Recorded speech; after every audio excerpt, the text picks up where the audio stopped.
Hello everyone, and welcome back to Haunted Sleep. I know many of you tune in to these stories to help you drift off to sleep, so before you settle in, I'd love for each of you to leave a comment sharing where in the world you're listening from. And if you're enjoying the episodes, don't forget to give a like and subscribe to the channel. Now let's get comfortable, relax, and begin.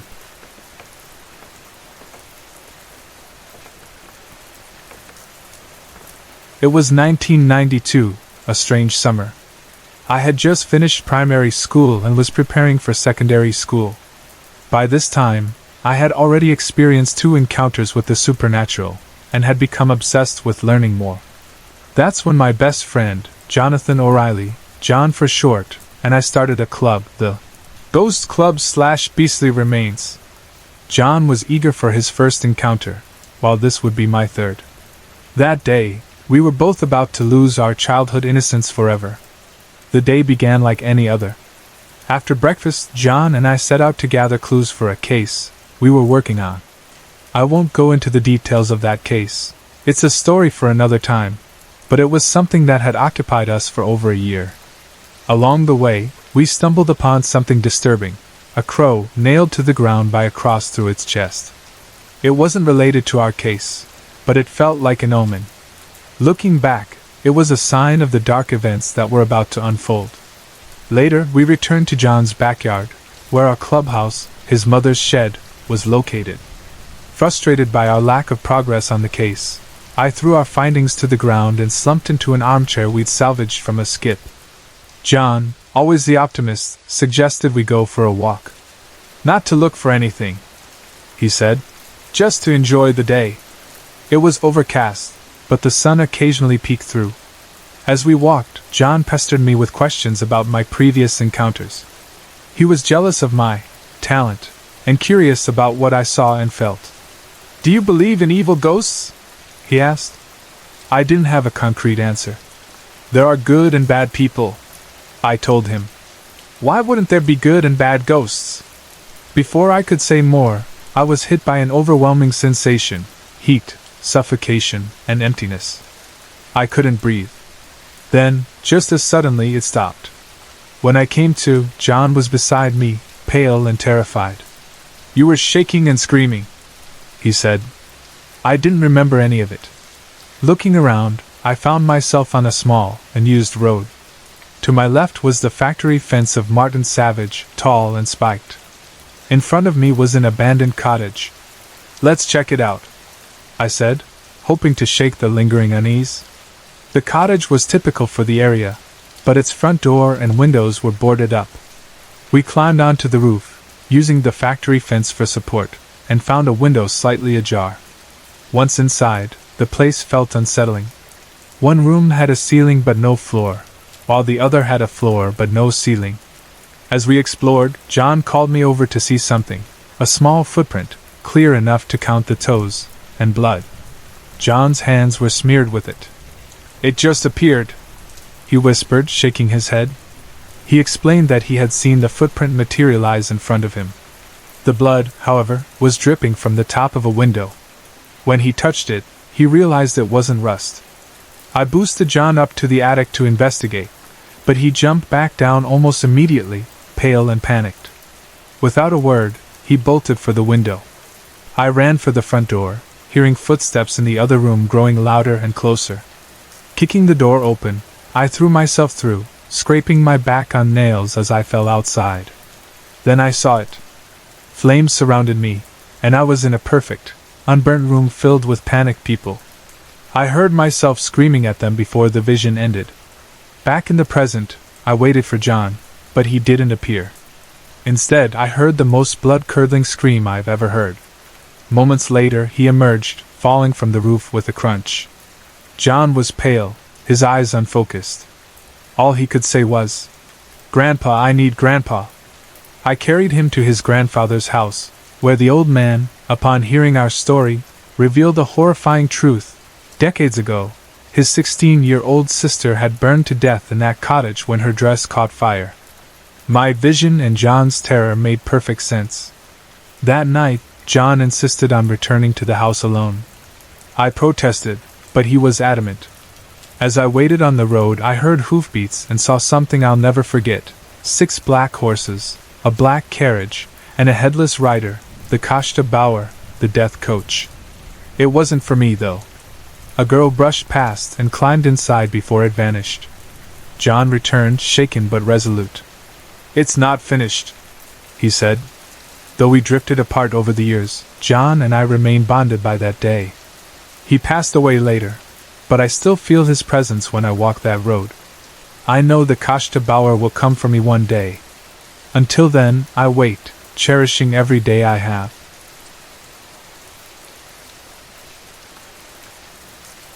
In 1994, I took my first trip overseas, back to my homeland of Ireland. I was born there but raised in Australia, so this was a journey of discovery for me. Ireland, the land of fairies, poets, ancient heroes, and, as I would find out, the supernatural. I stayed with my sister in West Cork, in a lovely little stone cottage surrounded by pine-covered forests and emerald green fields. By the way, it's true what they say. There really are 5 different shades of green in Ireland. After a few weeks with my sister and her family, I decided it was time to head out on my own and take a bike trip around the country. Now, what I'm about to share isn't exactly a ghost story. It's more like a fairy tale, a strange and unexplainable one. I was cycling along the coast, spending nights here and there, when I decided I'd had enough of the seaside. Looking at my map, I figured it would be faster to cut through the mountains to get to Dingle. I remember reaching a crossroads where there was an old church. I turned down the left-hand road, I think, and soon came across a small garage. Perfect, I thought. I need a Coke and a Mars bar. I went inside and was greeted by a little old lady at the counter. She asked where I was heading, and I told her. Dingle. That's when she warned me. You'd be happier going by the coast. No, I replied. I want to go through the mountains. But then her whole family, including the dog and the cat, came out, all of them insisting I stick to the coast. Why? I asked. No reason, they said. Just go by the coast. I was frustrated at this point. I paid for my snacks and stormed out, thinking maybe I should have listened to them. I started cycling up a steep hill in the middle of nowhere, surrounded by wild forest. I found a nice spot with a stunning view and decided to take a picture of my bike. I leaned the bike against a rock and stepped back to frame the shot when, suddenly, the bike moved. It didn't just fall over, it rolled, as if someone had picked it up and wheeled it before letting it drop.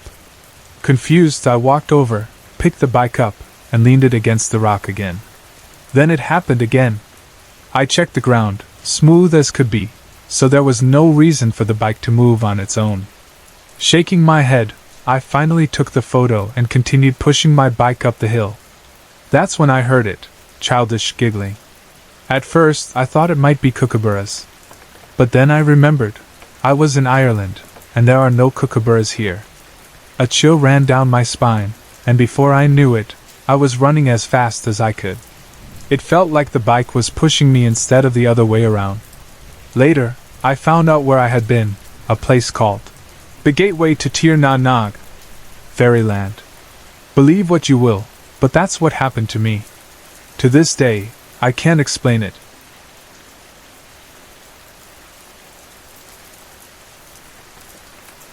My experiences started about 4 years ago. At first, strange things happened in my parents' house, and now they happen in the house I'm currently renting and sharing with 3 other girls. Back at my parents' house, my bedroom was always the coldest in the house. Everyone commented on it, even though the house itself is relatively new, only 13 years old. About 4 years ago, I began waking up in the middle of the night to see a dark figure standing beside my bed. Sometimes it stood further back, watching me, and other times it was very close to my face. I couldn't make out any details, just the shape of a figure, but it felt male. For some reason, I'd instinctively wave my hand in front of its face, almost as if I were trying to clear it away. When I did, it would disappear. Oddly enough, I wasn't afraid. I just found it annoying that it kept waking me up. I'd usually fall asleep again right after. At first, I thought it was just my imagination or a dream, and I even joked with friends, calling it my hallucinations. I hoped that was all it was. Then things got stranger. There were times when I'd feel my blankets being pulled from the bottom of the bed. It scared me too much to look, so I'd just lie there, frozen, praying it would stop. Other times, I'd feel like someone was sitting on the edge of my bed, near my legs. The weight felt so real. I could actually feel the bed sink down. It reminded me of how a parent might sit on your bed to comfort you. But again, I was too afraid to turn and look. I'd pray and try to go back to sleep. Sometimes, while lying on my side, I'd feel the blankets being tugged off me from behind. I'd pull them back and hold on tight, avoiding the urge to look. On a few occasions, I even felt as though someone was tucking the blankets in around me, wrapping me up snugly. One of my friends thinks if it's a spirit, it's friendly because of the way it sits on my bed or tucks me in. That thought is comforting, but it doesn't make it any less unsettling. When I moved into my current house, the experiences didn't stop. I'd still wake up to see the dark figure standing beside my bed, watching me. As usual, I'd wave my hand, and it would disappear, letting me go back to sleep. But the last time it happened, something different occurred. I waved my hand, but it didn't go away. Panicking, I reached for the curtain beside my bed and pulled it open. That seemed to make the figure vanish. The next morning, I woke up to find the curtain still open, which really shook me. It was proof that I was fully awake when I saw the figure. It wasn't just a dream or my imagination. Since then, things have calmed down. I moved to a different bedroom in the same house and started wearing an eye mask to bed. I haven't woken up in the middle of the night since then.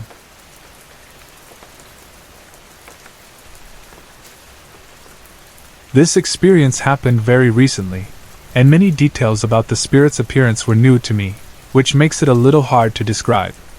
I haven't shared a paranormal story in a long time because I've been busy with the stress of end-of-year exams at school.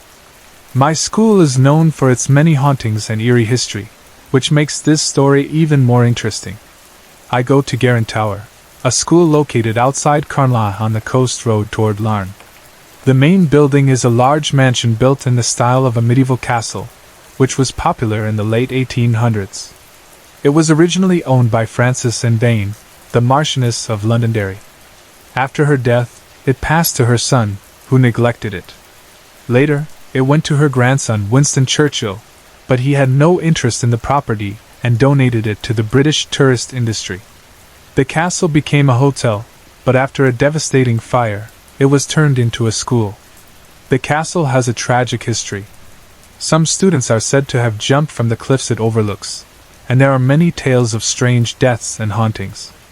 The school's modern buildings are attached to the original castle, and most of the paranormal stories come from that old part of the structure. During the exam week in June, I had 3 paranormal experiences that I still can't explain. The first happened during an English exam on June 9th at around 11 a.m. As I was writing, I noticed something unusual. A glowing sphere of light appeared over the shoulder of one of the teachers. It floated around the room in random patterns, and to my surprise, no one else seemed to notice it. 3 times, it came close to me, stopping about 5 steps away before moving off again. I tried to figure out what it could be, maybe a reflection from someone's watch, but it didn't behave like one. After the exam ended, the sphere disappeared, and I didn't see it again.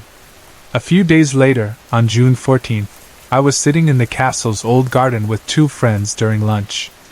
Out of nowhere, a woman walked by with a strange bounce in her step. She was wearing old-fashioned clothes, including a white gown and a bonnet. What struck me most was that she walked straight through a group of boys without them noticing her, though they turned their heads as if they felt something pass by. She continued walking until she disappeared before reaching us. I later tried to find reports of a woman in white at Garin Tower but came up empty. Even so, I know what I saw. The third and most chilling encounter happened during my geography exam. Because we had a small class, we were placed in the castle's drawing room, a grand, elegant space often associated with one of the castle's well-known ghosts, the Black Butler. His real name was Black, and he worked as a butler at Garin Tower when it was a hotel in the early 1900s. According to legend, during the fire, he was trapped in his room and jumped from a window to escape. He later died from his injuries. As I was working on my exam, I noticed movement in the corner of the room. There, sitting on a chair, was a man in an old tuxedo. His figure was blurry and slightly distorted, but he was clearly visible. I stared at him for about 5 minutes. Then, just as suddenly as he appeared, he began to fade until he was gone. During this time, a sudden chill swept through the room, even though it was a hot summer day. The temperature drop made everyone, including the teacher, look up. As soon as the room's attention shifted, the figure disappeared completely. The drawing room is typically off-limits, as is most of the old castle and its gardens, to prevent vandalism. Being able to experience these areas, especially during exam week, was a rare opportunity. Despite the exams and the strange encounters, I'm glad I had the chance to witness the castle's history for myself.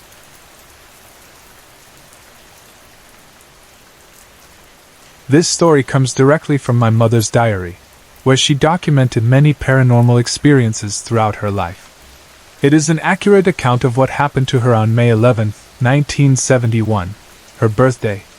At the time, my mother was staying at her aunt's house in County Sligo with her toddler sister. Before I delve into the details, it's essential to provide some context about the house itself. The house was part of the Lissadell estate, which once belonged to the Gore Booth family. The area is steeped in history and sorrow, particularly from the Irish famine, which devastated the local population. The house in question had been occupied by a tenant farming family who tragically lost all 5 of their children to starvation. The parents, broken by grief, eventually immigrated to America. Adding another layer of mystery, local legend claims that an English aristocrat died suddenly, presumably of heart failure, while visiting the house. Why an aristocrat would visit a tenant farmer's home remains unclear. With this somber history in mind, I now share my mother's experience. On the night of her birthday, after a small celebration, my mother and her young sister were sent to bed. The room they stayed in has since been nicknamed the Cold Room. Its walls were bare except for faded pink wallpaper and a single picture that, as my mother described, gave the unsettling impression of its eyes following you as you moved. The two shared a double bed that night. While her sister fell asleep quickly, my mother lay awake, her mind wandering to the dark history and legends of the house. Eventually, she drifted into a light sleep. She was startled awake by the sound of soft, steady footsteps. The rhythmic clunk of boots filled the room. Assuming it was her aunt, who often wore boots, my mother wasn't initially afraid. The footsteps grew louder, moving closer to the bed. Wanting to avoid a scolding for being awake, she shut her eyes and pretended to be asleep. But then she heard whispers. The words were incomprehensible, but the voice wasn't her aunt's. It was distinctly a woman's voice. A chilling cold filled the room, and my mother felt the unmistakable sensation of someone leaning over her sister. She then heard the soft sound of a kiss placed on her sister's forehead. Overwhelmed with fear, she lay frozen, her stomach twisting in terror. The footsteps retreated with the same deliberate rhythm. When the room fell silent, my mother shook her sister awake and asked if she had felt or seen anything, but her sister said no. This strange event repeated 2 more times that night. The third time, my mother gathered enough courage to open her eyes. What she saw chilled her to the bone, a shadowy figure, blurred but solid, shaped like a woman. The cold seemed to radiate from her form. My mother watched in stunned silence as the figure bent down, kissed her sister on the forehead, and strode out of the room. The next day, my mother confronted her aunt, asking if she had come into their room during the night. Her aunt, visibly perplexed, swore on the Bible, a solemn oath at the time, that she had not entered the room at all. My mother never had to sleep in the cold room again, and she never encountered the motherly ghost again, as she later called it. What puzzled her most was that she had expected to see spirits related to the legends of the famine or the aristocrat, but instead, she experienced something entirely different. 39 years later, my mother and I revisited the house. It had been significantly refurbished with modern extensions, but that room remained unchanged in one key way: it retained its unnerving atmosphere. Despite the bright summer sun streaming through the wide window, the room was inexplicably cold and dark. My mother's cousin, who now owns the house, remarked, "No matter what we do, the room never heats up."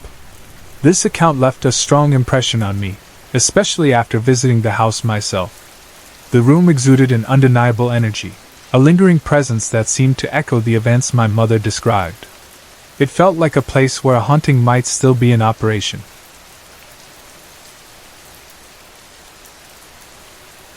I often wonder how my experiences compare to the stories shared by others. In some ways, my account might lack drama or novelty, but I still feel compelled to share it and hear thoughts from readers. Opportunities to present such experiences to a wide audience and receive feedback are rare. The last time I heard the strange breathing sounds was 5 years ago when I was living in Ireland, just outside Dublin. I was renting a cozy little flat, not a bedsit, but a proper place with separate rooms for the kitchen and bedroom. It wasn't an old building, maybe around 30 years, but I'm guessing. It seemed designed for multiple tenants but was smaller than a typical block of flats. One night, I woke up at around 4 a.m. The moonlight streaming through my window illuminated my clock, so I could see the time clearly. It was winter, with no early dawns, so I often left the drapes open. My window overlooked open fields, and there was no chance of anyone looking in, so I didn't see the point in closing them. I woke up suddenly, which was unusual, but I didn't feel alarmed. I stayed in bed, relaxed, thinking about my plans for the day. I'm not sure how long passed, maybe a minute or two, but then I noticed a strange sound. At first, it was faint, and I didn't give it much thought. But soon, it grew louder or more distinct, enough to catch my full attention. It was unsettling, and I realized I needed to figure out where it was coming from. I had a slight cold at the time, so my first thought was that I might be spooking myself with my own breathing. I held my breath to check, but the sound didn't stop. In fact, it became even clearer in the silence of the night. The sound was unmistakably heavy breathing, and it seemed to come from the opposite corner of the room, near the door, and unfortunately for me, near the light switch. It wasn't on the floor but a few feet off the ground. I lay in bed for a while, trying to decide what to do. The longer I stayed still, the more the sound seemed to demand my attention. It didn't move but remained fixed in the corner of the room. I was terrified at the thought of getting up and moving toward it, especially since I'd have to go right past the source of the sound to turn on the light. But staying in bed and enduring the situation wasn't an option either. Finally, I gathered my courage, stood up, and walked briskly toward the light switch, ready to defend myself if needed. As I got closer, the breathing sound became louder and clearer. I knew I was right next to it. Then, I flicked the switch, and the sound vanished instantly. I held my breath, straining to hear anything else, but the room was silent. The strange presence was gone. Shaken, I spent the rest of the early morning hours in the living room. Thankfully, nothing ever happened again in that flat.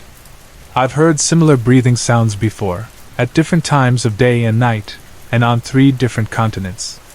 Sometimes they were terrifying, but other times they felt neutral, or even comforting.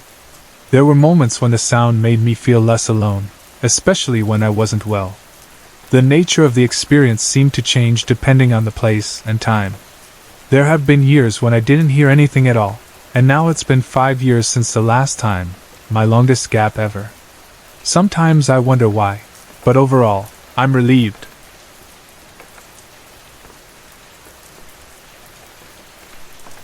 My great-granny was the only one to pass away in this house, and it happened a few years before I was born. My family seemed a bit reluctant to tell me that. To help you picture the house, all the doors except the downstairs bathroom door are glass. From the kitchen, you can see through the sitting room and into the hallway, which leads to the bottom of the stairs. One day, I was sitting in the kitchen with the door open, looking into the sitting room. I glanced toward the hallway to see if my granddad was back from the hospital, or if my granny was home from the shops. That's when I saw someone going up the stairs. I couldn't see a face because of the glass doors, but I could make out a short trouser leg and a shoe, just like my granddad's. I watched as they stepped onto the second step and started walking up, exactly the way my granddad always does. I assumed it was him. I went into the hallway, about to call up and ask why he'd gone straight upstairs to get his slippers without saying hi or checking if I was okay, something he usually does. Just then, I saw my granny coming up the garden, so I let her in and told her I thought Granddad was already home. We both stood at the bottom of the stairs, calling for him, but he didn't answer. Half an hour later, he arrived home from the hospital, came in to say hi, and then went upstairs for his slippers. So, whoever or whatever I saw going upstairs wasn't him. I had been the only one home at the time. The second strange thing happened when my granny and I were having rhubarb tart and tea. I left the can of cream on the counter near the microwave so we could clean it up after we finished eating. About 30 minutes later, I was tidying up and realized the cream was gone. I couldn't find it anywhere, so I woke my granny, who had dozed off at the table.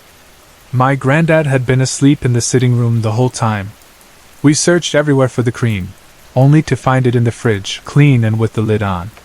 That's where we normally keep it, but neither of us had put it there, and no one else had come into the kitchen. I have no idea how it ended up there. There are also strange noises in the house, especially from the attic. I hear loud bangs, creaks, and noises that sound like footsteps, but no one else seems to notice them. Once, I was lying in bed and heard a massive bang directly above my head in the attic.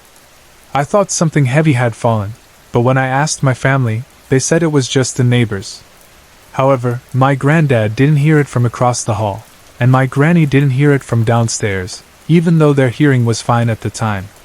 The attic barely has anything in it, just Christmas decorations, and we only go up there twice a year. Sometimes, when I'm downstairs, I hear creaks above me as if someone is walking around upstairs, even when no one is there. Another time, I thought I heard footsteps in the sitting room coming toward me. A few days ago, I was minding my cousin's dog when something strange happened. She ran into the sitting room, barked at the door to go outside, then stopped in the middle of the room and started barking at something I couldn't see. After letting her out, she came back into the kitchen but turned around and barked into the sitting room again, as if something was moving closer to me. She eventually stopped, but it left me wondering if there was something or someone in the room that I couldn't see. I've wondered if these strange events could be my great-granny's spirit. She was the only person to die in the house, and it would make sense if she's still here, especially since she might be fussing about things like cream being left out on the counter. However, that doesn't explain the figure of a man walking upstairs. I've never felt scared or uneasy during any of these events, just startled and confused. A friend suggested that if my great-granny is still here, maybe my great-granddad has come back to keep her company. That could explain the man I saw on the stairs.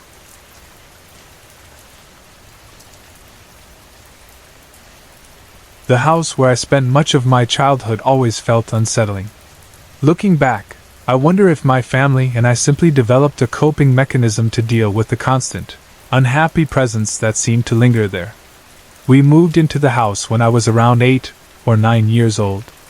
It had been recently redecorated, and we spent weeks settling in. Despite the open spaces, the house felt oddly suffocating. As kids, you question everything but also nothing, so I just brushed it off at first. Over the years, we realized there was more to the house, a presence that felt like at least 3 or 4 entities. They often manifested as black or gray shadowy figures. Sometimes, they moved through the hallway, stood in doorways, or darted past when we were in other rooms. Once, I even saw a tall man standing over me while I lay on the sofa. I didn't see him directly but as a reflection in the window at night, with the room's light on. The house felt alive with activity, as if it had its own rhythm, separate from our lives. But the energy was heavy, unhappy, stressed, and even smug or secretive, if that makes sense. For about 10 years, I tried to ignore it. We rarely talked about these experiences while we lived there, but after we moved out, we started sharing what we'd seen and felt. Even before we spoke openly about the presence, Others noticed it too. A friend once refused to stay the night, saying she didn't like the people in the hall. This was before we had told anyone about the figures. Most of the time, the shadows were seen out of the corner of your eye, quickly moving past. Unfortunately for me, my bedroom seemed to be the epicenter of the negative energy. The heaviest activity was often in or around my room. Outside my bedroom was a large, old wooden door that led to an overgrown, disused paddock path. For some reason, that door and the area behind it terrified us, but over time, we just got used to it. Next to my room was a small WC that felt inexplicably ominous. Even though it was well lit, it had a dark, oppressive energy, and we were often scared to use it. The entire house seemed to slope toward the corner where my room was, and that corner felt noticeably darker and heavier than the rest of the house. I've never been able to find much history on the house. I know that the family who lived there before us lost 2 children, but I don't believe those children haunted the house. The area itself was once used as a refuge or hospital during the famine in the mid-1800s, but the presence in the house always felt more recent, more modern. To this day, I can't quite put my finger on what was haunting that house, but the memories and the strange energy have stayed with me.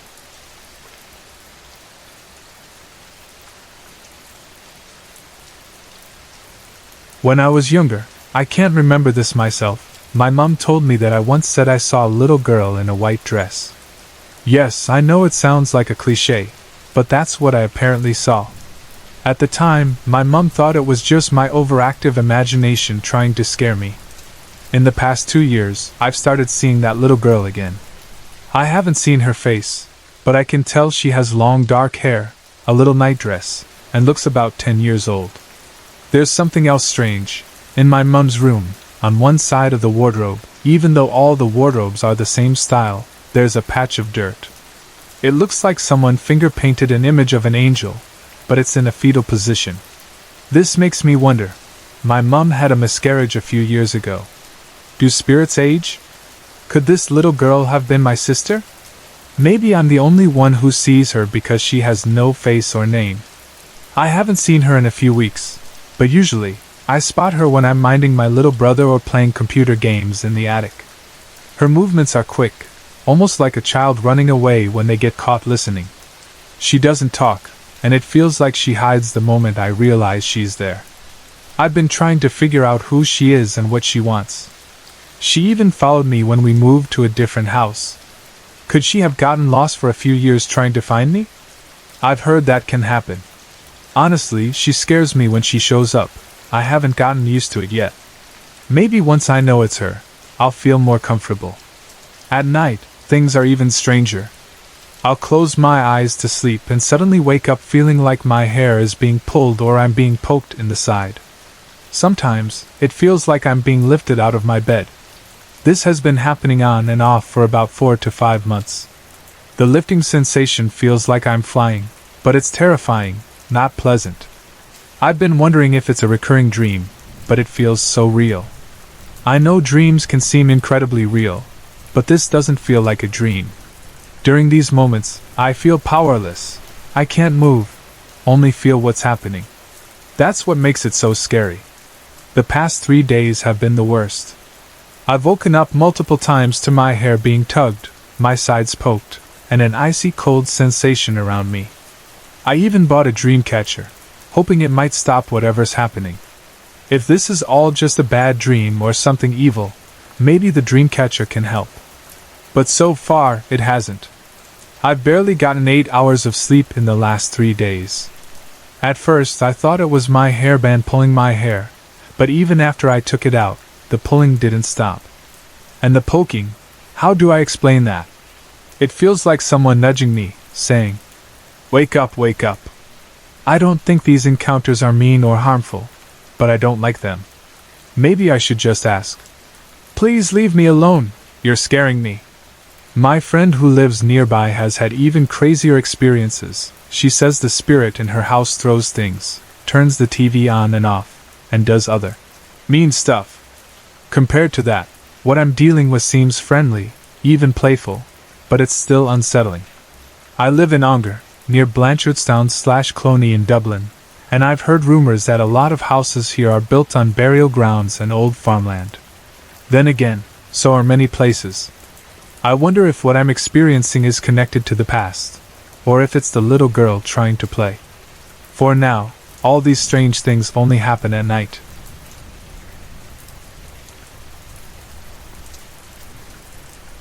The other night, my girlfriend and I were sleeping, and as usual, she was prone to having nightmares. Normally, if she wakes up scared, I can calm her by telling her it was just a dream, and she falls back asleep. But this night was different, very different. I was jolted awake by a loud scream from my girlfriend. She was sitting up in bed, clearly terrified. I leaned over to calm her, but what I saw next shook me to my core. There was a figure crouched over both of us. I let out a scream of my own, and my girlfriend, startled by my reaction, jumped out of bed and turned on the main light. She wasn't wearing her glasses, so her vision was blurry, but I could see the figure clearly even with the light on. It was gray, and that's about all I can recall. It seemed surprised that I could see it. In my panic, I thought it might be a thief, so I started swiping at it wildly to keep it away from her. Meanwhile, my girlfriend, still frightened and disoriented, said she had been dreaming of spiders crawling all over the bed. She also mentioned that it felt like someone had been scratching her arm. When I turned back to the bed, the figure had vanished. My heart was pounding so fast I thought it might explode. I couldn't sleep for the rest of the night. The room felt eerie, like something was still there, and the hairs on the back of my neck wouldn't stop standing up. The whole experience left me shaken. The next morning, I told my girlfriend what I had seen. She thought I might have been overreacting and suggested that her screams might have scared me into imagining the figure. But I know what I saw.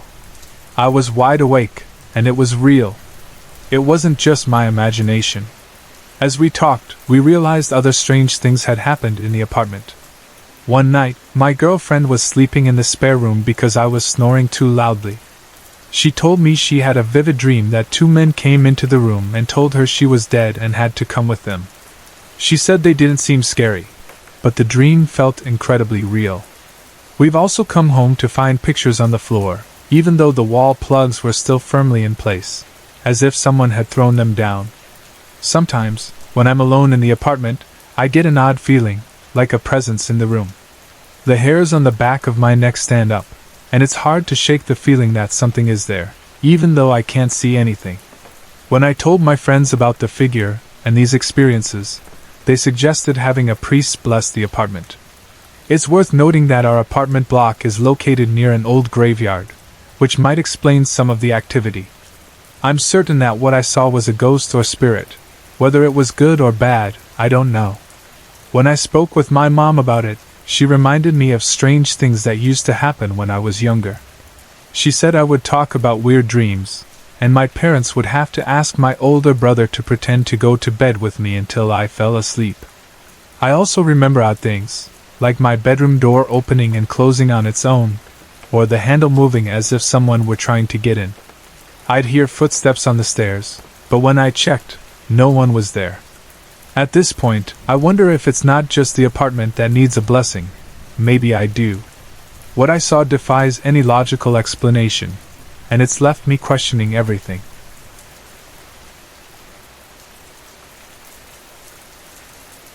I've had quite a few strange experiences over the years, though I wouldn't say I'm particularly psychic. What's odd is that these events only started happening after I moved to Ireland, and they've occurred in every place I've lived in since. Here are some of the experiences I had in the first house we lived in after moving to Ross's Point, a small coastal village in Sligo, in the northwest of Ireland. We moved to Ireland from England when I was 9, around June or July 1997. My dad had always wanted to live in Ross's Point, so we started off in a camper van while looking for a house. Eventually, my parents found an old fisherman's cottage with an extension. The cottage was about 100 years old, perched overlooking the channel that connects Sligo Bay to the town. It was a beautiful location. Ships still sail through that channel, but the house had a strange energy. We moved in during the last week of August 1997. Both my mother and I quickly felt like the house was haunted. In fact, we suspected most of the houses along the village front had similar stories, as nearly everyone we met seemed to have one to share. When we first moved in, my mom even formally introduced us to the house because of the constant feeling of being watched. The original cottage, which made up the front of the house, consisted of 2 rooms on either side of a hallway. These rooms were always cold, and the front door wouldn't open unless there had been at least 2 weeks of sunny weather, which, as you can imagine, was rare in Ireland. The hallway had no windows, but each of the rooms had one large window facing the village road, offering a lovely view. My parents used one room as their bedroom, and the other was a spare room. My brother and I hated going down the hallway. Even in daylight, we found it so unsettling that we'd often close our eyes and run. When an extension was added to the back of the house, the hallway became the entrance to it, but we mostly used the side door since the front door was almost always stuck. The extension included a living room, a tiny kitchen, a minuscule bathroom downstairs, and bedrooms for my brother and me upstairs. The spare room always felt off. It never got any radio signal, and you constantly felt like someone was in there with you. I kept my rabbit and guinea pig in that room, and one day, when I was about 11, I was sitting there when I heard someone blow softly behind me. Terrified, I quickly put my pets back in their cage, trying not to drop them, and ran out of the room. Another time, I went to feed them and found them out of their cage. The wire had been cut, but there were no clippers around, and my brother swore he had nothing to do with it. Years later, while visiting my grandmother in England, I casually remarked to my mum about how creepy a particular house looked and said I was glad I'd never seen a ghost because I'd probably die of fright. To my surprise, my mum told me I had seen a ghost. She explained that shortly after we moved into the cottage, I had woken up one morning and asked her why a strange lady had been in my room the previous night. Apparently, I told her I had woken up, looked to the end of my room, and seen a woman sitting at my desk, which had come with the house. She was just watching me. I then calmly went back to sleep. My mum said I had described her dress, late 19th century style, in such detail that she didn't believe it was a dream. She found it odd that I was so calm, especially since I'm usually someone who jumps at my own shadow. Strange things happened constantly in that house. Items would go missing, only to turn up days later in places we had already searched thoroughly. I remember a particularly important bill disappearing and reappearing 3 days later under a pile of freshly washed clothes. When we told a friend about our experiences a few years later, she shared her own story about her cottage, just a few houses down the road. She said that shortly after moving in, she was alone in her room when 2 fishermen walked through her bedroom door. They looked at her, nodded, and then vanished. She felt like they were acknowledging her presence and approving of her. She also mentioned smelling cigarette smoke in certain areas of the house, even though she didn't smoke. Ross's Point, with its long history as a fishing village, seemed to carry these lingering energies.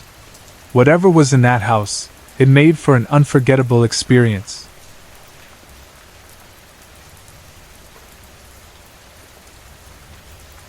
This is a story shared with me by my school's 6th-year form master.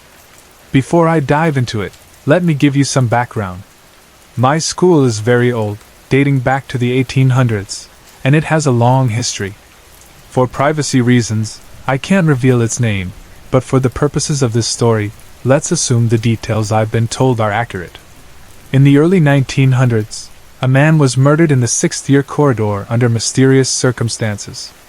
There's official documentation to confirm the murder took place, though one of my friends told me that in the 1950s, a friar burned down the archives containing the details. My school is run by a religious order, and they're very secretive about the incident. When one of my friends asked the friar about it, he reluctantly confirmed it happened. However, another friar claimed the murder never occurred. There are plenty of rumors about the school's history, but I'll stick to this story. To help you picture the school, it's surrounded by fields, with the buildings in the center. In the middle of the main building is an open-air courtyard. On one side are the 1st and 2nd-year classrooms, while the other 3 sides have corridors and various rooms.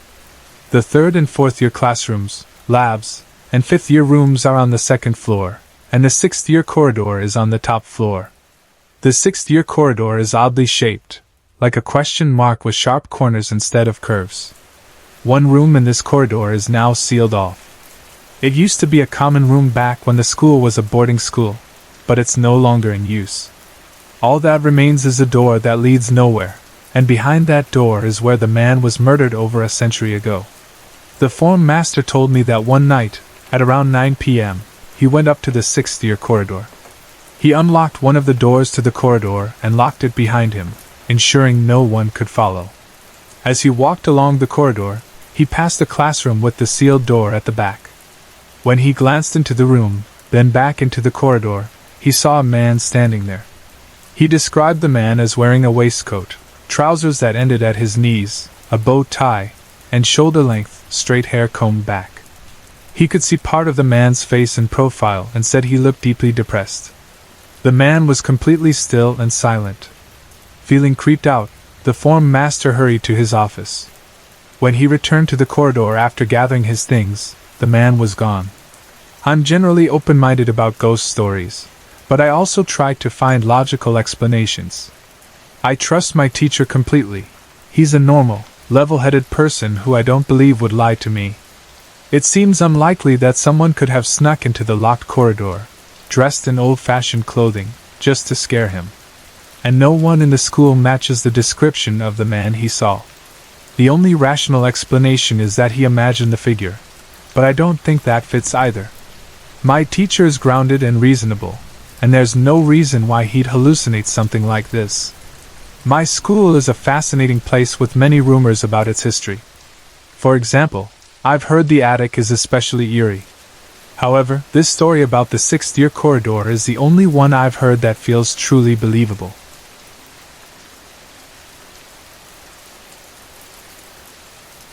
When we first moved into the house, we found shards of glass scattered all over the carpets. My cousin later told me the house had once been a flat, shared by 2 or 3 other families, including hers. She mentioned there was always trouble and shouting in the house but didn't go into detail. We listened with interest and began our new life there. At first, things were quiet, just odd noises and rustlings, which I dismissed as typical new house sounds. At the time, I was living downstairs and enjoyed having my own bathroom and easy access to the kitchen, so I didn't venture outside my space much at night. Occasionally, though, I'd get freaked out. Sometimes I thought I saw someone staring at me through the window, or I'd hear noises coming from the locked coal bunker, as if someone were rummaging through it. I tried to ignore it, though I always felt uneasy about the understairs bathroom. It had a window left over from before the extension was built, and I couldn't shake the feeling that someone was watching me whenever I used it. Things changed when my grandmother came to stay. Since she needed the downstairs bedroom, I moved upstairs. That meant using the main bathroom, which required walking past the stairs and through the hallway. For some reason, hallways have always terrified me, and this one was no exception. It was pitch black at night, like staring into a well, and I always felt as though someone was lurking there. To cope, I started leaving my bedroom light on, the small windows above the doors let in just enough light, and would run to the bathroom, purposely avoiding looking at the hallway. Sometimes, when passing my brother's open door, I'd see a figure sitting on his bed. But if I glanced back, it would be gone. I tried convincing myself it was my imagination, but it was hard to shake the feeling. When my nan moved in permanently, I stayed upstairs. A few months later, I woke up one night at 3 a.m. I didn't know why at first, but then I heard it, 3 knocks on my window. A chill of terror ran through me. I turned on my bedside light and sat up, trying to convince myself I was dreaming. But I was on the first floor. How could anyone knock on my window? When it happened the 3rd time, I was too scared to look. I switched on the radio to drown out the sound and spent the rest of the night reading, unable to sleep. All the while, I felt as though someone was watching me through the window above my door. Then there was the dream, one I will never forget. My dreams are usually disjointed and strange, but this one was terrifyingly vivid. I dreamed I was in the kitchen, cooking, when the phone on the wall near the hall door began to ring. I put down what I was doing and answered it. What I heard on the other end made my blood run cold: screams. The screams of children, filled with agony, pain, and terror. I felt sick to my stomach, and tears welled up in my eyes. Horrified, I slammed the phone down and ran out of the kitchen. As I ran down the hallway, I felt something dark and evil gathering behind me. I couldn't bring myself to look. I was too scared. I knew I wouldn't make it out of the house in time, so I ran into the living room and slammed the door shut, pushing the settee against it. Just as I did, the handle started to turn. The thing outside shook the door, but when it couldn't get in, it stopped. Then the screams started again, louder and more horrifying than before. They surrounded the room, and I collapsed to the floor, tears streaming down my face. I screamed for it to stop, but I felt powerless to help. Thankfully, my mother woke me up. She said she'd heard me sobbing and came in to check on me. I was in such a state that I couldn't go back to sleep. To this day, I refuse to sleep in the sitting room or stay there alone after midnight. I also make sure the kitchen door is closed at night. That dream was the only truly frightening experience I've had in the house so far, though it still feels like home. I don't know what caused it, but I'd love to hear your thoughts. I shared this with a neighbor once, and she admitted she was also frightened of her hallway and living room. She mentioned having strange experiences, too. Later, I learned that our housing estate was built on old hanging grounds. Sorry to interrupt. If you're enjoying the story, let me know in the comments and tell me where you're watching from. Don't forget to like and subscribe for more.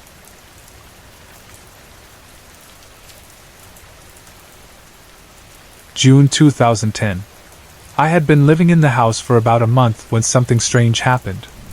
I called my boyfriend, Liam, asking him to come home quickly because I thought there was a mouse or a rat in the kitchen. I'd heard a rattling noise coming from the bin bag by the back door. To contain whatever it was, I closed both doors leading to the kitchen. 10 minutes later, Liam arrived and went to investigate.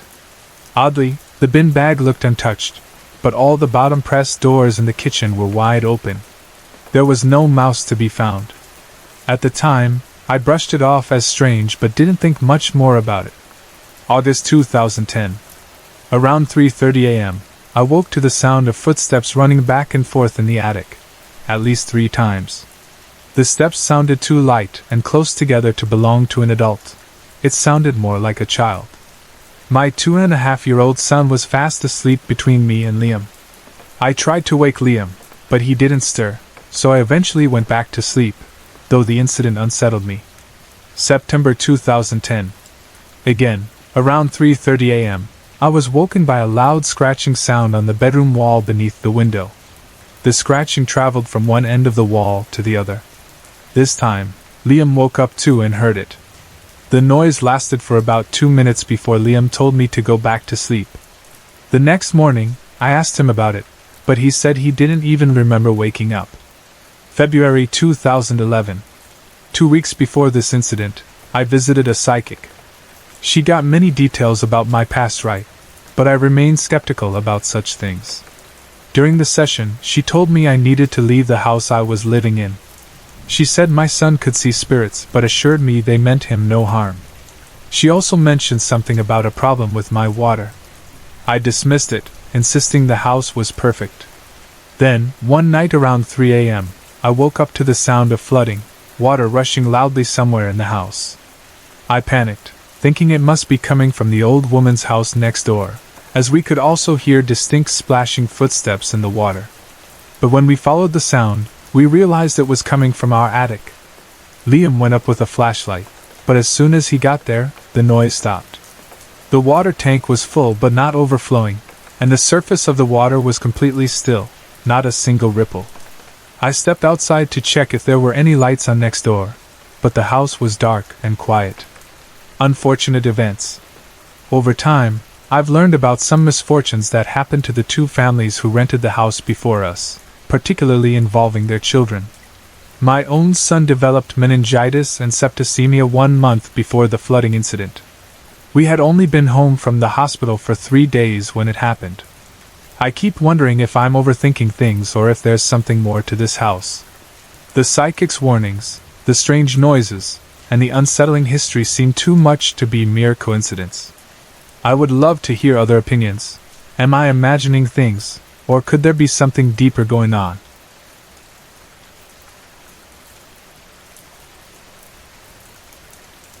From February to August 2009, my friend and I experienced some strange happenings in the flat we moved into together in Sligo. It was a beautiful place, located directly across from the ruins of an old 12th century abbey, technically a friary. The site had a grim history. Monks were executed there during Cromwell's time, and during plague outbreaks, dying victims were thrown over the walls for burial. Despite this, the view of the abbey from our living room window was stunning, especially in the morning. The flat itself was part of a remodeled 19th century house, and local legend claimed Bram Stoker's mother grew up on the same street. Our first strange encounter happened the day we decided to move in. My flatmate and I were in the kitchen, chatting on the phone with a friend. I noticed the cupboard door above the cooker was open, so I closed it.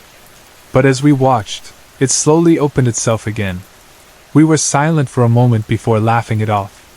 Later that day, we found a meat cleaver under the sink, a strange item to leave behind. We agreed never to open that cupboard again, as it gave off an unsettling feeling. The first week in the flat brought more weirdness. One evening, I was alone in the living room, working on my laptop, when I heard a groaning noise coming from the massive storage closet, followed by a low growl. Frozen with fear, I put on my headphones to block it out. A month later, my flatmate saw a dark figure move from the front door to the kitchen. Thinking it was me, she didn't pay it much mind, until I returned home hours later. Another bizarre incident involved a tin opener. I distinctly remember putting it beside the sink after washing up, but the next day, it was nowhere to be found. My flatmate and I searched the kitchen thoroughly, but it was gone. 2 days later, she lifted the dishcloth, and there it was, right in a spot we'd already checked multiple times. A few days after that, my flatmate struggled to light a candle in the living room. After 10 minutes, it finally stayed lit. She left for the supermarket and returned about 20 minutes later to find the candle burning again, even though the melted wax suggested it had only been alight for a couple of minutes. She'd been alone at the time, and I was staying with a friend that night. One day, while my mother was visiting, something strange happened with the fruit bowl on the kitchen table. The banana tree attachment started bouncing up and down as if someone were pulling on it, but no one was near it. My mother screamed, and we both stared in disbelief. Another time, while watching a movie on my laptop in my bedroom, I noticed a strange shape in the doorway. At first, I thought it was a trick of the light reflecting off my eyelashes, but I couldn't recreate the effect. Eventually, I closed the door to block it out. For a few months, things were quiet, though odd feelings lingered. My bedroom door would rattle at night for no reason, so I started putting a bag against it to keep it still. My fear of hallways returned, and I avoided looking toward my flatmate's room when going to the bathroom. It always felt unnerving. One day, I came home to find the front door half open, even though my flatmate hadn't left the house and I'd made sure it was closed that morning. One memorable evening, a large black dog appeared at the end of my street and followed me all the way to the flat. Once I got inside, it wandered off into the night. On another night, I went to bed and turned off the light. My light usually makes a clicking noise a few minutes after being switched off, but this time, I heard the click again right by my ear. At 3 a.m., I was woken by the sound of my wardrobe door shutting, even though it had already been closed. Assuming my flatmate had come in, I woke up to find I was alone. We eventually had to leave the flat in August, as I was moving to Dublin for college, and my flatmate couldn't afford the rent without me. On our final night, she told me the kettle had clicked on and a door had closed by itself just minutes before I got home. We often wondered if one of the monks from the abbey was watching over us. While the events were spooky, we never felt unwelcome or in danger. Before I was born, my parents lived in an apartment for a year without any unusual experiences. Everything changed the night my mom went into labor with me. She claimed she heard noises that sounded like a bowling ball rolling back and forth across the roof for hours. We lived on the top floor. There was no attic. After I was born, strange events began happening regularly. Books would go missing, cabinets would be kicked, and footsteps echoed throughout the apartment. One night, while I was in my pram, my mum heard a musical hairbrush start playing. She went to pick it up, expecting it to have fallen, but it was standing perfectly still. When my dad tried to replicate the sound, he had to shake the brush violently to achieve the same melody. When I was around 5 or 6 months old, my mum found me crawling down the stairs. Somehow, the base of my cot had collapsed, and I had slid out. She said it was a miracle I didn't get stuck or injure myself, as the space was so small. That cot lasted through 4 more kids without the base collapsing again. Things escalated when I started talking. I regularly spoke to an imaginary friend named Mickey Bad, and had full conversations on a toy telephone, often mentioning my late grandfather, who had passed 3 years earlier. My parents noted that I displayed psychic tendencies, like announcing visitors moments before they arrived. Before we moved out, my parents frequently found me screaming and crying, facing a corner of my bedroom. At just 2 years old, it often took hours to calm me down. The bathroom in that apartment had a partitioned-off section that felt particularly unsettling. People refused to use it alone and always went in pairs. When I turned 2, we moved into a house. Soon after, my dad was woken in the middle of the night by a blinding light. Thinking he had left the light on, he got up to turn it off, only to realize the entire house was dark. As he was awake, he decided to check on my baby brother.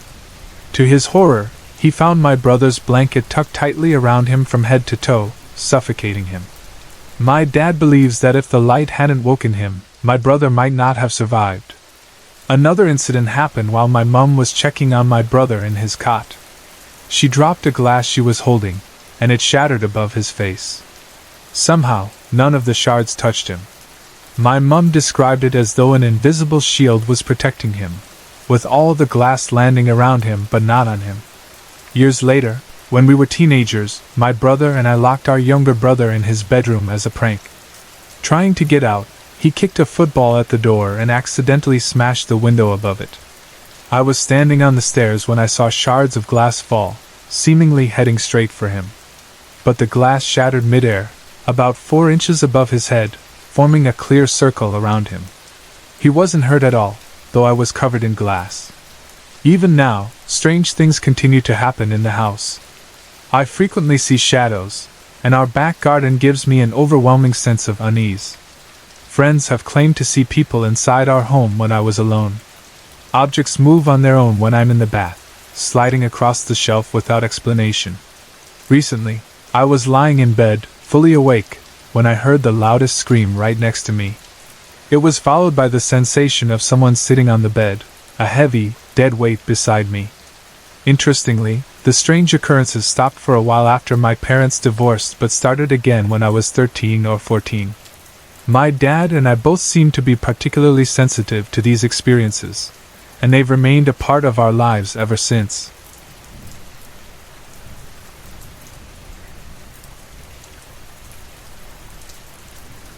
One morning, I woke up from a terrible dream. In it, my family and friends were talking about how my little brother had drowned himself and died. I was the only one insisting. "What are you talking about? He's not dead." "Yes, he drowned himself, but he's alive. I'll bring him back home so you'll all see he's not dead." In the dream, I made my way into a forest where there was a small clearing surrounded by trees. It wasn't a proper body of water, more like a swamp. In the dream, I somehow drowned myself and went underwater. The next thing I knew, I was inside what looked like a giant eggshell, half filled with water. In the middle of this space was a man, moving the water with his hands and creating waves. My brother was there, floating beside me in the water. I started scolding him. "What have you done? Everyone thinks you're dead. You have to come home with me." He told me he couldn't leave because the man wouldn't let him. I turned to the man and said, "There's been a mistake. My brother isn't dead, and he doesn't belong here. I'm taking him home." We managed to escape, and in the dream, my family was so happy to see that my brother was alive. Then I woke up, feeling a strong, bad sensation that I couldn't shake. I've had nightmares before, but this one felt different. I couldn't just ignore it. I called my mother to check on my brother. At the time, I was living in another country, far from my family. My mother laughed off my concern and assured me he was fine, telling me to calm down, and that it was just a bad dream. A few days later, I had another dream. This time, I was flying home on a plane with my mother sitting beside me. She told me my brother had been in a car accident, that he was badly hurt but would survive. The dream took a strange turn. We didn't make it to the hospital because my mother got into an argument with a young woman in the street. When I woke up, I had the same bad feeling as before, but I didn't call my mother this time. I didn't want her to think I was losing my mind. That day, the dream weighed on me so much that I told my manager at work I needed a break to call home and check on my brother. I even told my manager that I felt my brother had been in a car accident. Unfortunately, I didn't get the chance to make the call. The following week, I rang home to catch up. My mother shared something shocking.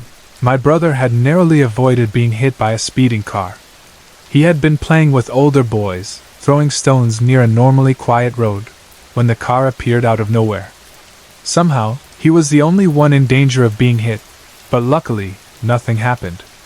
A social worker from his school drove to my mother's workplace that day to tell her about the incident in person. The social worker might have been the young woman from my dream. My brother was shaken by the experience, and my mother said he had been very quiet and withdrawn afterward. When I connected the incident to my dream, I was in shock. Then I remembered I hadn't told my mother about the car accident dream before, so I explained it to her. My mother also mentioned something else that had happened shortly before the car incident. My brother had walked out onto an iced-over pond in a grove, a dangerous and foolish thing to do. Hearing this gave me chills because it matched my first dream about drowning. I realized the dreams and the real events were happening within days of each other. A few weeks later, I had another dream, the most disturbing one yet. In it, I felt like I had to save my brother from my mother because she was going to harm him. But I was too late. My brother had been hanged. I couldn't tell whether he had done it himself or if it was my mother's doing. After waking up, I didn't waste a second. I emailed my mother, telling her to hide any rope-like objects in the house and to be gentle with my brother if he made mistakes. Thankfully, nothing similar happened in real life. But my mother later confided that my brother had been suicidal and had even threatened to harm other kids in his class. That period of my life was deeply unsettling. I had never had dreams like those before, and I haven't had any like them since. Thankfully, my brother is doing so much better now. He's not as angry or tormented as he was back then.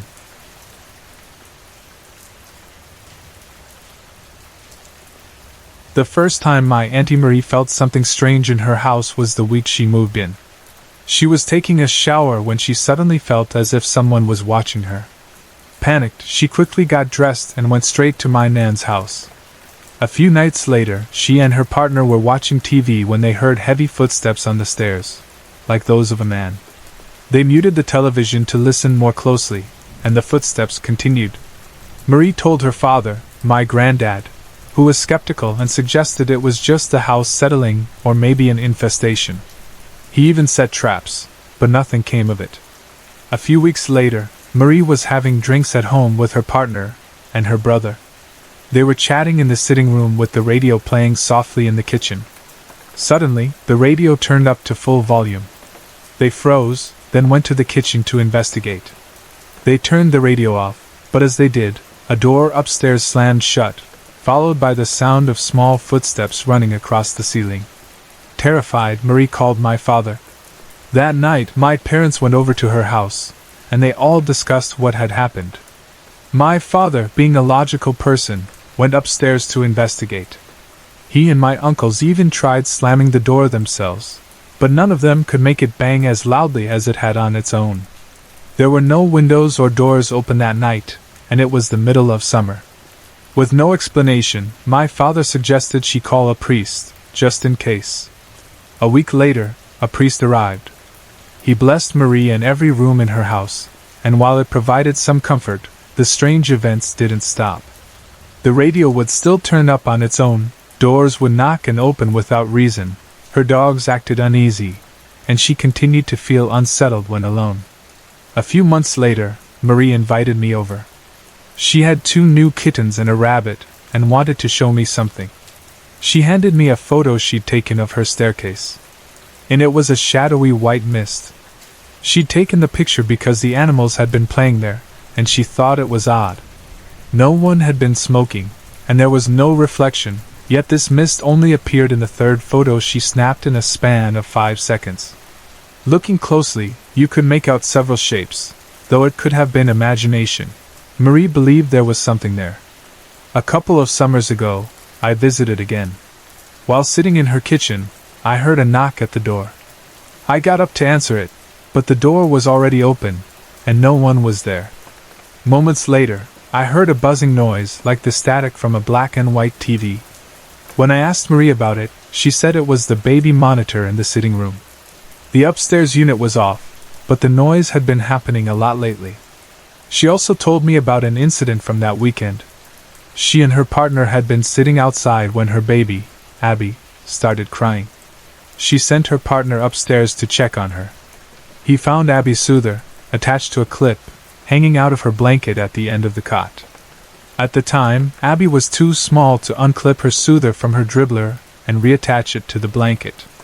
After settling Abby, he turned and saw a hazy shadow in the corner of his eye, but when he looked directly at it, it vanished. Later that evening, while they were still outside, Marie's car, parked right in front of them, locked itself. The automatic key was inside, hanging on the front door. To test it, they went inside, unlocked the car, and returned outside. Again, the car locked itself. On a night out shortly after these events, a woman approached Marie and told her there was a little child named Edward in her house. The woman said Edward wasn't there to scare her, but just wanted her to know he was present.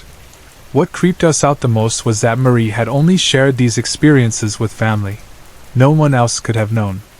Marie says things have calmed down in recent years, but she's learned to live with it. Interestingly, hers isn't the only house in the estate with paranormal activity. Several neighbors have shared their own strange stories. The area has a rich history, and the housing estate is built on what was once a battleground during the 1798 rebellion.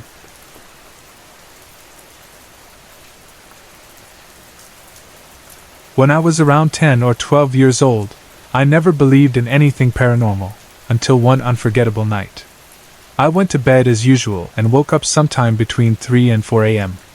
This wasn't unusual for me. I often woke up in the middle of the night for no apparent reason. That night, the room was pitch dark, and as soon as I opened my eyes, I saw something that made my heart race. Standing in my room was a figure, not a normal person, which would have been terrifying enough, but a ghost.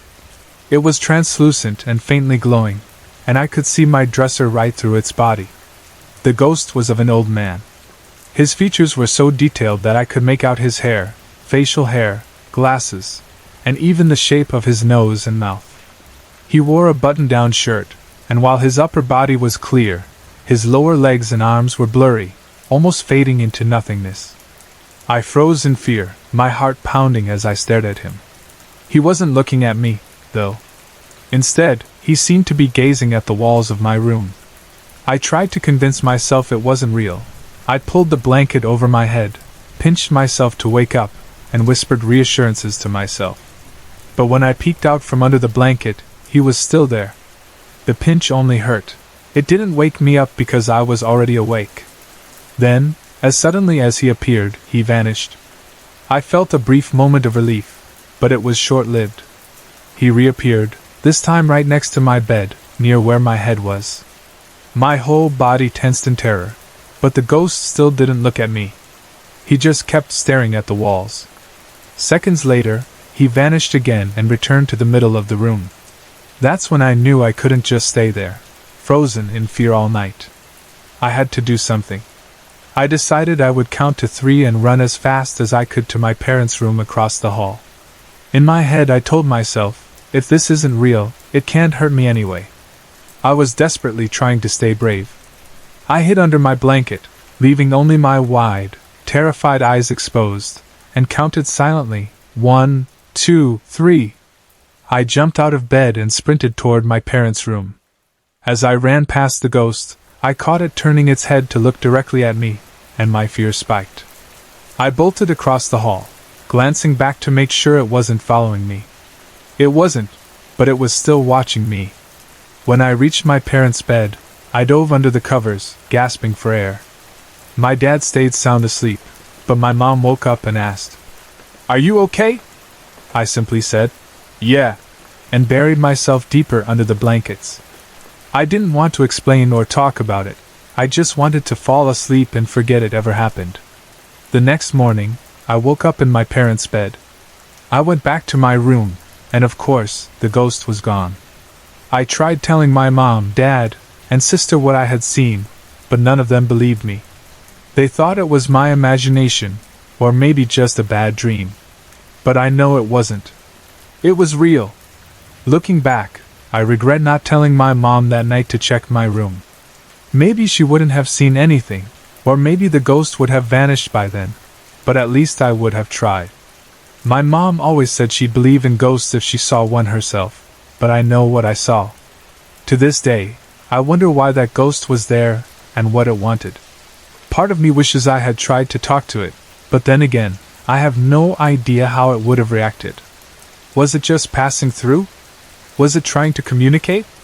I'll never know. But one thing is certain, I believe in ghosts now.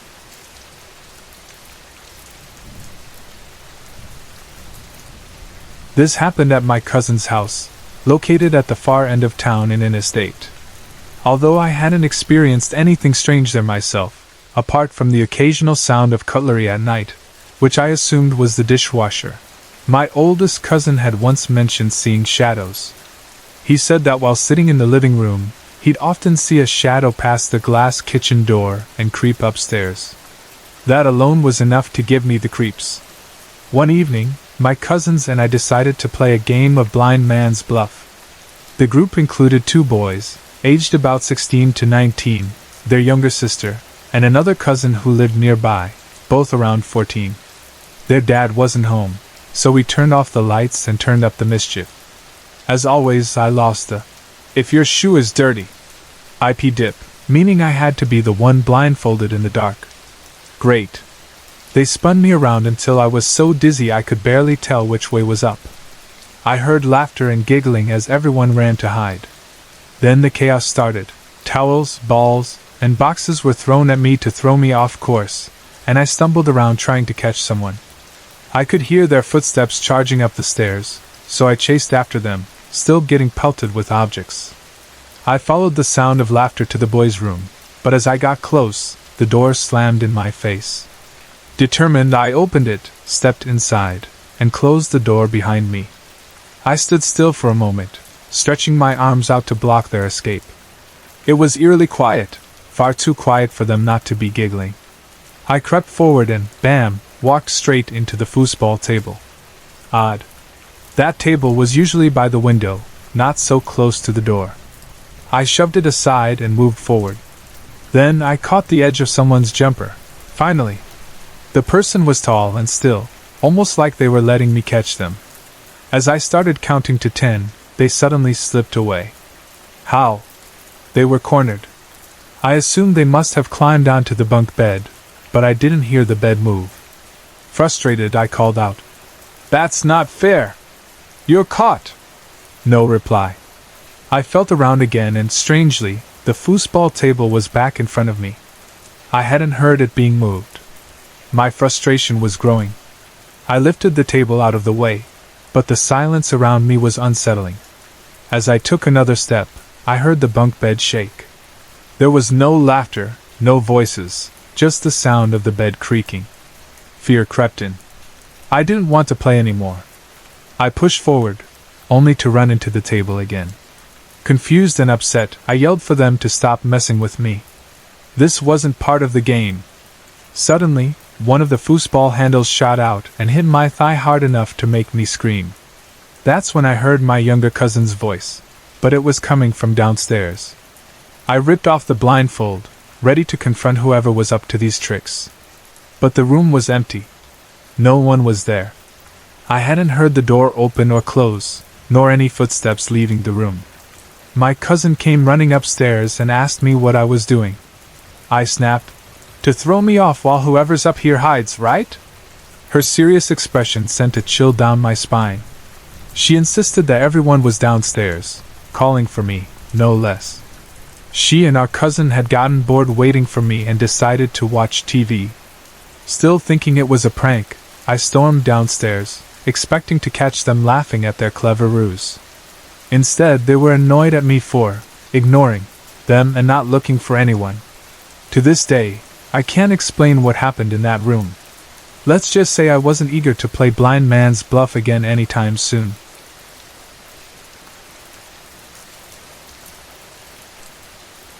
About 3 years ago, I had a terrifying experience that I still can't explain. I'm now 20 years old, living in Derry City, in the north of Ireland. Here's what happened. It started as an ordinary night. I had a busy day and decided to turn in early, heading to bed around 9 p.m. A few hours later, I woke up and needed to use the bathroom. It was around 3:15 a.m. when I got back into bed. I was wide awake and just starting to settle in when something bizarre happened. Suddenly, my entire body stiffened, like a board. I couldn't move a single muscle except for my head. Panic set in as I tried to scream, but no sound came out. I was completely paralyzed, lying there in silence. Out of the corner of my eye, I noticed a glowing green form begin to appear on the left side of my bed. At first, the sight wasn't frightening, it was more puzzling. The green light began to take on shapes, forming outlines of people. I thought I could even make out the shape of my late grandmother. Oddly, I didn't feel scared. If anything, I felt calm, almost comforted by the presence. But then everything changed. The green light grew unbearably bright, forcing me to turn my head away and close my eyes. When the light finally faded, I looked back, and that's when I saw it. Standing beside my bed was a massive figure, at least 6 feet 5 inches, with curly, shoulder-length hair. He wore a brown robe tied with a rope-like belt. The robe gave him the appearance of a monk, but his face was anything but human. His polished, shiny skin looked unnatural, and his eyes were the most terrifying part. They were enormous, 2 or 3 times the size of a human's eyes. He didn't look at me but stared straight ahead, as if his focus was somewhere else entirely. That's when the fear hit me.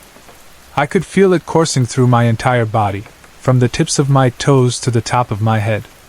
The sheer malevolence coming from this figure was overwhelming. It was as if every cell in my body was screaming at me that this thing was pure evil. I tried to move, to scream, to do something, but I was completely paralyzed. For what felt like an eternity, though it must have been about 20 seconds, the figure stood there, motionless but radiating a sinister energy. Then, as suddenly as it appeared, it vanished. My body slowly regained its ability to move, and my voice returned. I bolted out of bed, drenched in sweat, feeling like I just stepped out of a sauna. Shaken and terrified, I ran upstairs to my brother's room and stayed there the rest of the night. I sat wide awake, listening to unsettling noises, footsteps running up and down the stairs, and scratching at the door.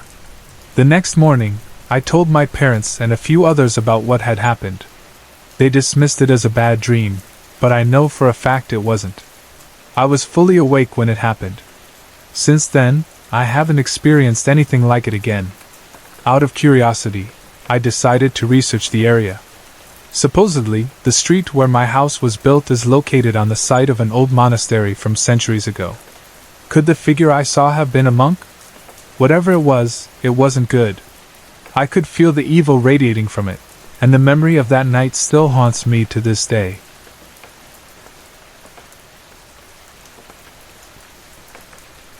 Back in 2006, I worked at a garage, or filling station as some call it, for about 6 months. It was owned by a well-known family in my village, the O'Reillys, who had run it since before World War II. The garage was essentially a large house, with a grocery shop set up in the big living room and petrol pumps out front.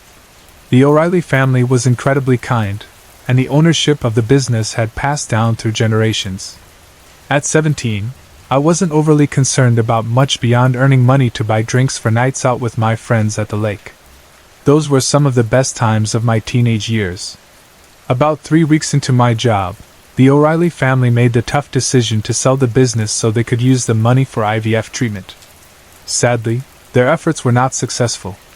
The other women I worked with often mentioned that the house was haunted by Mrs. O'Reilly, the former matriarch of the family. They claimed that objects would move on their own and that you could sometimes hear her voice in the storeroom, which had an unsettling atmosphere. I didn't pay much attention, though. I just wanted the day to end so I could do my own thing. Still, every morning without fail, we'd find a loaf of bread sitting in the middle of the floor. My coworkers were convinced it was Mrs. O'Reilly's doing, but I shrugged it off and got on with my day. One Sunday morning, however, something happened that changed my mind. Terry, a 51-year-old coworker, and I were chatting behind the tills. The shop was completely empty, which was typical for a Sunday morning, and our conversation trailed off. Suddenly, with a loud bang, 2 bags of sugar flew about 7 feet off the shelf. I was stunned. My jaw practically hit the floor. I'd always been skeptical about ghosts, but this couldn't be explained. There was no breeze, the bags weren't overstocked, and we definitely didn't have mice. I wouldn't have worked there if we did. Terry and I just stood there, frozen and silent, staring at the bags of sugar on the floor. After what felt like an eternity, Terry broke the silence with, "I'm not picking them up."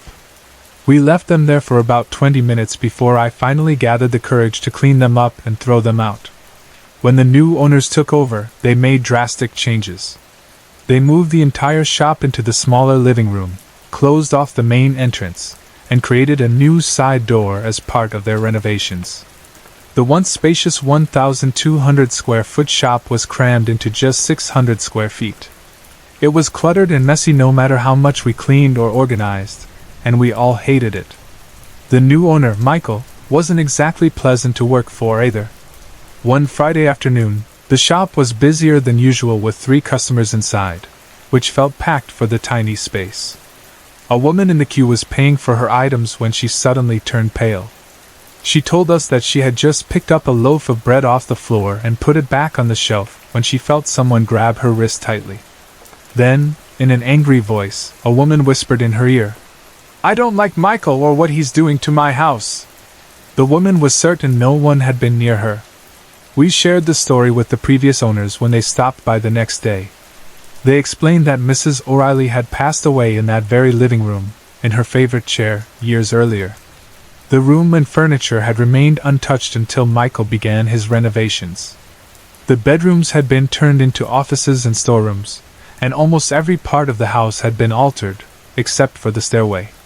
Strangely, the hallway light above the stairs never turned off, no matter how many times the wiring or switches were checked. That light, always shining, was oddly comforting since the stairs were the only part of the house left unchanged. Maybe Mrs. O'Reilly appreciated that. I often wonder if she's come to terms with the changes and made peace with the new owners. I like to think she has.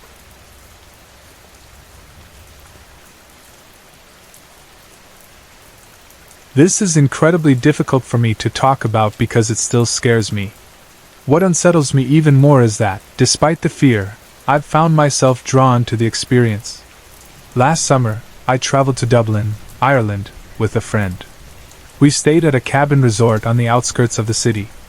The area was surrounded by dense vegetation, which gave me an eerie feeling, as though something unseen was always watching me. On the first night, as I flipped through the TV channels in my room, I heard a smooth, disembodied voice calling my name. It sounded so close. Terrified, I hid under the blankets, trying to ignore it. Over the next few weeks, the experiences became more intense. Whenever I heard the voice call my name, I felt a strange heat run through my body. It was unlike anything I'd ever experienced, especially since the cabin didn't have heating, and the evenings in Dublin were freezing. One night, as I listened to music on my iPod, the voice returned. Suddenly, my stereo turned to static, and through the distortion, I clearly heard my name. Piper! I froze in fear, unable to comprehend what was happening. When I tried to sleep, things only got worse. My bed tilted slightly, as though someone was sitting on the edge. I could barely breathe, and when I glanced toward the foot of my bed, I saw a misty figure. It stared at me, its face illuminated in the dim light. It was beautiful, almost like a storybook prince. I felt entranced, though I can't say I was fully aware of what was happening. It felt like I was in a strange, dreamlike state, aware of the events but unable to process them clearly. The figure, which I later learned could be an incubus, moved closer. I felt it stroke my hair, my cheek, and the side of my body. My entire body burned with intense heat, as though I were on fire. I couldn't move, my arms felt pinned down. Then I felt its touch on my thighs, gently pulling them apart. At this point, I was absolutely terrified, but I didn't resist. What happened next was both physically painful and strangely hypnotic. I felt something large enter me, starting gently but becoming increasingly rough. The experience left me in pain, but I couldn't cry out. It was as though fear and curiosity had rendered me silent. I think I fell asleep afterward because I remember waking up cradled, as though in someone's arms. The next morning, I discovered I was bleeding. I didn't know how to explain it, but I was sure it was connected to the incubus. This became a regular occurrence over the 2 months we stayed at the resort, though I never told my friend Harley what was happening. When I returned to the States, I thought it would stop, but it didn't. The entity followed me home. During the school year, I began experiencing sharp pains in my stomach and chest whenever I interacted with other men, even teachers or my dad. It felt like the incubus was jealous, almost possessive. I struggled to maintain even the simplest conversations with male figures in my life. Over time, I started seeing the spirit more clearly. It's as though it's becoming more human-like. It even does small things to encourage me to go to bed earlier. While part of me is drawn to its presence, I'm afraid, truly afraid. I don't know how to stop it or what it wants from me. I've decided I need to talk to someone, maybe a priest. I'm Catholic, though I haven't been to church in a long time. I think now is the time to return and seek guidance. Whatever this is, I know I can't face it alone.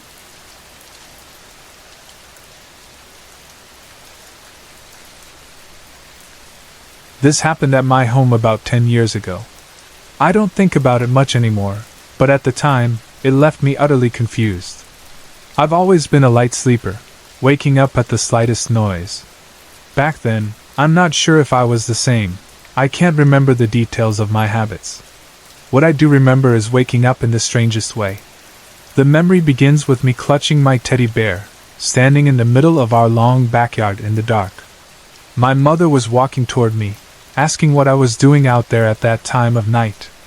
I was so confused that I started crying. The next thing I recall is racing down the stairs, Teddy tucked under my arm. But the moments in between, how I got outside, why I was there, are a complete blank. I must have been standing in the garden for a while because my feet were wet from the grass. What baffled me even more was the teddy bear. I've always kept teddies on my bed, even as an adult, but I hadn't carried them around with me since I was a little kid. This experience was strange on so many levels. I had never sleepwalked before, and to this day, I don't understand it. What's more, it never happened again. Let me tell you about another odd experience I had in the same house.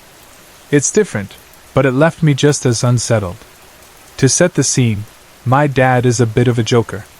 He loves scaring me because he knows how easily I get frightened.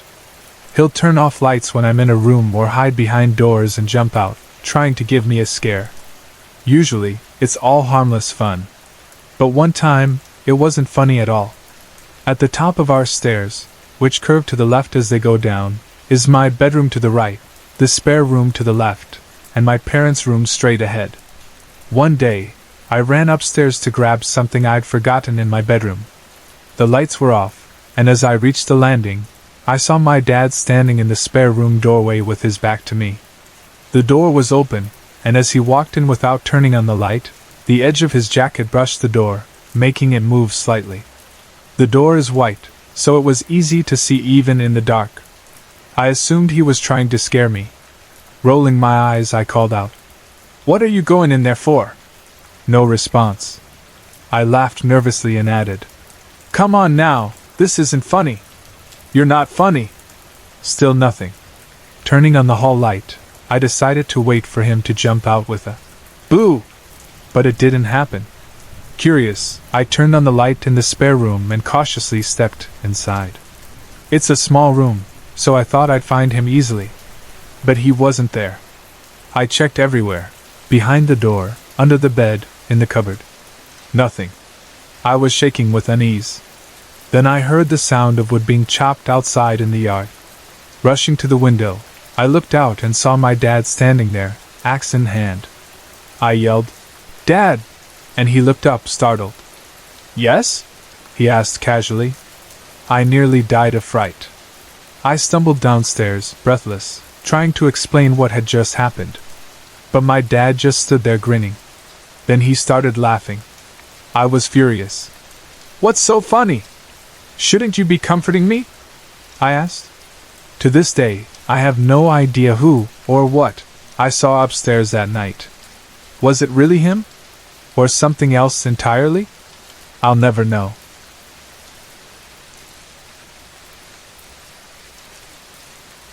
My name is Aisling, and I'm 13 years old, living in Galway, Ireland. Strange things have happened to me since I was around 7, and they still do. My house is over 100 years old, so it doesn't surprise me that it might be haunted. Many people, including my great-grandparents, passed away here. What's odd is that I'm the only one in my family who experiences these things, except for one time my mum noticed something unusual. My dad and granddad have also had paranormal experiences in another house. That place is said to be haunted by a boy from the famine and 2 Victorian figures. But here's what's happened to me in my home. A woman's voice.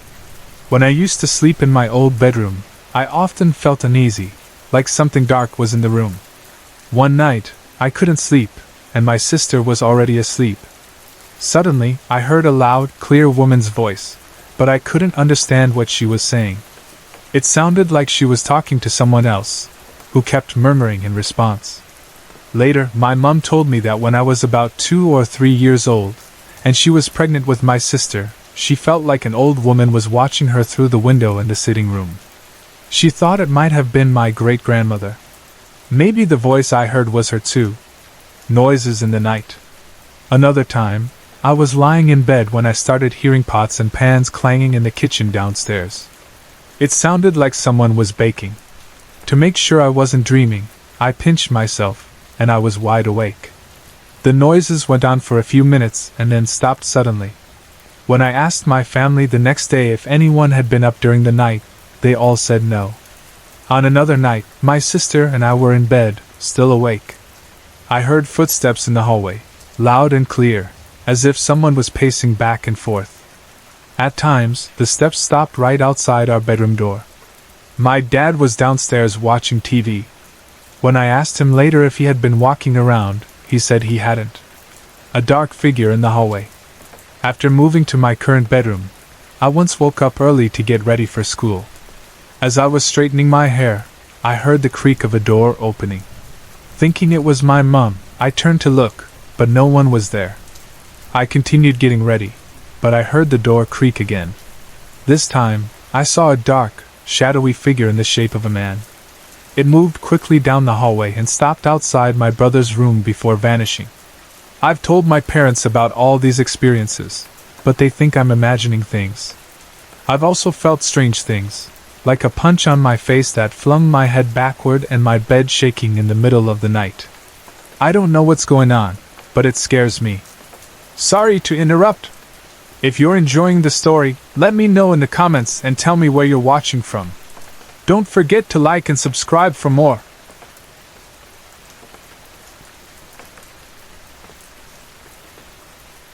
Hi, my name is Brian, and I'm from Swords, Dublin. I've lived in my parents' house for the past 19 years, and during that time, a lot of strange things have happened, lights flickering on and off, radios tuning themselves to different stations.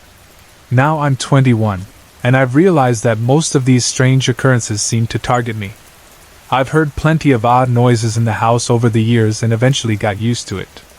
But one night, I woke up and couldn't move or speak. It was terrifying at first, but it happened so often that I learned to deal with it. However, one night stands out more than the rest. I had just laid new wooden floors in my room and was sleeping on a mattress on the floor. The old chopped-up floorboards were piled in a corner of my room because, being the messy person I am, I hadn't cleaned up yet. I turned off the light and was just about to fall asleep when I heard the loose wood being moved around, as if someone was pushing it back and forth. I opened my eyes, and there he was. A man, dressed entirely in black, stood over me, looking down. I couldn't see his face clearly, but the sight of him sent shivers down my spine. I was absolutely frozen with fear. Later, my mom's friend, who has a sixth sense, told me she had also seen this man on several occasions, along with two women at different times. This only added to my unease. 3 weeks ago, I moved out of my parents' house to start a new chapter of my life. I found a place just 5 minutes away and moved in with a friend. The first night in the new house was great. We had a few drinks and enjoyed ourselves, just the usual. But within a couple of days, we started hearing strange noises. At first, we blamed it on the neighbors, but as the sounds continued, I started to feel uneasy.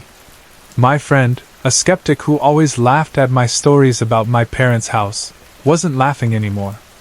I've found myself checking every room and every wardrobe in the house on multiple occasions, convinced there was someone inside. We've heard footsteps upstairs, cabinets banging, and doors creaking. One particular night, I was in bed, just drifting off to sleep, when I heard the front door open and close. My body froze. I couldn't move, like a heavy weight was pressing down on me, like a ton of bricks. I wanted to scream but couldn't. I could hear faint whispers around me, though I couldn't make out the words. It lasted about 5 minutes, and I finally talked myself out of the fear, convincing myself it was all in my head. But a nagging thought crept in. What if something had followed me from my parents' house? Strange things kept happening throughout the week, but last night was the worst.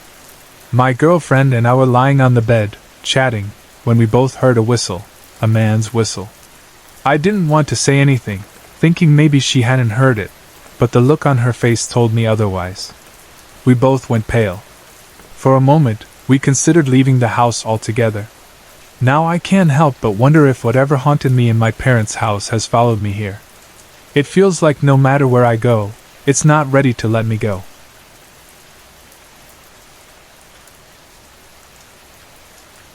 It was the summer of 2006, sometime around 3:35 p.m., I think. It was a bright, sunny day with kids playing outside and traffic going by. My little brother had some friends over, my mom was chatting with the neighbors, and my dad was helping plumbers fix the bathroom. My older brother was out with his girlfriend, and I had this gut feeling it was a Friday, though I can't say for sure. The day started off pretty normal. I was in my room, sitting on my bed and sorting through a pile of pictures my mom told me to clean out from under my bed. My little brother kept coming in to grab toys from the toy box at the foot of my bed, which started to annoy me because I'd had a little argument with my mom earlier and wasn't in the mood for anyone. At one point, my mom came upstairs with a neighbor to show off the new wardrobes we had just gotten. I barely acknowledged them, making an annoyed face, and went back to sorting the photos. My little brother kept coming back, dropping toys everywhere. Finally I snapped. "I'm not picking them up! Clean it up now, or I won't let you in my room again!" As I was scolding him, I glanced up, and there she was. Standing just outside my room on the landing was a beautiful blonde-haired woman. She was wearing a modern white cardigan over a red dress that ended just below her knees. I didn't say anything because I assumed she was one of my mom's friends. But the way she looked at me was strange. Her expression seemed to say, "Don't talk to him like that," or, "You're being a mean sister." I stared back at her, making a face that basically said, "Fine, whatever." Feeling a little guilty, I helped my brother clean up his toys. After everything was tidied, I turned back, and the woman was gone. Later, I went downstairs and asked my mom, "Why were all the neighbors in the house?" She was cleaning the counter and replied casually, "I brought Alan's mom upstairs to see the wardrobe." I paused and asked, "Who was the other one then?" Her response caught me off guard. There was no one else. I tried to argue, insisting that I'd seen someone, but my mom dismissed it, telling me, "Don't scare your brother with nonsense." She was clearly getting annoyed. A few days later, when my little brother wasn't around, my mom asked me to tell her the story again. She decided to have the house blessed, though she admitted it was more to make me feel better. To this day, she laughs about it whenever I bring it up, and my older brother jokes about it too. My dad once said with a chuckle, "If it was a ghost, it was probably your brother's guardian angel. She didn't seem too happy about the way you spoke to him." I never saw the woman again, but I still get a weird feeling sometimes, especially when I'm around my brother, like someone's watching.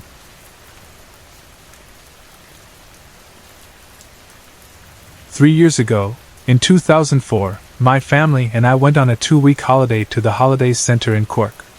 If you're from Ireland, you might know Trabolgan, the Holiday Centre. When we arrived, the little cottage-like house we were staying in wasn't cleaned properly at all.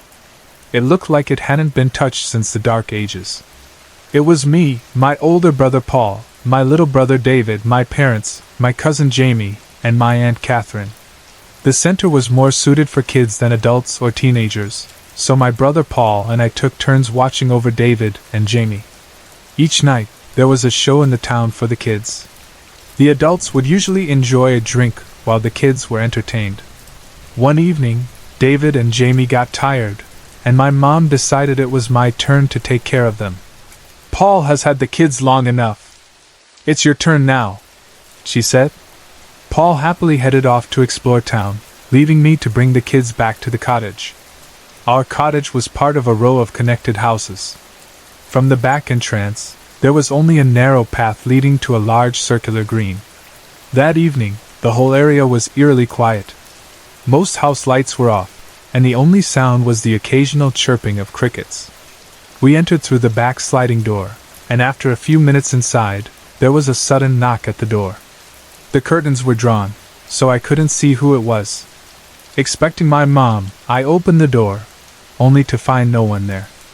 I stepped out to look around, but it was pitch black. The silence was unsettling, and the forest in the distance loomed over the darkened houses. Thinking it might be kids playing a prank, I went back inside, closing the door behind me. But just as I turned to walk away, a loud bang on the glass door made me jump out of my skin. It was so loud it sounded like someone was trying to break the glass. At that moment, ghosts weren't on my mind. I thought it was something far scarier, like a murderer. My heart racing, I grabbed David and Jamie and locked us all in the bathroom. I wanted to run back to the town where my mom was, but fear paralyzed me. David started crying when he saw the look of panic on my face. Finally, I worked up the courage to step outside and check. To my relief and confusion, the area was completely empty. The houses were dark, the street was silent, and there wasn't a soul in sight. When I told my mom, she shrugged it off. "Don't worry," she said. "It was probably just kids." I tried to believe her, but the unease lingered. Over the next few days, everything seemed to go wrong in that house. There were no more bangs or ghostly apparitions, but it felt like the place was cursed. One mishap after another, so much so that our family did something we never do: we cut the holidays short. We packed our bags and left as quickly as we could. On the morning we left, something strange happened that sealed the deal. Tiny insects swarmed all over the skirtings of the windows. It was like the house was trying to hold us back, one last attempt to make us stay. I even captured it on camera. To this day, I can't explain what happened at that cottage. It wasn't just bad luck, it felt like something didn't want us there.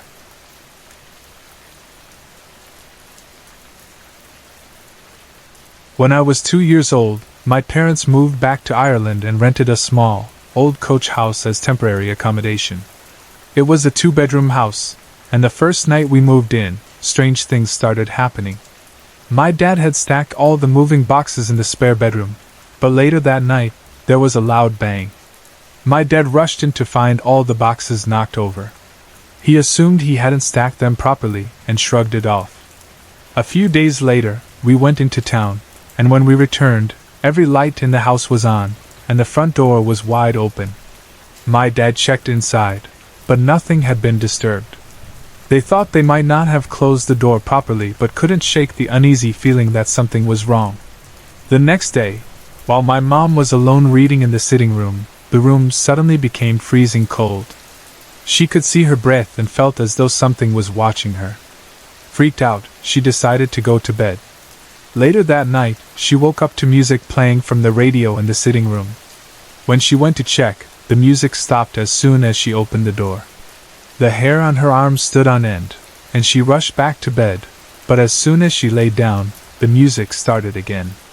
Over the following weeks, the strange activity continued, lights turning on when no one was home, doors left open, and an overwhelming sense of being watched.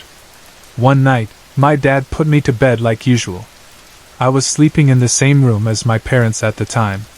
As I lay there, I saw shadows of tree branches moving outside the window. A few minutes later, I looked up and saw a black figure staring down at me from the attic door. The figure was completely dark, like a shadow, and the attic door was wide open. When I looked again, the figure was gone, but I noticed it had moved to the end of my cot. The figure was tall, wearing a long black coat and hat, and held a knife in its hand. Its features were impossible to see, it was just a shadowy outline. I stood up in my cot and started walking toward it, but I don't remember anything after that.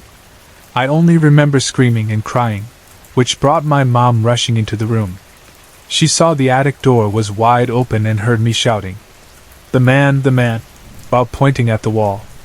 My mom was terrified and called my dad into the room. He insisted it was just a backdraft that opened the attic door and didn't believe anything supernatural was happening. After that night, the shadow figure never appeared to me again. Not long after, we moved to a bigger, happier house. Even though the shadow ghost never hurt me or my parents, its presence left us unsettled. Years later, a family friend moved into the same coach house. They tried to use the room I had slept in, but the door wouldn't open, even though it couldn't be locked. About 5 years later, a girl from my school moved into the coach house with her family. She and her brother slept in the same room I had. Both of them saw the same shadow man. At first, they thought someone had broken into the house, but they eventually realized it was haunted. They moved out shortly after. I was only 2 years old when this happened, but the experience left me scared of the dark for years. I still pass by the old coach house sometimes, but no one lives there anymore. As I grew older, I discovered I'm very sensitive to spirits. Is that why the shadow ghost appeared to me? What do you think?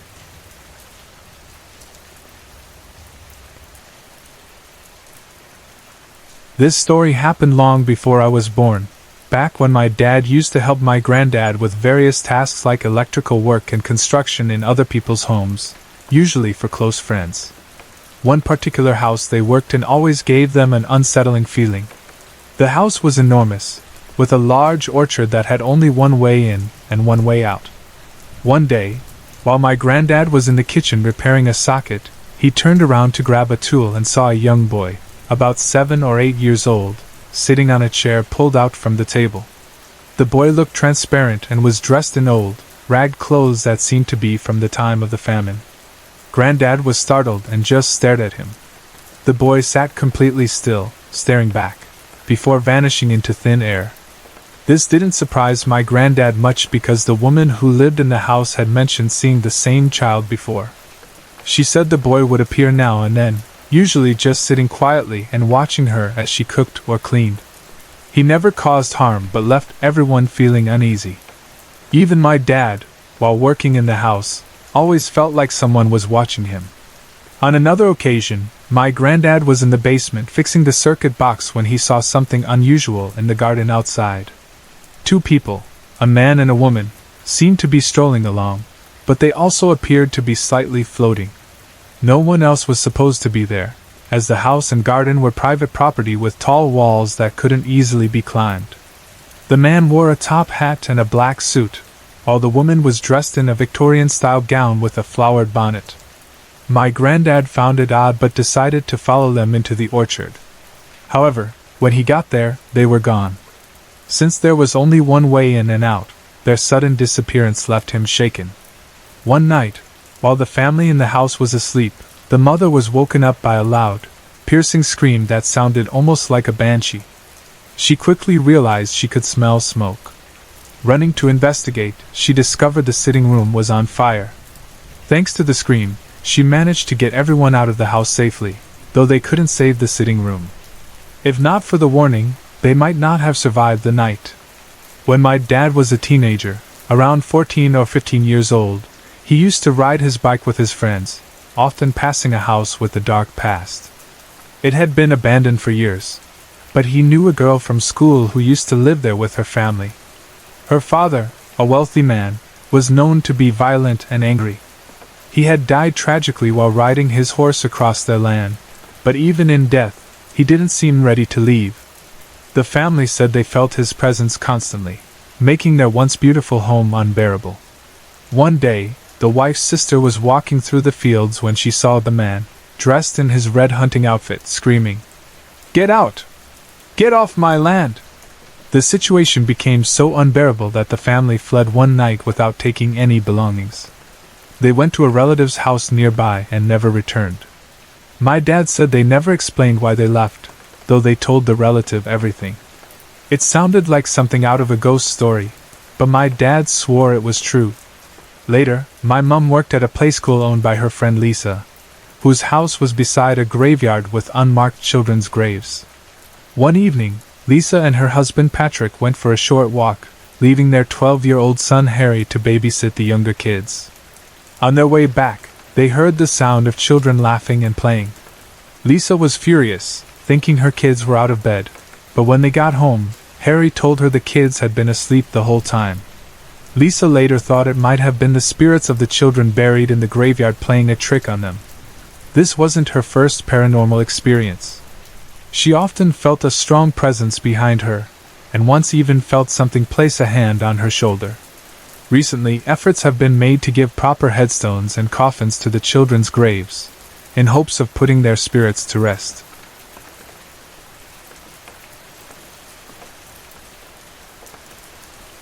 The story I'm about to share happened in November 2005, on what seemed like an ordinary Friday night. Since I had plans to meet friends the next evening, I decided to spend the night at home, relaxing and watching TV. Around midnight, I turned off the television and prepared to go to bed. It was just my father and me at home that night.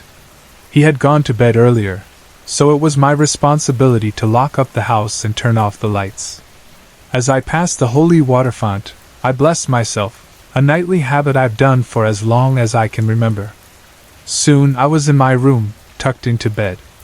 Being an avid reader, I reached out for a book, but my eyes landed on a small booklet of the Holy Rosary. A week earlier, I'd been hearing about the graces given by Our Blessed Lady to those who recite the Rosary.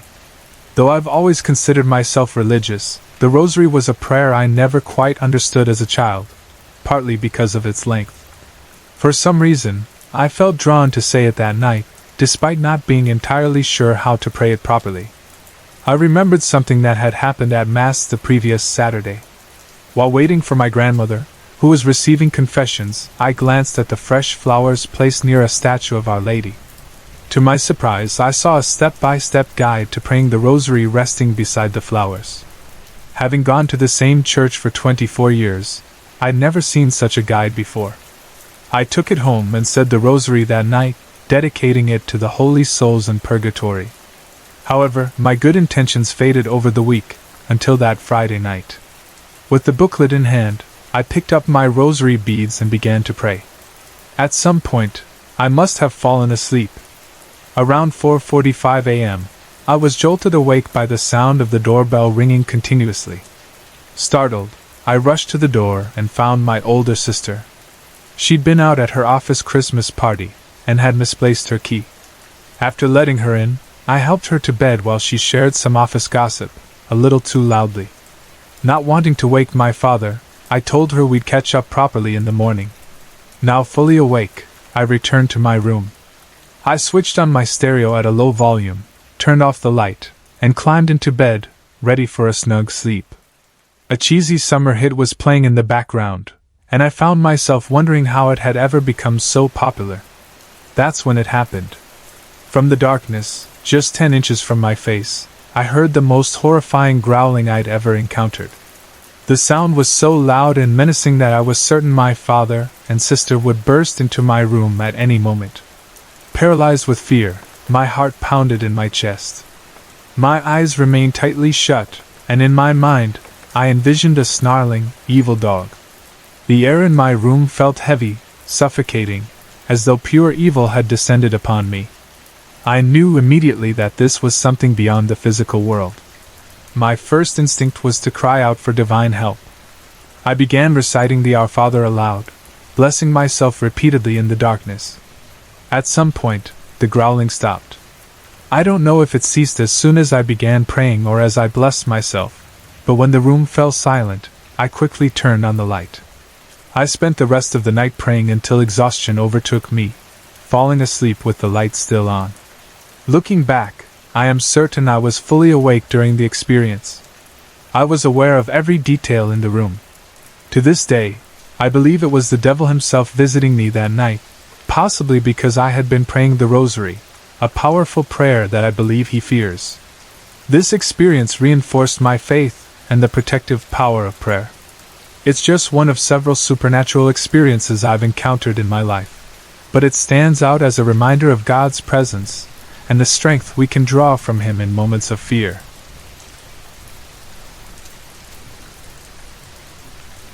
A few months ago, my sister started working at a department store.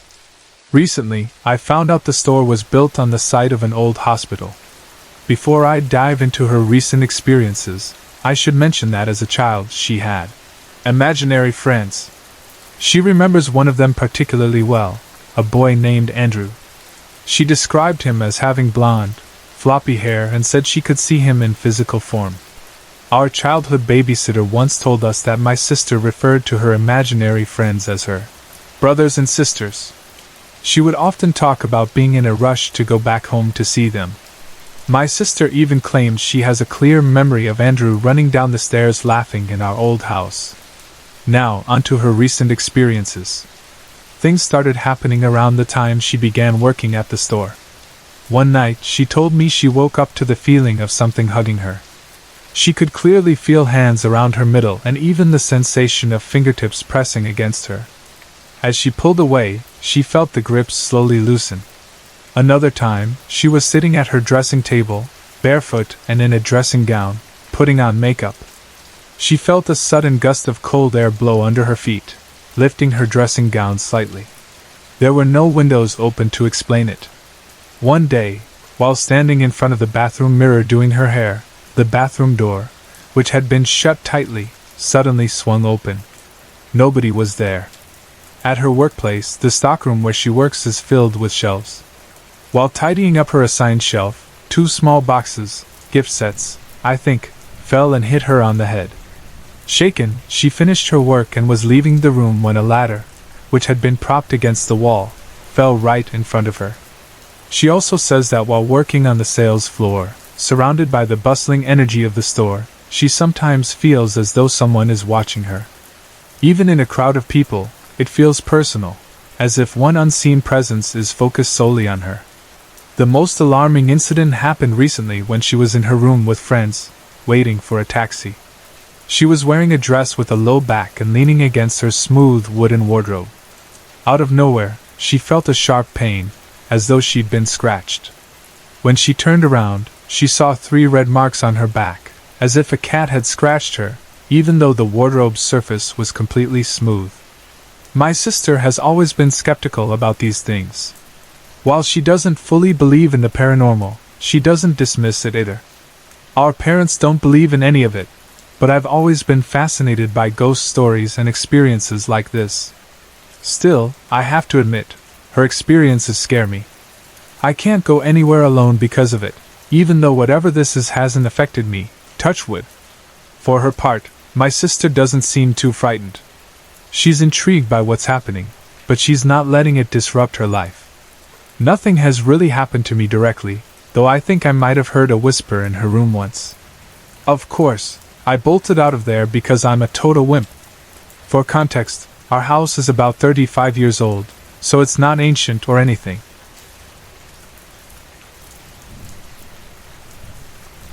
We were a family of 10, 5 girls, 3 boys, and our parents. The first 4 children were girls, followed by 1 boy, then me, and finally my 2 younger brothers. William, the second youngest, was born in 1980, 3 months premature after my mother had a fall that triggered early labor. William's first months were spent in intensive care, fighting for his life. My parents endured a harrowing time, trying to balance spending as much time as possible with their fragile newborn, while also caring for their 6 other children. When William pulled through, it was a miracle, but the doctors strongly advised my parents not to have any more children. They warned my mother that she would never be able to carry another baby to term and recommended she undergo sterilization. Reluctantly, my parents agreed. Before the procedure, my mother had to take a routine pregnancy test, which came back positive. Abortion was not an option in Ireland at the time, so my mother had to proceed with the pregnancy. Determined to give her the best possible care, my father worked every bit of overtime he could to afford private medical treatment. My mother's pregnancy was classified as high risk, not only because of William's premature birth but also because she was 36 years old, which was considered older for a pregnancy back then. The months were tough, filled with worry about whether she would carry the baby to term. Despite the challenges, my youngest brother was born healthy, and my parents were overjoyed. To my mother, he was the child she was never supposed to have, the baby she almost lost before he even arrived. She adored him fiercely and became especially protective of him. Tragically, my mother passed away in 1990 when my youngest brother was just 8 years old. At that age, he didn't fully understand what was happening. As he grew older, he missed her terribly. Whenever we spoke about her, he'd cry. Her absence weighed heavily on him. When I was around 15, I began having recurring dreams about my mother. In the dream, she was sitting at our kitchen table with my youngest brother. A large pile of sweets was in front of them, and she was helping him count them out. Nobody else was allowed any of the sweets, and she wouldn't speak to anyone else, only whispering to him. This dream repeated itself for a couple of years, always the same. Then, when I was 17, the dream changed. This time, I saw my mother standing in our kitchen. She was dressed in the outfit she had worn to her brother's wedding, a green dress with a large white hat and matching handbag. She looked beautiful. I kept asking her why she was there, but she didn't answer. She just smiled. After a few moments, she told me she was waiting for someone and that she'd be leaving soon. Then the dream ended. The following afternoon, my youngest brother passed away. He was 15 years old, and it was the day before the 7th anniversary of my mother's death. Looking back, I believe my mother had been trying to warn me all along. Those dreams were her way of letting me know she would be taking her baby boy back to be with her. Though it's heartbreaking, I also find comfort in believing that they are together now.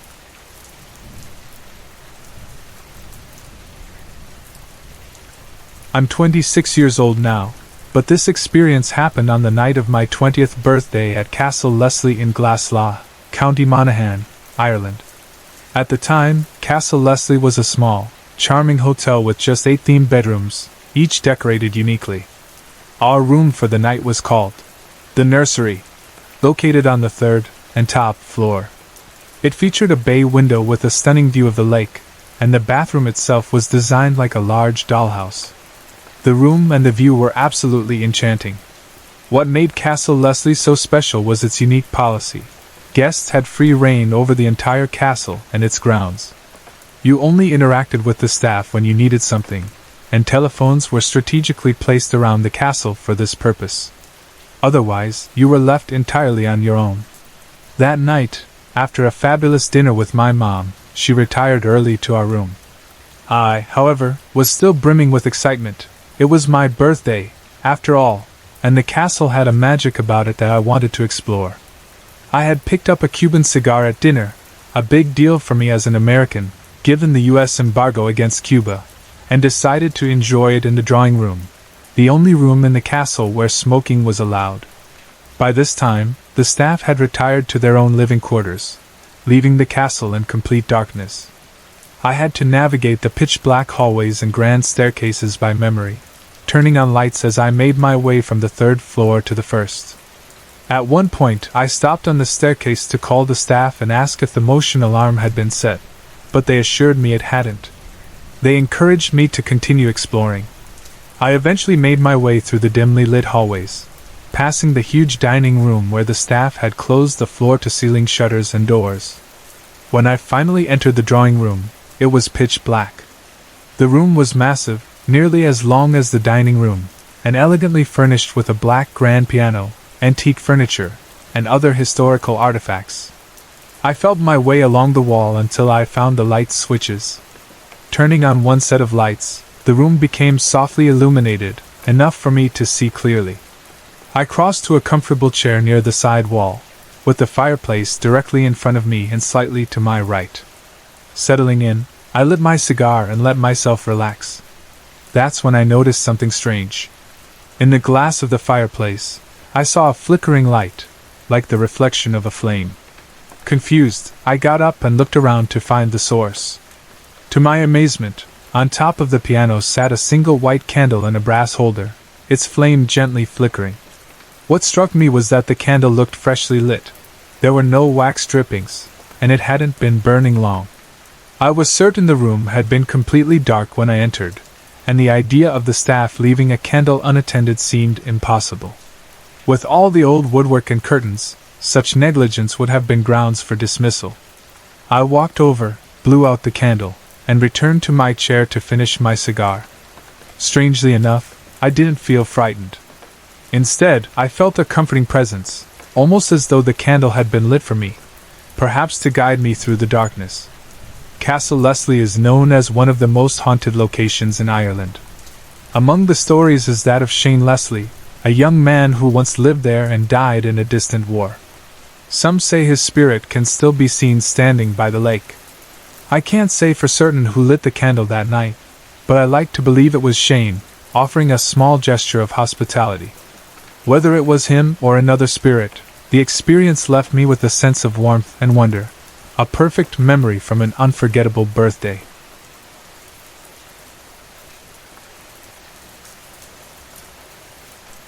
My friend has lived in her house for as long as I've known her, if not longer. She lives there with her husband and 3 small children. We've been friends for a long time, so I once confided in her about the strange dreams I had while living at my parents' house in Ross's Point. That's when she shared her own experiences with me. She told me about a little girl spirit who had followed her ever since she dug up an old coin in her grandmother's garden. She still has the coin, though it occasionally disappears and later reappears in strange places. My friend was told that the spirit is a protective presence, possibly a deceased family member. The little girl makes herself known by flushing the downstairs toilet or moving objects around, especially during times of change, like redecorating, moving, or the birth of a child. One example she shared was when she'd finished eating cereal and placed the bowl in the sink. Later, she found the bowl on the floor between the double doors to the kitchen, even though she distinctly remembered putting it in the sink. The spirit, however, only reveals herself to female family members. I used to babysit for her sometimes, and I wasn't worried about the spirit since I wasn't family. One night, I put the kids to bed and was watching a horror movie when I suddenly heard the downstairs toilet flush. Startled, I checked on the kids, but they were all sound asleep. Freaked out, I went back to the living room, turned off the horror movie, and put on one of the kids' films instead. When I told my friend, she laughed and said, "Looks like you're part of the family now." I was far from thrilled. A few months later, I visited her house to watch Paranormal Activity. You'd think I'd have learned by then, but I hadn't had any more experiences since my initiation, so I wasn't worried. As we watched the movie, the edge of the curtain closest to the TV slowly peeled back and then dropped back into place. It happened a few times, and my friend asked if I'd seen it. I nodded, and we both decided to ignore it. Then, a helium balloon her youngest had brought home started rotating in circles. My friend popped it, and everything went quiet again. Fast forward to August 2011. I was 6 months pregnant, and had moved to the bottom of Gallows Hill. My friend's family went on holiday for a week and asked me to take care of their pets. 2 cats, 1 with kittens, 2 guinea pigs, and assorted fish. My fiancé and mother helped with tasks like cleaning the litter trays, so I just focused on feeding the animals. On the 3rd day, things started getting strange. That morning, I found that one set of curtains I was sure I'd closed the night before was open. At first, I thought maybe one of the kittens had done it, though I couldn't explain how they could rehook the curtains. I chalked it up to human error and made sure to double-check the curtains that night. Yet the next morning, a different set of curtains was open. This pattern continued every night and morning. The spirits seemed to be playing with me. I decided not to let it bother me since I was only there briefly each day. On the 6th day, my fiancé was cleaning the litter trays while I checked the youngest child's bedroom. The curtains were still closed, untouched since the night before. But as I turned to leave, I saw the built-in closet door wide open, with its contents scattered on the floor. I threw everything back in, shut the door quickly, and left, knowing my friend didn't like the cats getting into the closets. The next day, I found something even more unsettling. As I entered the kitchen to feed the cats, I saw the dog lead my friend used to lash the double doors closed. It was neatly folded on the counter. There was no way a cat could have done that. I was the only one with a key, and I doubted an intruder would leave valuables untouched just to fold a dog lead. I rushed through my chores, relashed the doors, and called out, "They're home tonight! I promise!" before slamming the door shut for the last time. These experiences weren't scary or threatening. I think the spirit just wanted to let me know she was there, maybe wondering where the family had gone. I've never been afraid of that house, not like I was in my own. Perhaps being built on gallows ground makes homes like these more susceptible to such things.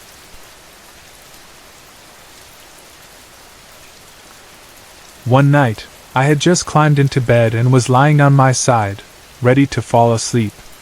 I had only been lying down for a few seconds when my entire body became paralyzed. My ears started ringing, and I felt a strange sensation. I was fully aware of my surroundings as it happened. That's when I saw a black figure of a man walking toward my bed. My heart began racing, and I thought I might have a heart attack because it was beating so fast. As he came closer, I felt an odd warmth. When he stood beside me, he lifted the blankets and started to touch me. I was terrified. I tried to call for help but couldn't move or speak. I felt his presence all over me before everything went blank. When I woke up the next morning, I couldn't make sense of what had happened. I didn't tell anyone and tried to brush it off. A few days later, while trying to fall asleep, I heard a man whisper something in my ear. I jumped up and looked around, but no one was there. I couldn't make out what he had said. Over the following weeks, the whispering returned, always unclear, and I ignored it, hoping it would stop. One afternoon, after coming home from school, I felt exhausted and decided to take a nap. As I lay down, I felt something lie beside me and put an arm around my waist. Strangely, I didn't feel scared. Instead, I felt safe. I had a vivid dream about a man who looked incredibly handsome. In the dream, we were lying together, laughing and happy, like we were in love. When I woke up, the feeling lingered, and I assumed it was a friendly spirit. A few days later, I had another nap and woke up feeling something strange, almost like the sensation of being with someone intimately. I tried to look around but felt drowsy, as if drugged, and quickly fell back asleep. When I woke up again, I felt something kissing me, but I still couldn't see anyone. Once again, I brushed it off as my imagination. The strange experiences stopped for a while but eventually returned. That's when I began searching online and came across stories about incubi. Everything I read seemed to explain what I had been experiencing. After that, the whispering resumed at night, along with strange noises in my bedroom, objects being moved and sounds coming from the attic.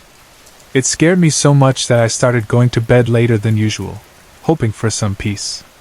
Sometimes, I would wake up feeling exhausted, as if I hadn't gotten any rest at all. One night, I woke up and saw a black figure lying beside me. I couldn't move. I was paralyzed again. This time, I could make out some of his features: dark eyes, visible whites, a nose, and a mouth. He looked human, but his body was shadowy, almost like a demon. He said something to me, but I couldn't understand it. I asked if I could go back to sleep, and to my surprise, he laughed softly, as though amused that I wasn't scared of him. He stopped trying to touch me when I said no, and I eventually fell asleep. Over time, I began to recognize his presence. He creates a fast, clock-like ticking noise when he's around and sometimes makes the attic creak loudly, startling me. I realized he wasn't harmful. Instead, he felt like a protector, always watching over me. I grew used to his presence, and even started to feel safe when he was near. He's caring and sweet, and he listens to me. When I went through depression, he helped me feel better. I've never felt threatened by him. Instead, I feel like I've known him forever, though I'm unsure from where. He told me that I was his girlfriend in the 1900s and that he wanted to marry me. I don't know if that's possible, but it feels strangely familiar. He has been with me for 4 years now, and I'm not afraid of him. People have warned me that incubi are dangerous, but Andrew, as I call him, has only brought comfort to my life. What do you think? Could it be true that we've known each other before?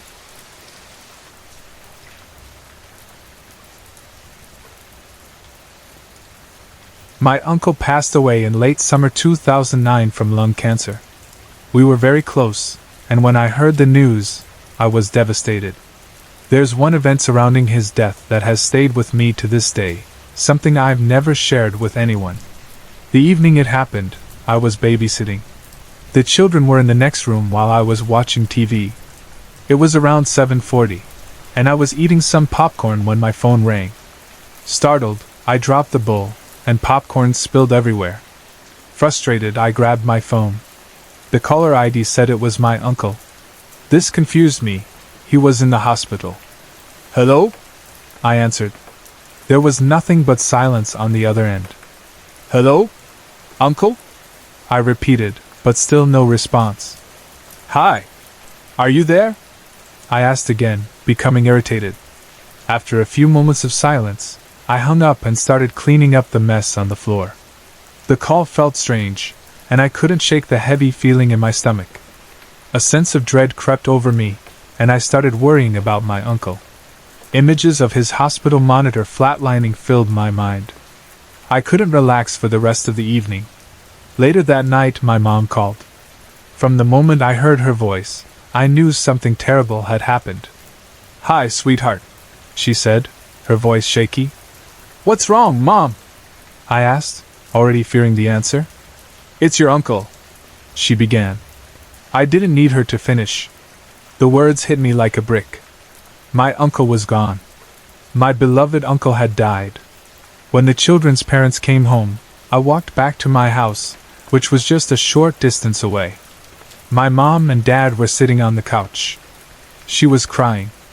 I sat between them, and soon, all three of us were crying together. A while later, the strange phone call came to mind. I asked my mom what time my uncle had passed. 7:40, she said. My heart sank. It was the exact same time I had received his call. How could he have called me if he had already passed? The thought swirled in my mind for days. Even now, I sometimes catch the faint smell of cigarette smoke in my bedroom late at night. I've never smoked, and neither have my parents. Occasionally, when I'm alone, I feel a presence near me. It feels like my uncle is close by. It's never frightened me. In fact, it brings me comfort, because I know he's still watching over me.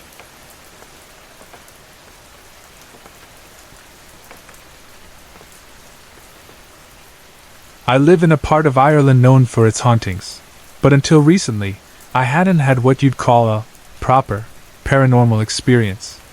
Sure, I've had those fleeting moments where you catch something in the corner of your eye or hear noises when you're alone, but nothing that made me think, wow, that definitely just happened. A few years ago, my mom went to see a psychic who told her I had a special connection to the spirit world. Here in Ireland, that's not uncommon. Everyone seems to have some kind of story. But the psychic also warned her that I should never mess with Ouija boards or attempt spirit calling because it would only end badly for me.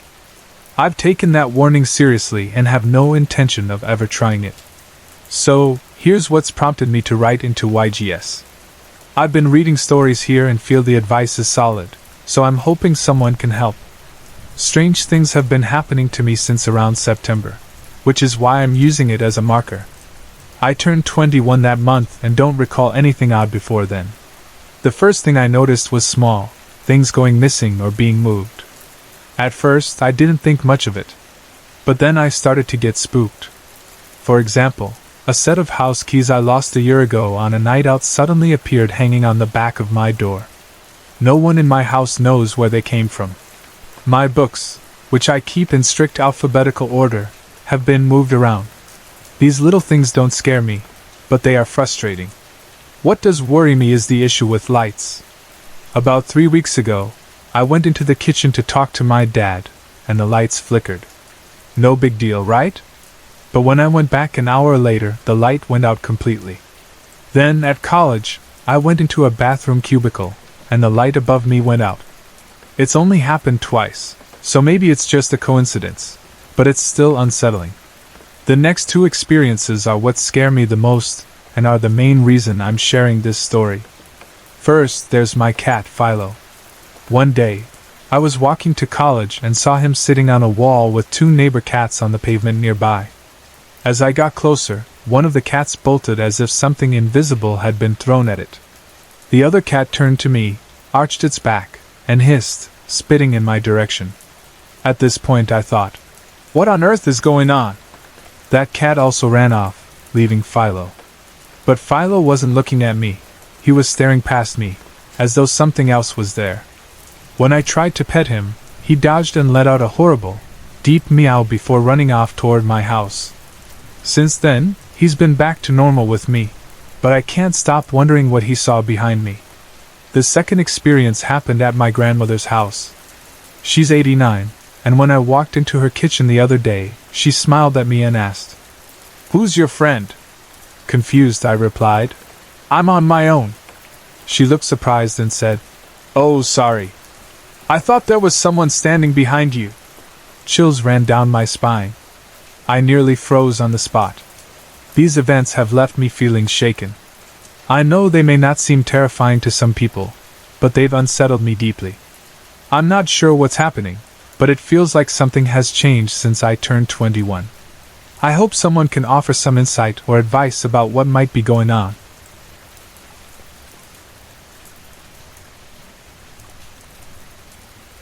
I'm 24 years old now, but for as long as I can remember, bad luck and strange events have followed me. My mother once told me she had an experience with a Ouija board when she was younger, so disturbing that she had to get a priest to bless her afterward. Lately, I've learned that she has also seen the same figure I've been seeing, which makes me wonder if something she encountered back then has attached itself to me. Growing up, I experienced a lot of trauma in a violent and abusive environment. I lost my father and my best friend to suicide at a very young age, which was devastating. I believe this thing I've seen has tried to disguise itself as my father before. From what I've read, dark entities are drawn to broken people, and I've always felt like that's what's happening to me. When I was around 12, I became fascinated with the occult. I had symbols on my walls and even practiced a few rituals, which I now realize was a terrible mistake. One night, I woke up to see a dark shadow figure standing at the foot of my bed, pulling at my blanket. I was completely powerless, unable to move or stop it. This was the first time I saw it, but it wasn't the last. Over the years, it's appeared in different forms, sometimes as a couple, other times reaching around my door to open it slowly.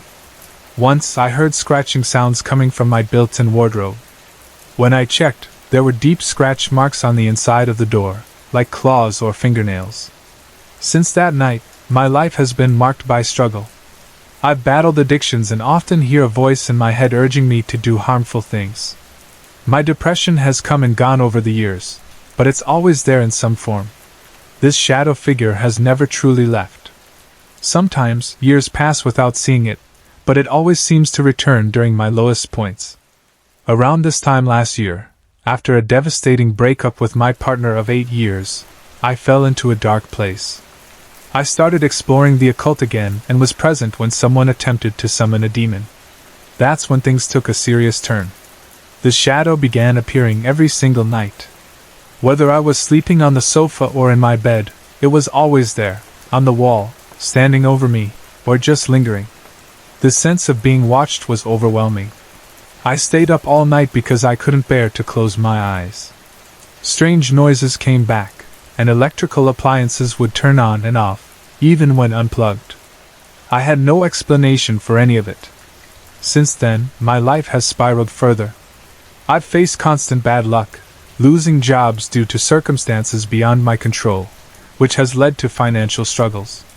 My depression worsened, and suicidal thoughts became frequent. I've lost loved ones, been injured repeatedly, and watched myself change from an outgoing person to someone isolated, angry, and withdrawn. Even my sense of self has been shaken. I've had intrusive doubts about my sexuality, even though I've always been attracted to women. I've recently decided to seek counseling because I can't fight this thing alone anymore. It feels like it's been with me, on and off, since childhood, feeding on my weakest moments and amplifying my pain. I don't know what it is or why it's here, but it's making my life unbearable.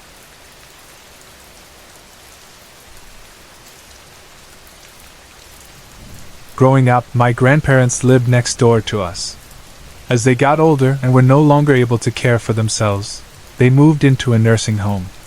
To help cover their care expenses, my dad decided to rent out their house. Over a few years, several tenants lived there, including a middle-aged man and his son. This man was friends with a woman who was described as well-traveled. She owned a large collection of items from far-off places, gathered over the years. When she needed to move house, she asked her friend, the tenant, if she could store some of her belongings in the attic of my grandparents' house. Many of these items were never collected, either because she forgot about them or didn't want them anymore. One of these items was an ornate, oval-shaped mirror. None of us thought anything of it at the time, but as the strange events unfolded, that mirror seemed to hold the key to the mystery. When the tenant and his son eventually moved out, my older sister Jen moved in with our middle sister, Lucy. They lived there together for a while until Lucy bought a house with her boyfriend, leaving Jen to live alone. After our grandmother passed away, my dad decided to sell the house, meaning Jen would need to move out. Strangely, as soon as the house was put on the market, the paranormal activity began, and quickly intensified. Jen admitted to us later that she'd been hearing strange things in her bedroom since she first moved in. She often heard the labored breathing of a middle-aged man, but she never told anyone because she thought we'd think she was imagining things. When she finally opened up, it was clear the activity had become much worse. As we later learned, paranormal activity often increases when furniture is moved or a house is put on the market, both of which were happening at the time. Jen started experiencing other textbook signs of a haunting. She would hear heavy footsteps in the hallway at night, and loud sounds of heavy objects being moved in the spare room next door. She even saw a shadowy figure walking through the dining room out of the corner of her eye while watching TV alone. To make things more unsettling, she occasionally smelled tobacco smoke in the dining room, though no one in our family smokes. As moving day approached, the activity became more bizarre. She noticed cold spots and strange clicking noises in the air. Her belongings would often be moved or found in odd places, and once she was woken up by a man's voice calling her name. One of the most fascinating things she described was waking up to find her blankets being gently tucked around her, as if by invisible hands. She also saw a glowing, rippling light moving through her bedroom, which contrasted with the sharp pinch she felt entering the same room during the day. The most chilling incident happened shortly before she moved out. One morning, she was woken up by a man's voice speaking Italian. He clearly said the word, "Scopata." I suggested she try sage smudging to cleanse the space, but Jen felt it wasn't worth the trouble since she was about to move. She temporarily moved back into our house, bringing most of her belongings with her. Since we didn't have room to unpack everything, we stored many of her items in the hallway, including the oval-shaped mirror that had been hanging in her dining room. Not long after, something strange happened. My dad heard a loud crash from the hallway. When he went to investigate, he found that several items had fallen, triggering a domino effect that ended with the mirror falling and shattering. While cleaning up the broken glass, my dad discovered something odd, a piece of newspaper tucked behind the mirror. The article was about a football match, and the entire thing was written in Italian. Upon closer inspection, we realized the mirror itself was made in Italy. Jen and I now believe that an Italian male spirit may have been trapped inside the mirror and brought into her house. The pieces fit together too perfectly to be a coincidence. Although most of my family tends to be skeptical about the paranormal, even they admit that everything that happened with the house and the mirror feels far too eerie to ignore.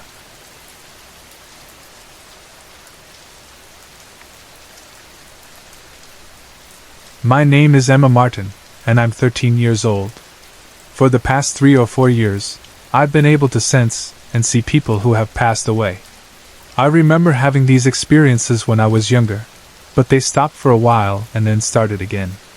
The year I was born, my dad's brother, Eugene, died in a car crash.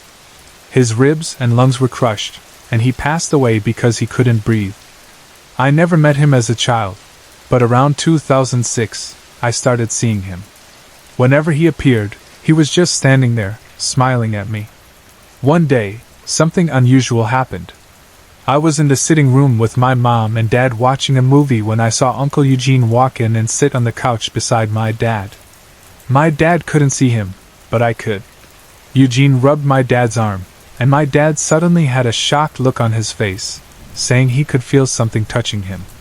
I told him it was Eugene, but Eugene got upset that I had said anything. Later that night, he came into my room, still unhappy. I apologized to him, which made him smile.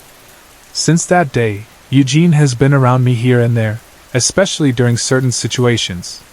Sometimes, I don't see Eugene but instead see shadows, figures of people I don't recognize. Some shadows are faint, while others appear solid and close to me. When I was about 8, I saw the shadow of a small boy. I don't recall any young boys in my family who passed away, so it scared me. One time, I saw the boy's shadow standing next to Eugene.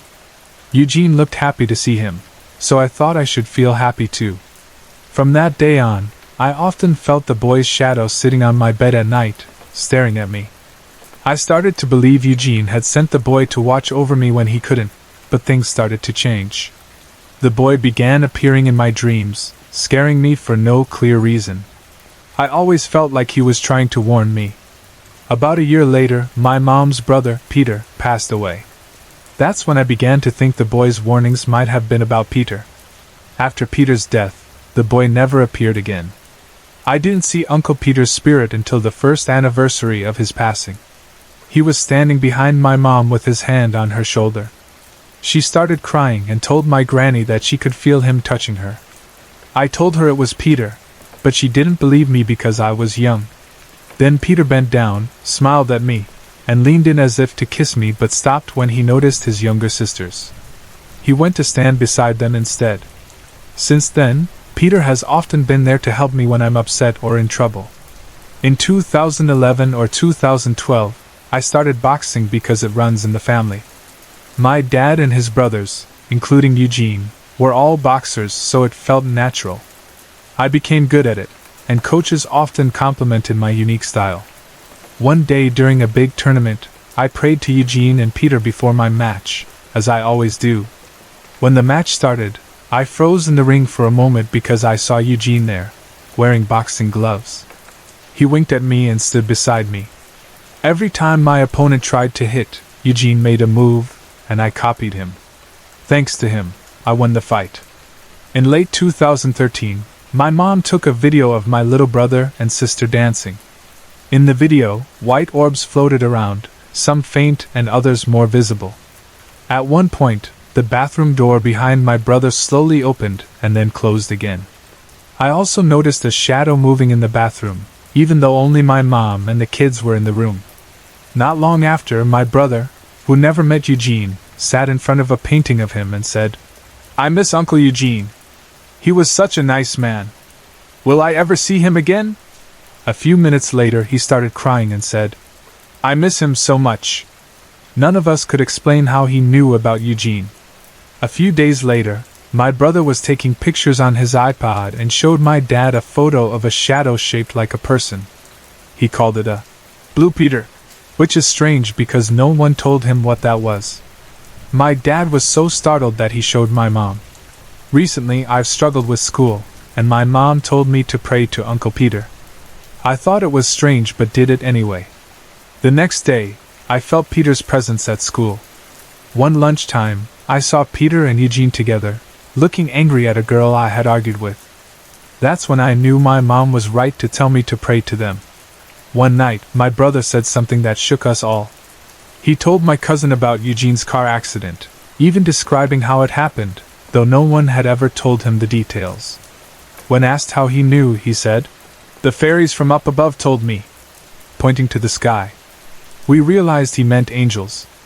Later that night, my dad shared how much he missed Eugene and wished he could see him one more time. Eugene was sitting with us, smiling at my dad, then turned to me and smiled again. It felt like he was happy we were talking about him. These experiences make me feel like my brother and I have a special connection to the spirits of our family. They're always watching over us.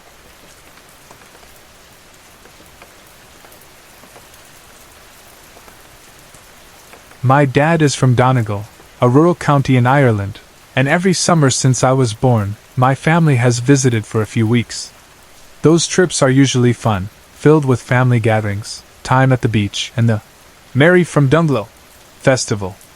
Last year, in 2014, my younger sister and cousin decided to attend the festival without our parents, and I joined them.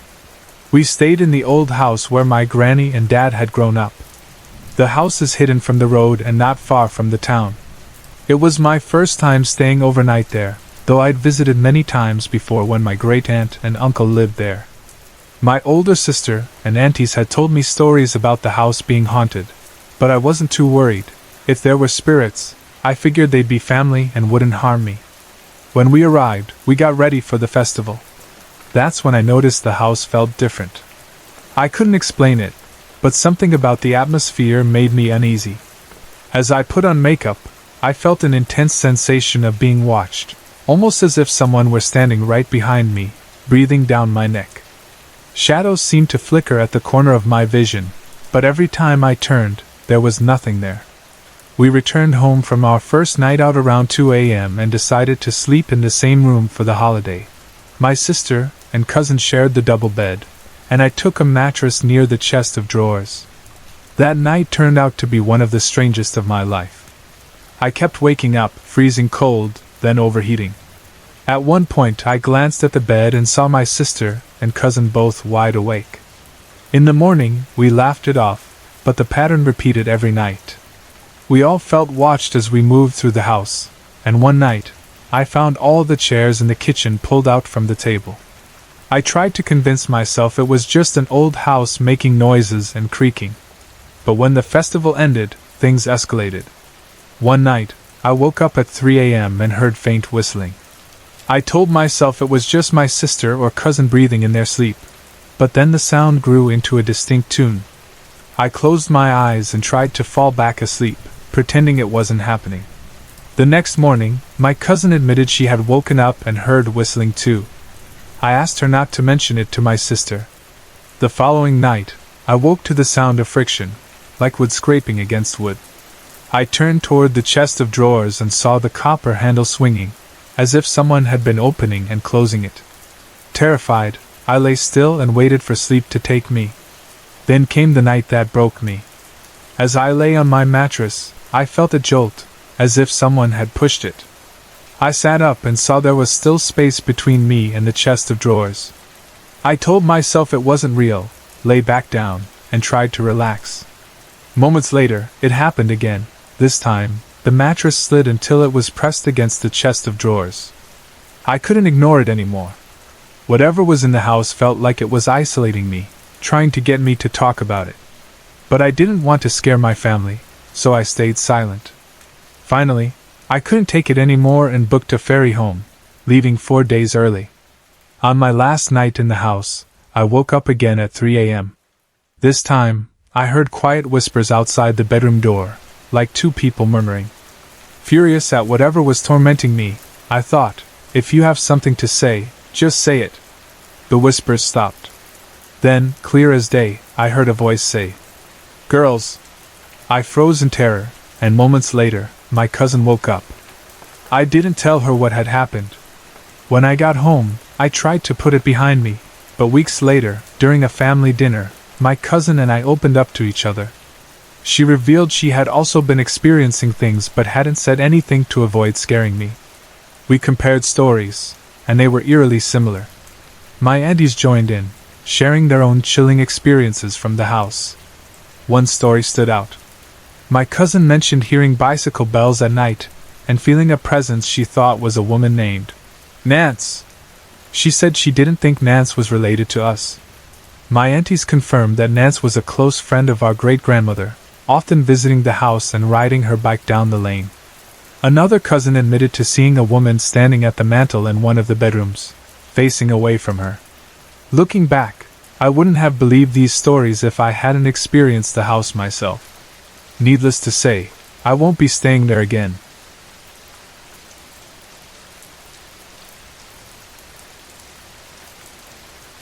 In January of this year, I experienced something unsettling in the house I was renting at the time with my best friend. The house was renovated but dated back to around the 1950s, possibly earlier. My friend Rachel, not her real name, and I had been happy living there, though I often felt uneasy in my bedroom. Strangely, the feeling always seemed to come from the same corner of the room. I'll admit, I spent many nights with my bedside lamp on, but one event in particular still gives me chills. One evening, I was standing in the kitchen, which was combined with the living room. My bedroom was the only other room on the ground floor, with its door right next to the stairs leading to the upper floor. While making myself some tea, I caught a glimpse of Rachel entering the room out of the corner of my eye. I turned to ask if she wanted anything, only to find she wasn't there. Confused, I thought she might be playing a prank, so I checked my bedroom and the stairs. It only took a few seconds, and there wasn't enough time for anyone to run or hide. But she wasn't anywhere. I could have sworn I had just seen her. Expecting her to pop out laughing, I called her name, but nothing. Finally, I called her mobile phone, and to my surprise I heard it ringing upstairs in her room, down a small hallway. She answered groggily, clearly just waking up. I explained what had happened, and though she initially thought I was joking, I convinced her I was serious. That freaked us both out, more than a little. Some might say my eyes or mind were playing tricks on me, but this felt different. I was absolutely convinced I saw her, so much so that when I realized she wasn't there, I felt my stomach drop. Something just didn't feel right. Afterward, Rachel confided that she had been experiencing more frequent episodes of sleep paralysis in this house than she had in any of our previous 2 properties combined. She dealt with sleep paralysis since her early teens, and it often manifested in unsettling ways. Rachel isn't the type to embellish or go along with a story for the sake of it. She's logical and level-headed, which makes her experiences all the more unnerving because she struggles to find a rational explanation. Looking back, I feel the house might have been haunted, not by something malevolent or angry, but perhaps by a spirit that felt unsettled by our presence, leaving us to feel the same way in return. I wouldn't outright claim I saw a ghost, because I genuinely don't know what I saw. However, I've read about people encountering ghosts that take on the appearance of their loved ones or friends.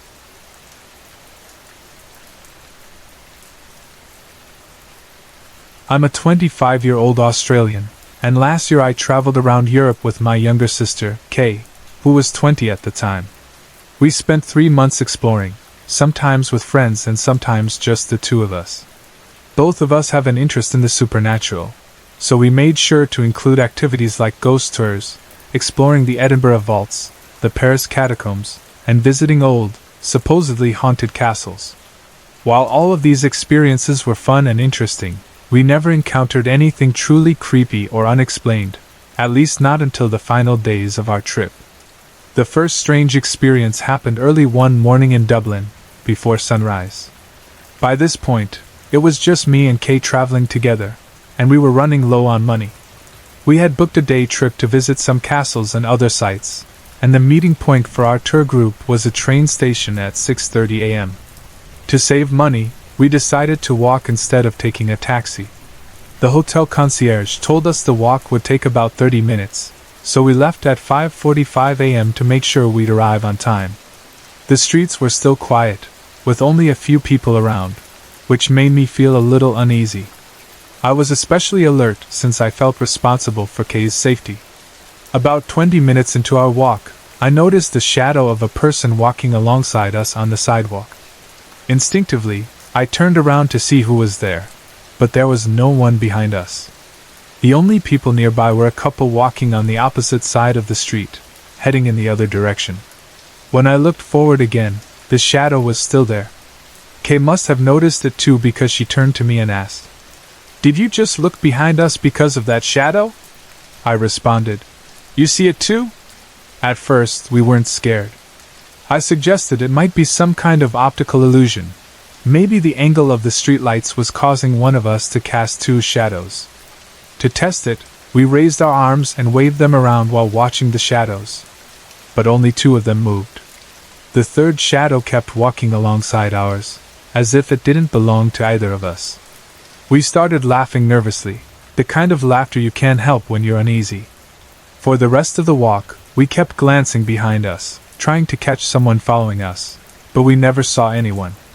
The third shadow stayed with us all the way to the train station. Once the sun rose and it got brighter, all the shadows disappeared, including the third one. Looking back, I like to think the shadow was a guardian of some kind. Walking alone in the dark in an unfamiliar place probably wasn't the smartest decision, so maybe it was there to make sure we got to the train station safely. A few days later, something else happened, this time in London. We were both exhausted and had gone to bed early in our hotel room. We each had a single bed with a small gap between them, and we were watching a movie on TV before sleeping. I turned over first and told Kay I was going to sleep. Just a few seconds later, I felt a heavy pressure at the foot of my bed, like someone had sat down. The bed even dipped, and I had to pull my feet up. Assuming it was Kay, I didn't bother turning around and just asked, "What are you doing?"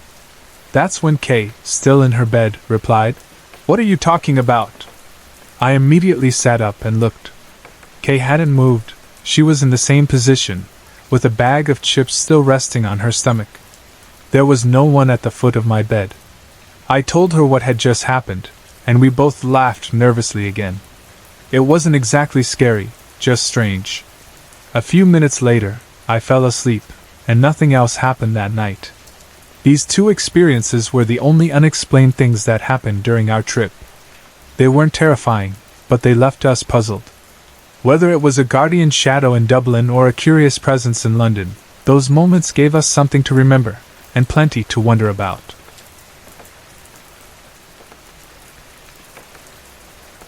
In summer 2012, my then boyfriend, now husband, and I stayed at a house belonging to a family friend while visiting Ireland. It was an old house overlooking the sea, full of charm but quite dark inside. Overall, it felt comfortable, though I couldn't shake my discomfort in certain areas, particularly the bathroom and some of the odd arrangements of religious statues and paintings scattered throughout the house. For example, in the double bedroom, a statue of the Virgin Mary sat on top of the wardrobe, facing the door. The statues themselves didn't bother me, but their placement felt strange. After our first night, we woke to find all the doors in the house open. I noticed immediately because I have a habit of keeping doors closed and was sure we'd closed ours before sleeping. On closer inspection, we realized many of the doors didn't latch well. so I chalked it up to the quirks of an old house. Still, it left me with an uneasy feeling. Another day, I was in the shower when I saw what looked like a dark figure through the steamed-up glass. It seemed to be standing in front of the window. I wiped the glass to get a clearer look, but no one was there. This gave me an intense feeling of dread, especially since the bathroom was where I always felt the most uncomfortable, as if I were being watched. Little things happened throughout our stay, but the incident that really unnerved me was on our second night. As I was getting ready for bed, I noticed something unusual in the second spare bedroom. The two single beds had their covers neatly pulled back at the corners, as if someone had prepared them to be used. I was certain they hadn't looked like that when we arrived. My boyfriend insisted he hadn't done it, and no one else had access to the house while we were there. That night, we went to sleep in the double bedroom and slept soundly. In the morning, I woke up to find our bedroom door open again. What chilled me, though, was the Virgin Mary statue on the wardrobe. When we arrived, the statue had been facing the door, but now it was turned, staring directly at me. I grabbed my glasses to make sure I wasn't imagining it. Sure enough, it was facing me. I nudged my boyfriend awake to show him, but when I looked back, the statue was facing the door again, as if nothing had changed. It made me feel foolish, and I didn't mention it to him until our journey home. When I finally told him, he admitted he'd experienced strange things too but hadn't wanted to scare me. He had also seen the dark figure in the bathroom and agreed the spare room beds hadn't been turned down when we arrived. He told me he'd woken up twice to the sound of a man whispering his name, only to find no one there. Items had gone missing, only to reappear later in their original places, which had also happened to me with a single shoe. A few days later, we shared our experiences with his mom. She told us about her own encounters at the house. It had originally belonged to a family friend, an elderly woman, and as a child, his mom had seen a black, faceless figure running toward her on the driveway. Terrified, she ran home, and her father searched for the man who had scared her but found no one. Over the years, other locals reported seeing similar figures near the house, some headless, others with glowing red eyes. His mom also explained that the household had always been very religious. For an unmarried couple like us, it would have been unacceptable to sleep in the same bed. This made me laugh a little. Maybe the Virgin Mary statue turning toward me was the spirit's way of expressing disapproval. Perhaps the turned-down single beds were a subtle hint to follow tradition. Even now, the memories are creepy, but I never felt threatened. The dark figure in the bathroom seemed like a separate presence altogether though. I always felt a sense of urgency to get out whenever I was there. Looking back, the experience was chilling, but it's one we can now reflect on with curiosity and a little humor.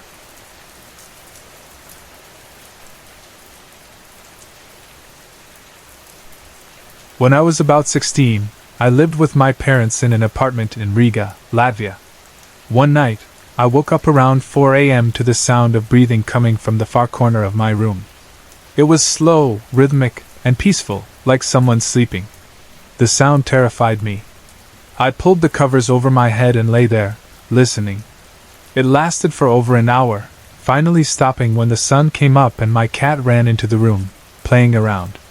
The apartment always had a strange, eerie feeling, but nothing too extreme. My parents claimed to have seen shadow figures a few times and had vivid sleep paralysis experiences. Once, my mom came into my room asking why I was calling her, but I hadn't called her at all. I figured she might have some sort of psychic sensitivity. Personally, I'd only heard knocking on the windows at night, even though we lived on the 5th floor.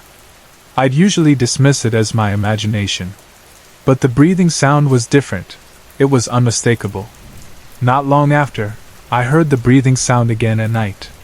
Eventually, I moved out for college, and for a while, I thought I'd left the strange experiences behind. But then, in a completely different apartment, I heard the sound again. It surprised me. I didn't expect it to follow me. The strangest experience happened years later, about 6 years after I first heard it. I had moved to another country and was staying at a friend's flat in Dublin.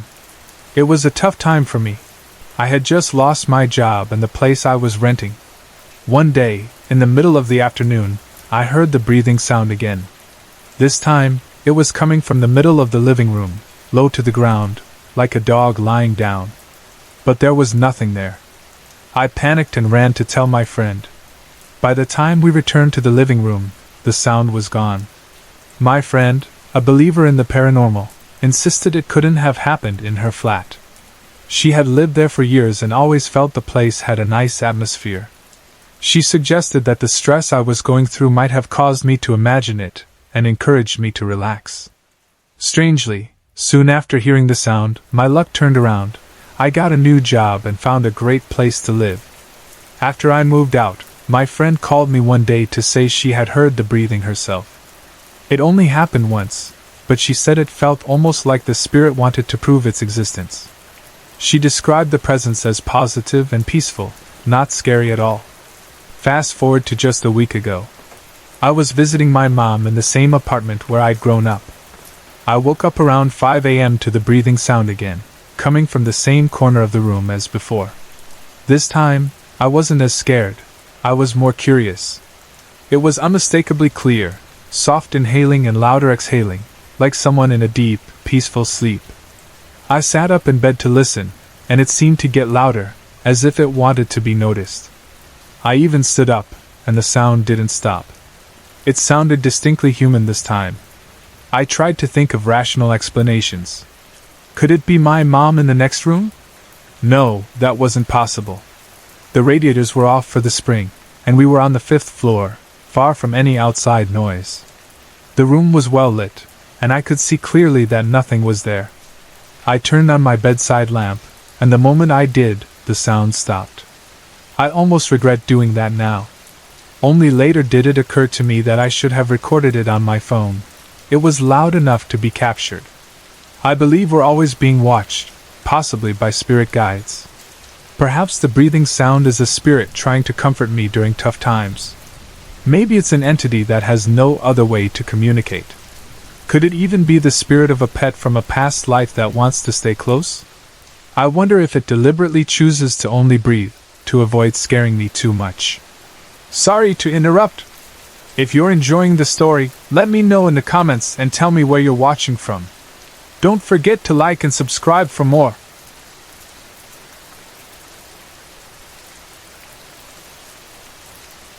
I moved into the house I grew up in when I was 4, just about to turn 5. It wasn't always eventful. Years went by without anything major happening, though I had one strange experience as a child, which I've written about before. When I was 13, my dad surprised me with a necklace. It was a large cross, beautifully designed with clear diamantes on the outside and a blue one in the center. I loved it, and wore it all the time until my aunt told me it was unlucky to wear a cross before having it blessed by a priest. Taking her advice, I stopped wearing it but kept it in my jewelry box, planning to get it blessed eventually. 3 weeks later, I went upstairs to retrieve the necklace, but it was gone. I looked everywhere, but it was nowhere to be found. I assumed one of my sisters had borrowed it without asking. Growing up, we often borrowed each other's things, and though they denied it, I wasn't surprised. Life went on, and I eventually forgot about the necklace. 2 years later, I was cleaning my room when I found the necklace wedged between the floorboards. At first, I thought I must have dropped it back when I couldn't find it.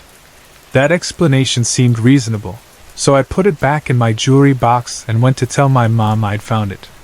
She laughed and told me to be more careful. The next morning, I got ready for school and decided to take the necklace to a priest to have it blessed. I wasn't particularly religious at the time, but I figured it couldn't hurt. However, when I opened the jewelry box, the necklace was gone again. I couldn't believe it. For the first time, I felt like something unusual was happening.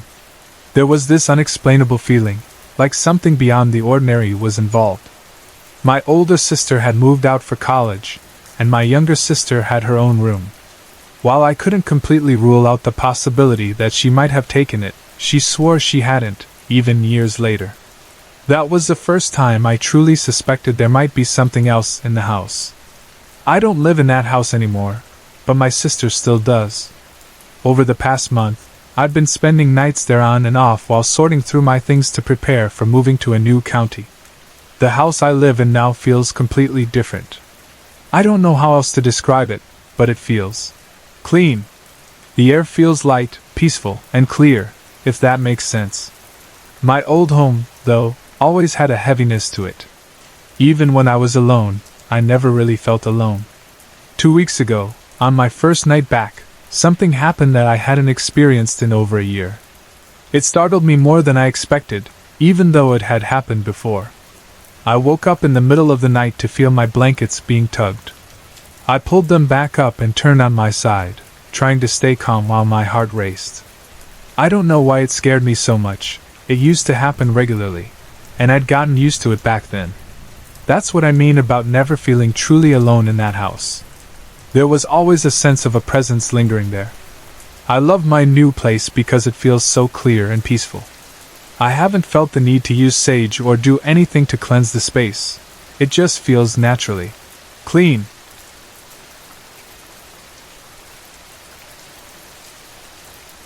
This story happened some time ago, and honestly, I'm glad I wasn't there to witness it. On a Saturday night, my aunt and I were at her house, having a few drinks and swapping stories. She brought up an eerie tale involving the small rural village of Adavol, which is my granddad's birthplace and where the family home was located. At one point, my grandparents had to leave their house vacant for 2 weeks, so they needed a place to stay. The only options were mobile homes, basically static trailers, or the house in Adavol. When Adavol was suggested, the mood shifted quickly. Suddenly, the trailers didn't seem like such a bad idea.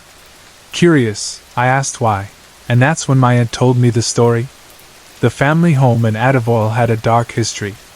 Back in the day, a family member passed away there and was laid out on the kitchen table, as was the custom then. Blood from the body was discarded into the pig pen. From that point on, the house gained a reputation for being unlucky. The house and its surrounding land were left to my granddad and his 2 brothers in a will. The property included a small farmyard that stretched into a large field, with a lone fairy tree standing in the middle.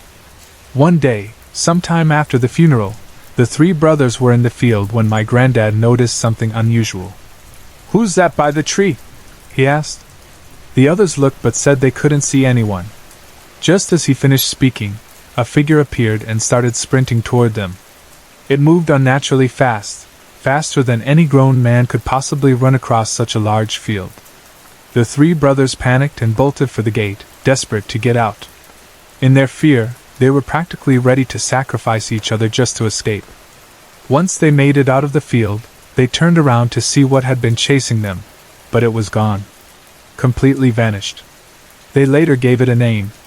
The Rubber Man, because of how it seemed to bounce as it raced across the field. To this day, my granddad refuses to talk about it in detail. If you bring it up, he'll nervously laugh, change the subject, or brush it off altogether. One of the brothers, who I'll call Dave, stayed in the house from time to time, but only if someone else was with him. Strange things would happen, banging on the walls, doors slamming, and so much noise that neighbors would come over, upset, thinking he was causing trouble. Dave even broke down in tears once at the thought of having to sleep there alone. He was a strong, grown man, yet the house scared him that much. Years later, the house needed repairs as parts of it were starting to crack. Instead of hiring professionals, my granddad decided to handle the work himself. While knocking down a wall, he uncovered something unexpected, a door hidden behind it. When Dave heard about the discovery, his reaction was immediate. "Don't open the door." When pressed for an explanation, he repeated, "I said don't open the F******ing door." The door was never opened. My granddad simply replastered the wall and left it sealed.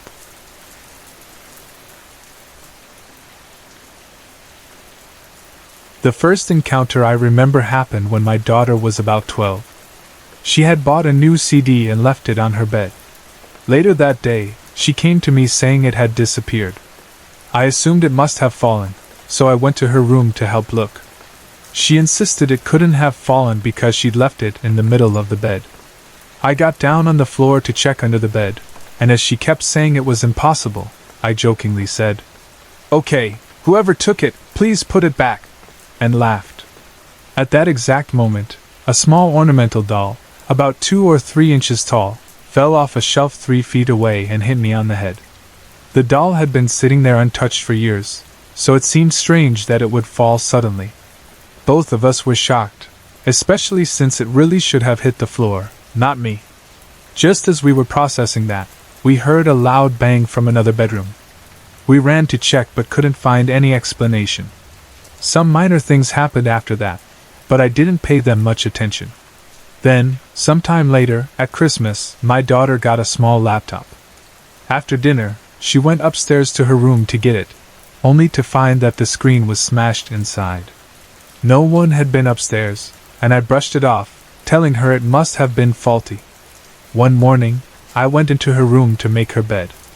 As I entered, a pair of her spectacles suddenly flew off a shelf and landed 3 or 4 feet away from me. If they had simply fallen, they should have landed on the table directly below. This incident really scared me. At one point, I asked my daughter if anything else had happened that she hadn't mentioned.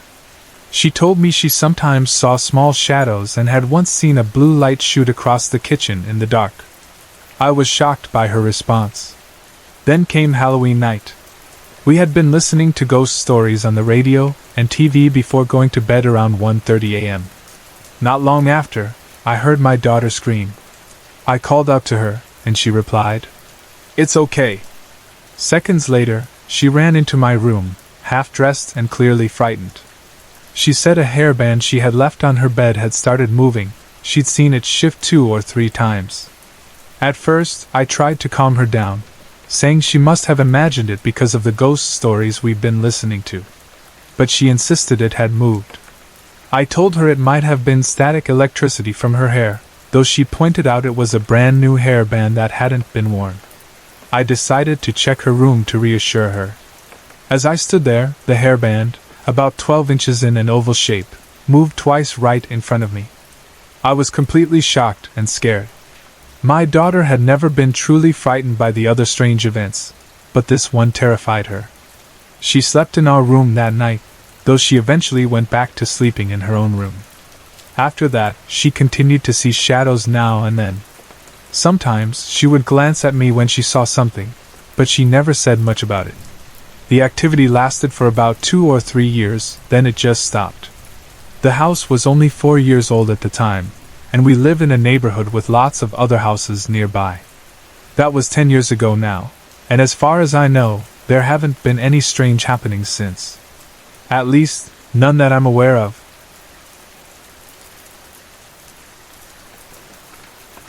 In my mother's country of birth, it's believed that every home has a spirit protecting it, a sort of guardian angel or intelligent haunting.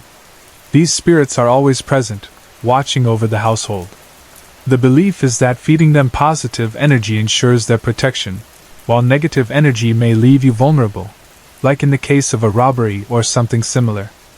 I lived in my parents' home until recently, and over 19 years, I had several experiences with the spirit that protected our house. When I was about 5 years old, my mother, who worked as a flight attendant, would come home late at night. On several occasions, she would open the door and hear me laughing from the bathroom down the hall. Finding it odd that I'd be awake at that hour, she'd walk toward the bathroom to check on me. Each time, she'd see me sitting on the floor, laughing so hard I could barely breathe, staring at something in the shower just out of her view. She'd call my name, but I wouldn't respond until she physically shook me. Then I'd look at her and say, "You scared away Stuart." This happened almost every month until I was about 10 years old. At night, I often woke up and could see into the hallway from my bed since my parents always kept my door open. Sometimes, I'd see a man standing in the doorway. He was tall, much taller than the doorframe, around 7 feet. He wouldn't move but would lean down slightly, poking his head into my room as if to check on me. He'd usually smile before moving down the hall to check on my brother, and finally, my parents. When I was younger, I sometimes followed him into my parents' room and watched as he stood over them before disappearing in front of my eyes. At first, I'd wake my parents to tell them there was a strange man in the house. but after seeing how it panicked them, I stopped. As I grew older, I started calling him Stuart. He seemed to like the name, often chuckling when I used it. Stuart continued his rounds, quietly watching over us. Stuart had a playful side too. He enjoyed pranking my mom, often making her drop glasses as she made food he wanted to eat. Over time, we started leaving a small plate out for him whenever we made something especially delicious. Occasionally, we'd notice a small portion of the food missing. On nights when I couldn't sleep, I'd sometimes hear my music box start to play. This wasn't just any music box. It was a Cinderella Castle snow globe that played A Dream Is a Wish Your Heart Makes. It had been on the highest shelf in my room since I was 3, far out of reach. I always felt like Stuart chose that one because he knew how much I dreamed of being a princess. When I introduced my boyfriend to my parents' house, he, too, noticed Stuart. My boyfriend is sensitive to spirits, and he described Stuart as a kind presence, like a stocky, cheerful dad who enjoys watching over his family.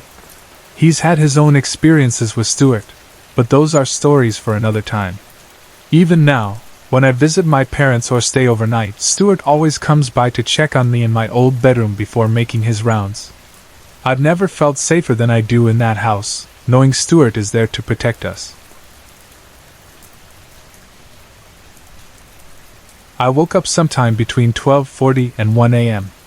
I'm not entirely sure why. Maybe it was the warmth, or maybe something else disturbed me. Looking back, I can't quite pinpoint the reason. About 10 minutes after waking up, I heard the sound of a little girl giggling in my room. At first, I was just confused. I don't believe in ghosts, so my initial thought was that it had to be something else. I turned on the lights and started looking around, thinking maybe it was my dad on his phone.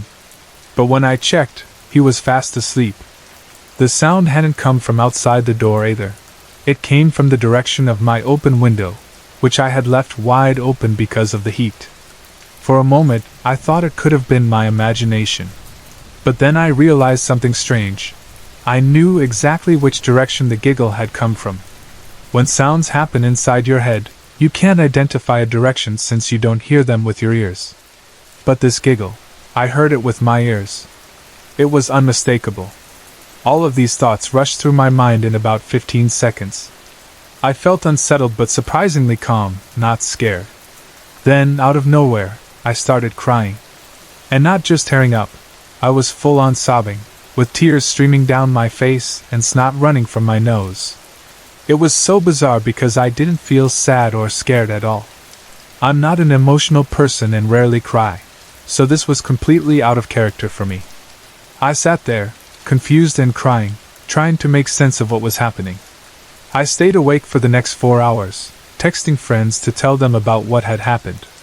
The more I thought about it, the more I started convincing myself it was all in my imagination. I figured maybe I was just tired and my mind was playing tricks on me. One of my friends, who is a firm believer in ghosts and knows a lot about the paranormal, recommended I do some research. She told me not to be scared but to try to understand what it might be and how to protect myself. I was still skeptical, but I decided to look it up. I searched for little girl giggling in bedroom ghosts, and came across a few stories online. While none of them exactly matched what I experienced, I did read about a connection between hearing voices or laughing and having ringing in your ears. As I was reading about the ringing, I heard a brief ring in my ear. It lasted only a second, and then stopped.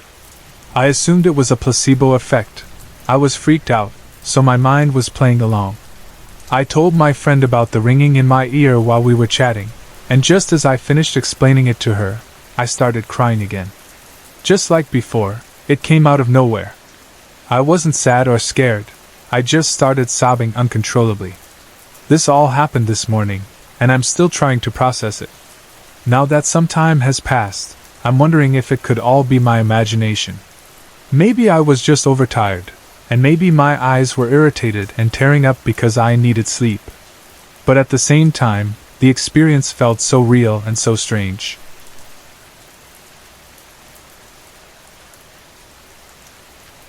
This experience happened when I had just turned 18. It was really late at night, and I was walking back home from a friend's house up the hill. It wasn't far, just about a 2-minute walk since we were neighbors, but my friend Tanya and her brother insisted on walking with me to make sure I got home safely. It was dark, and they didn't want me walking alone. It was around 1 a.m. when we started heading to my house. Knowing it wouldn't take long, we walked slowly, talking and laughing along the way. When we got close to my house, I noticed all the lights were off. My aunt must have forgotten I wasn't home yet. At first, I didn't think much of it, but as we got closer, all three of us started feeling uneasy, like someone was watching us. The feeling grew stronger with every step. I glanced at Tanya and her brother, and could see the same uneasiness reflected in their faces. They were hesitant to leave me and wanted to follow me all the way into the garage where my back door was located. I assured them I'd be fine, and told them they didn't need to go any further. They didn't argue but still followed me until I was right outside the garage. As soon as we reached the garage, Tanya and I froze. We both looked up at the same time and saw it, a shadowy silhouette of a man about 5 feet 11 inches, standing where our outdoor table should have been. He wasn't moving, just standing there, and I had the unsettling feeling that he was staring directly at me. Out of curiosity, I tilted my head to the side, and to my shock, the shadow figure mirrored the motion. It tilted its head in the exact same way. At that moment, I don't think the figure had noticed Tanya and her brother beside me. But as soon as her brother asked, "What's wrong?" the figure's head snapped toward him so fast it was startling. The shadow man didn't hesitate. Suddenly, he began running straight toward us. Tanya and I both saw and heard his heavy footsteps pounding against the ground. Without thinking, we darted behind her brother, who also seemed to hear the sound. He jumped back instinctively, putting some distance between us and the house. Tanya and I looked at her brother in panic. "Did you see that?" we asked. He shook his head and said, "No, but I heard it." "What just happened?" Neither of us answered him. We were too shaken to explain. I ran into my house as fast as I could, slamming the door behind me. Through the window, I saw Tanya and her brother running back up the hill to their house. After that night, they never came down to my house after dark again.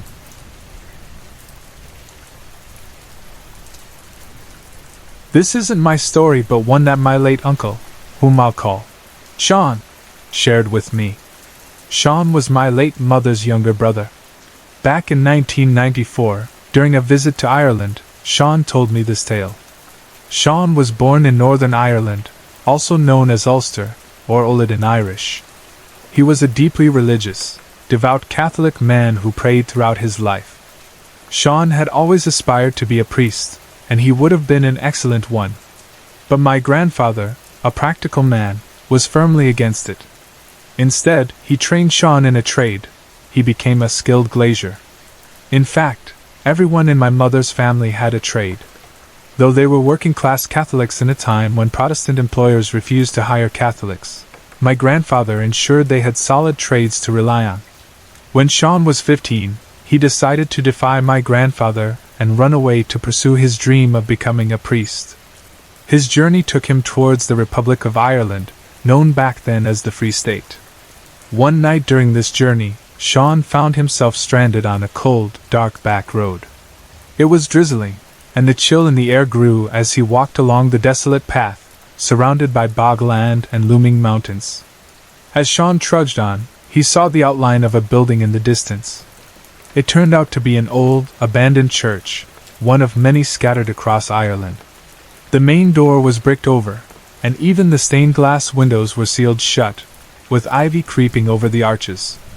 Determined to find shelter, Sean discovered a way inside through the vestry. Once in, he could barely make out the pews, the altar, and a worn-looking cross in the dim light. He found a pew to lie on, hoping to get some rest despite the cold and his hunger. Around 2 a.m, Sean was startled awake by the sound of someone reciting the rosary. Slowly sitting up, he saw a young priest kneeling before the altar. The priest was saying the Hail Mary and Our Father in Irish, his voice soft and sorrowful. Dressed in a dark cassock, the young man had pale skin, dark hair thinning toward baldness, and a demeanor of deep sadness. Sean told me the priest appeared to be weeping, though he didn't know why. Then the priest spoke. "Is there anyone who could help me with the celebration of the Mass?" Having been a head altar boy in his youth, Sean immediately responded, "Yes, Father, I will help you." Together, they performed the Massachusetts. When it was done, the priest turned to Sean, smiled, and bowed his head in gratitude. Without another word, he walked toward the vestry. Curious, Sean followed him. But when he entered the vestry, the priest was gone. There was no trace of him. Alone in the church, Sean sat and reflected on his decision to become a priest. Something about the experience made him reconsider, and he ultimately decided to return home to Belfast.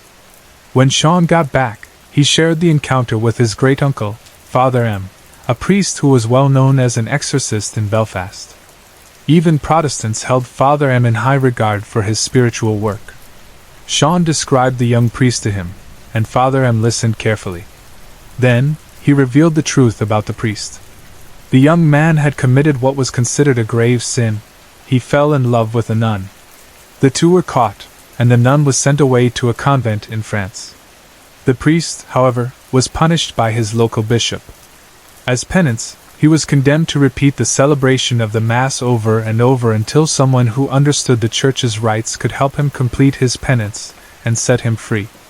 Sean's encounter in the abandoned church, unknowingly helping the priest perform Mass, may have been the act that finally freed him from his spiritual torment.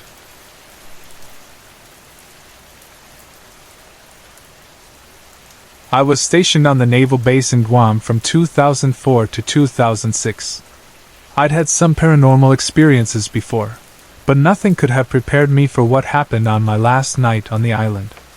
I lived in Barracks 9 on the top floor, just down the hall from the kitchen. I can't remember the main room number, but I know I stayed in room A. I had a roommate at the time, but she was almost always at her boyfriend's place, so I usually had the room to myself. As a police officer, I worked with some of the locals who staffed the base's entrance gates. They loved telling ghost stories, especially about the island spirits they called the Tatamonas. According to them, if the spirits liked you, they might pinch you or play harmless tricks. If they didn't like you, they could make you sick, often with headaches. One officer I worked with suffered from terrible headaches that medical couldn't explain. Tragically, he died from a morphine overdose while trying to manage his pain. His name was MA3 Brent, and there's a memorial for him in the lounge at the MA's headquarters. I didn't know him well, but his story made me take the Tatamonas seriously. I always tried to be respectful, and I believe that's why I was never hurt. From the start, I sensed there was something in my barracks room with me. I avoided looking in the mirror while brushing my teeth because I could feel a presence behind me and was afraid I might see it in the reflection. Once, a friend who claimed to see spirits told me she could see a shadow-like figure moving around my room when she looked through the window from outside. I hadn't told anyone about my suspicions, but her comment confirmed what I already knew. By the time this happened, I had my orders for my next duty station, and all my belongings had been packed and shipped. I was living out of a suitcase and sleeping on the issued sheets. That night, I went to bed as usual, but something unusual happened. I woke up in the middle of the night in a half-dream, half-awake state. I was talking out loud, saying, "No, I can't," as if I were refusing an invitation. I could vaguely see a shadowy figure near my door. Just as I realized I was talking to something in my room, I felt pressure pinning me to my bed. It was as though someone big had placed their hands on either side of my shoulders and pressed down firmly on the sheets. I was on my back, with the sheets pulled up to my collarbones. The sensation terrified me, and I snapped fully awake. As soon as I did, the pressure vanished. Once I had a moment to process what had happened, I came up with a theory. I think whatever was in my room knew I was leaving the next day. It liked having me there and wanted me to stay. Maybe I was a quiet and calm presence compared to the other young sailors who were often loud and rowdy. I believe it made a last effort to convince me to stay, and when I politely refused, it tried one final time to hold me back, but not to hurt me, just to keep me around. Looking back, I don't think it was malicious. It simply didn't want to deal with yet another loud guest in its space. Maybe, in its own way, it even appreciated me.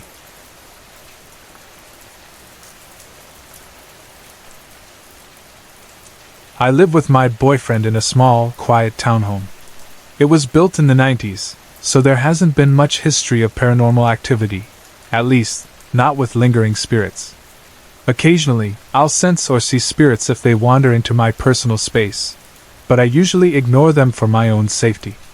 However, one spirit has become a constant presence, the house spirit.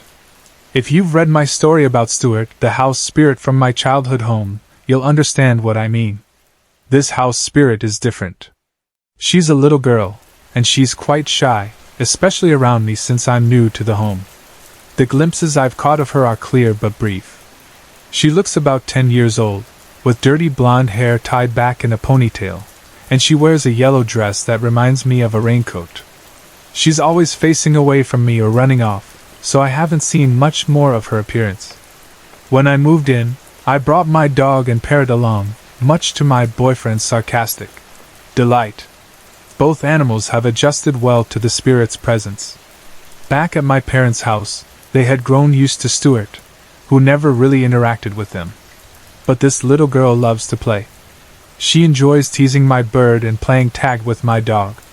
They seem to like her too, and since neither of them show any fear, I believe she's a pure and friendly spirit. According to my boyfriend, the girl introduced herself to him as Melly. She communicates with him far more than with me. While I'm still getting used to her, she's been nothing but kind and playful. Her favorite prank is turning off the TV during the climax of my shows. I'll sigh or roll my eyes, tell her to stop, and she'll usually turn it back on. The only time I've seen her become protective was when I first moved in, which is understandable. More recently, though, she's been on edge, and I think it's because of another spirit, a male presence, that has been following me. I didn't realize this spirit was around until one morning while I was getting ready for work. I was in my makeup and dressing room, one of the 3 bedrooms we don't use, which I've turned into a space for my clothes, makeup, and costumes. While applying makeup, I heard a knock at the door. Annoyed, I assumed it was my boyfriend, especially since we'd had an argument earlier that morning. I rolled my eyes and ignored it. Then I heard my name being called, followed by, "You need to let me in." Irritated by the persistent knocking, I got up and opened the door, but no one was there. My room is at the end of the hall, so whoever, or whatever, had been knocking would have had to sprint down the hallway at lightning speed to avoid being seen. At that moment, fear took over. I grabbed my dog and ran downstairs, where I found my boyfriend playing video games on the couch. Still shaken, I asked him if he had been knocking at my door and calling my name. His horrified expression told me everything. He firmly said, "No. Just go to work. I'll cleanse the house and tell whatever it is to leave."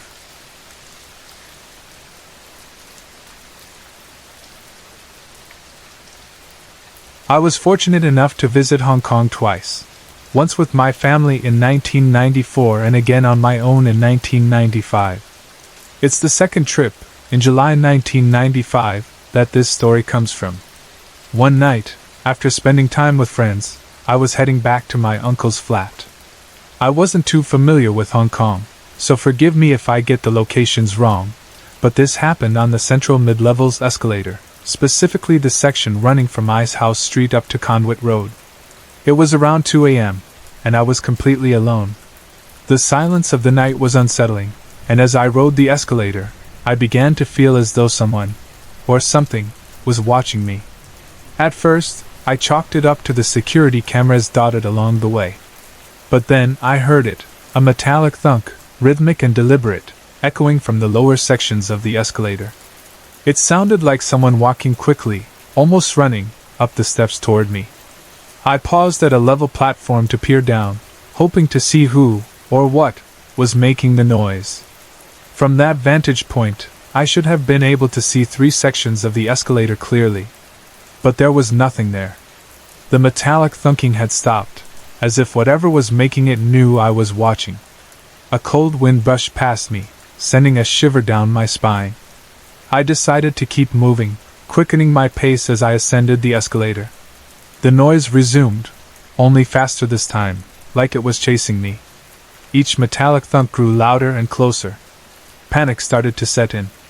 I began walking up the escalator steps instead of letting it carry me. Desperate for help, I stopped at every security camera I passed, waving and hoping someone was watching. But no one came. The cameras offered no rescue, only a false sense of safety. The sound grew more frantic, and so did I. I started running up the escalator, breaking the rules, hoping that even the act of running might trigger attention from security. Still, no one appeared. My heart raced as the metallic thunking seemed to close the gap, coming from just one section behind me. I didn't dare look back. Instead, I focused on skipping steps, careful not to trip, my mind racing with thoughts of an invisible, malevolent force pursuing me. Finally, I reached the top. Breathless, I turned to look back, hoping to catch a glimpse of what had been chasing me. That's when I saw them, two glowing red eyes staring back at me from the escalator. There was nothing else, just those eyes burning through the darkness. Terrified, I remembered there was a late-night cafe nearby. I bolted toward it, desperate for safety. Inside, the staff were sitting and eating, startled by my sudden entrance. I wasn't alone for long. An elderly woman screamed and pointed toward the door. Turning, I saw the two red eyes were still there, hovering outside. One of the men in the cafe grabbed a small idol of Guan Yu and held it toward the door. Almost immediately, the red eyes disappeared, leaving only silence behind. The staff looked shaken, but they didn't say much. I stayed in the cafe until morning, too afraid to step back outside. Later, I learned that the area I'd been traveling through had a tragic history. It was prone to landslides, some of which had taken many lives over the years. To this day, I'm haunted by what I experienced and can't bring myself to use an escalator alone.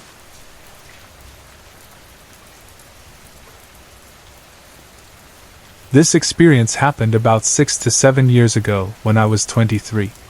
One evening, around 7 p.m., I was sleeping at home when I suddenly felt a hand pressing and moving across my body. The sensation jolted me awake, but I dismissed it as a vivid dream or my imagination. I assumed I was just under a lot of stress at the time and decided to go back to sleep. Moments later, I felt a sharp hit to my waist. It was as though something had struck me with immense force, sending a shockwave through my body like an electric jolt. My entire body convulsed for a few seconds. What terrified me even more was the sound of a woman yelling, "Damn!"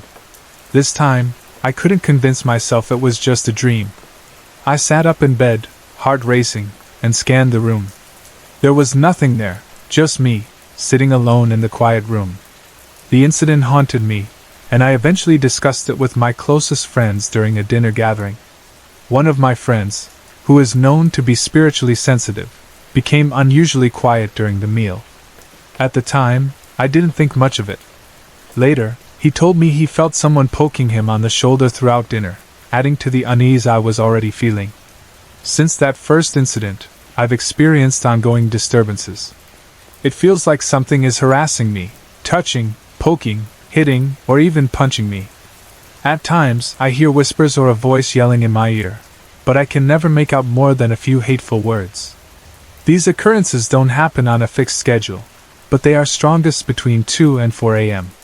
What baffles me most is that I've never tried to contact spirits, play with a Ouija board, or engage in ghost hunting activities. The only questionable thing I've done is listening to Hotel California, played backward once, but I doubt that could be the cause. I don't belong to any religion, but in my desperation, I sought help from a priest. After listening to my story, he concluded it wasn't a case of possession or an evil spirit. He suggested I join a Christian fellowship, but without a strong sense of faith, it didn't help me at all. I've also sought assistance from local mediums and ghostbusters, hoping they could identify what was following me. Unfortunately, none of them could explain it or offer a solution. I tried burning sage, carrying sea salt, and other traditional remedies, but nothing seemed to work. Many people have told me that moving to a new house often solves haunting problems.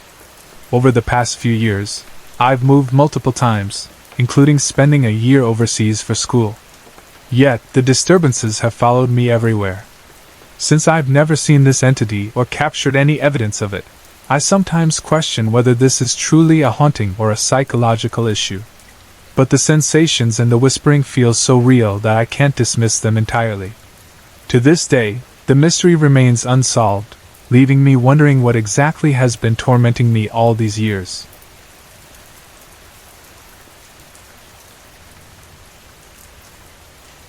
I seem to attract spirits, or at least that's how it feels. My house is haunted, and apparently, so is my school. Or maybe I've just been imagining things. Either way, here's what happened. I usually take the later bus to school, so by the time I arrive, the building is already full of people. But last Friday, the later bus broke down, and I had to take the early one. When I arrived, it was eerily quiet. Only a handful of first graders were there. I headed to my homeroom, which is on the second floor. As I climbed the stairs, I heard footsteps behind me. I paused and turned around, but no one was there. I brushed it off as an echo and continued. When I reached the start of the hallway, I saw two figures at the far end. At first, I thought it was my friend Melissa and her brother Nathan, since they're usually among the first to arrive. "Hey, Mel!" I called out. But the figures were gone. Just like that. I stood there for a moment, confused. I was certain I'd seen them, but maybe I was just tired. The hallway is long, and I'd been feeling groggy. Trying to shake off the weirdness, I went to my locker, grabbed some books, and sat down to finish my Spanish homework. As I worked, that uncomfortable sensation crept in, the feeling of being watched. It grew stronger and stronger until I couldn't concentrate. It was worse than anything I'd ever felt at home. I decided to pack up and leave. As I headed down the stairs, I passed the table on the landing where a teacher usually monitors hallway behavior. Some papers were neatly stacked on it. As I walked by, the papers suddenly fell to the floor.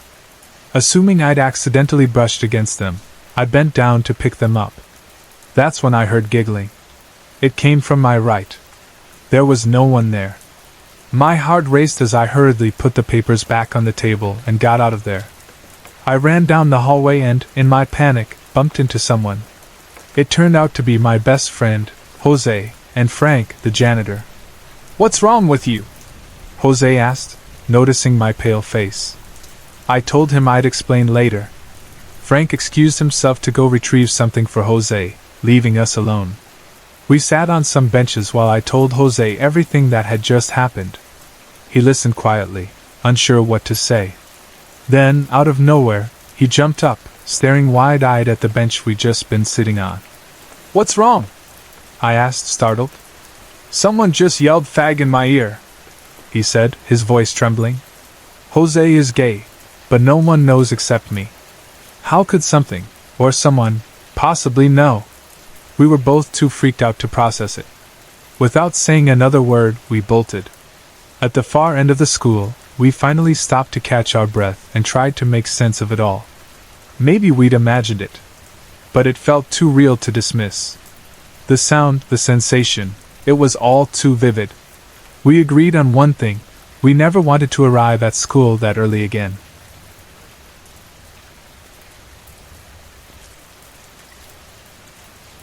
My most unsettling experience happened in the northern Indian city of Dehradun. It led me down a path of unexpected discoveries about my childhood and a spirit I had forgotten entirely. After a particularly strange incident, I was advised to visit a Buddhist monk.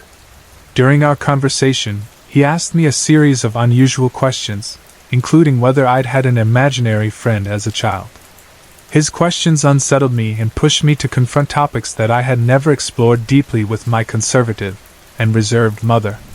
When I called her to ask about my childhood, she deflected my questions and urged me to stop dabbling in other religions. I persisted, sharing the strange experiences I'd been having and referencing the concept of biblical demons from Jesus' era. This seemed to unnerve her. She eventually went quiet and suggested I visit my maternal grandmother in Hong Kong. When I called my grandmother, her reaction was odd. She mentioned someone named Evelyn, a name that triggered no memories for me but, as she explained, had once meant everything to me. Evelyn, it turned out, was my imaginary friend from childhood. Curious and unsettled, I traveled to Hong Kong to meet my grandmother. She told me stories of my early years living with her and my late grandfather. During the Chinese Hungry Ghost Month, I had supposedly met Evelyn. My grandmother believed Evelyn wasn't imaginary but a spirit I had unknowingly befriended. According to her, Evelyn was a young Caucasian woman in a long grayish-yellow maxi dress. She seemed kind to me, and I often talked about her as if she were part of our family. My grandmother shared specific incidents that had convinced her Evelyn wasn't just a figment of my imagination. When I was around 4 years old, I would talk to her about topics no child should know, like the world wars, loss, and the chaos in the world. It was then that my grandparents realized Evelyn might be a spirit from the beyond. Fearing I had broken a rule during Ghost Month and inadvertently attached the spirit to myself, they had the house, and me, blessed. After the blessing, Evelyn disappeared from my life. I stopped mentioning her, and my memories of her faded. But my grandfather later saw Evelyn outside the house. He described her exactly as I had. Believing she was angry with them for severing her connection to me, he decided not to speak about her further. Years later, my mother revealed even more. After I moved to live with my parents, she began seeing Evelyn too. At first, she dismissed it as medication-induced hallucinations. But when my younger brother started speaking, he also mentioned Evelyn. He described her exactly as I had years before, which terrified my mother. Fearing for her children, she sent my brother and me to a convent boarding school, hoping that being closer to God would sever Evelyn's connection to us.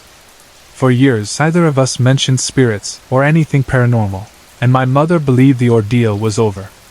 However, when I called her recently, asking about Evelyn, she confessed everything. My brother, on the other hand, said he had no memory of any paranormal experiences. That's when I began to suspect Evelyn had always been attached to me specifically. I tried to research Evelyn's history, hoping to uncover information about a woman by that name who lived in Hong Kong during the 1900s. Unfortunately, I found nothing. When I returned to my apartment in Dehradun after my trip to Hong Kong, I decided to speak to Evelyn directly.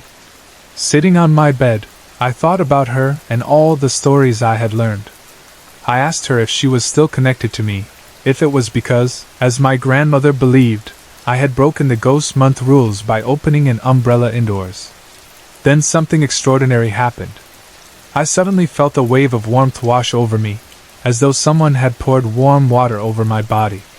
It was an incredibly comforting sensation, especially since it was cold in Dehradun at the time. For the first time, I didn't feel afraid of Evelyn.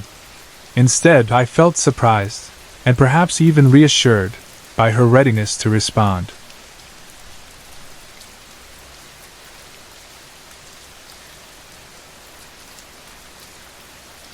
My family and I live on a university campus because my father is a professor.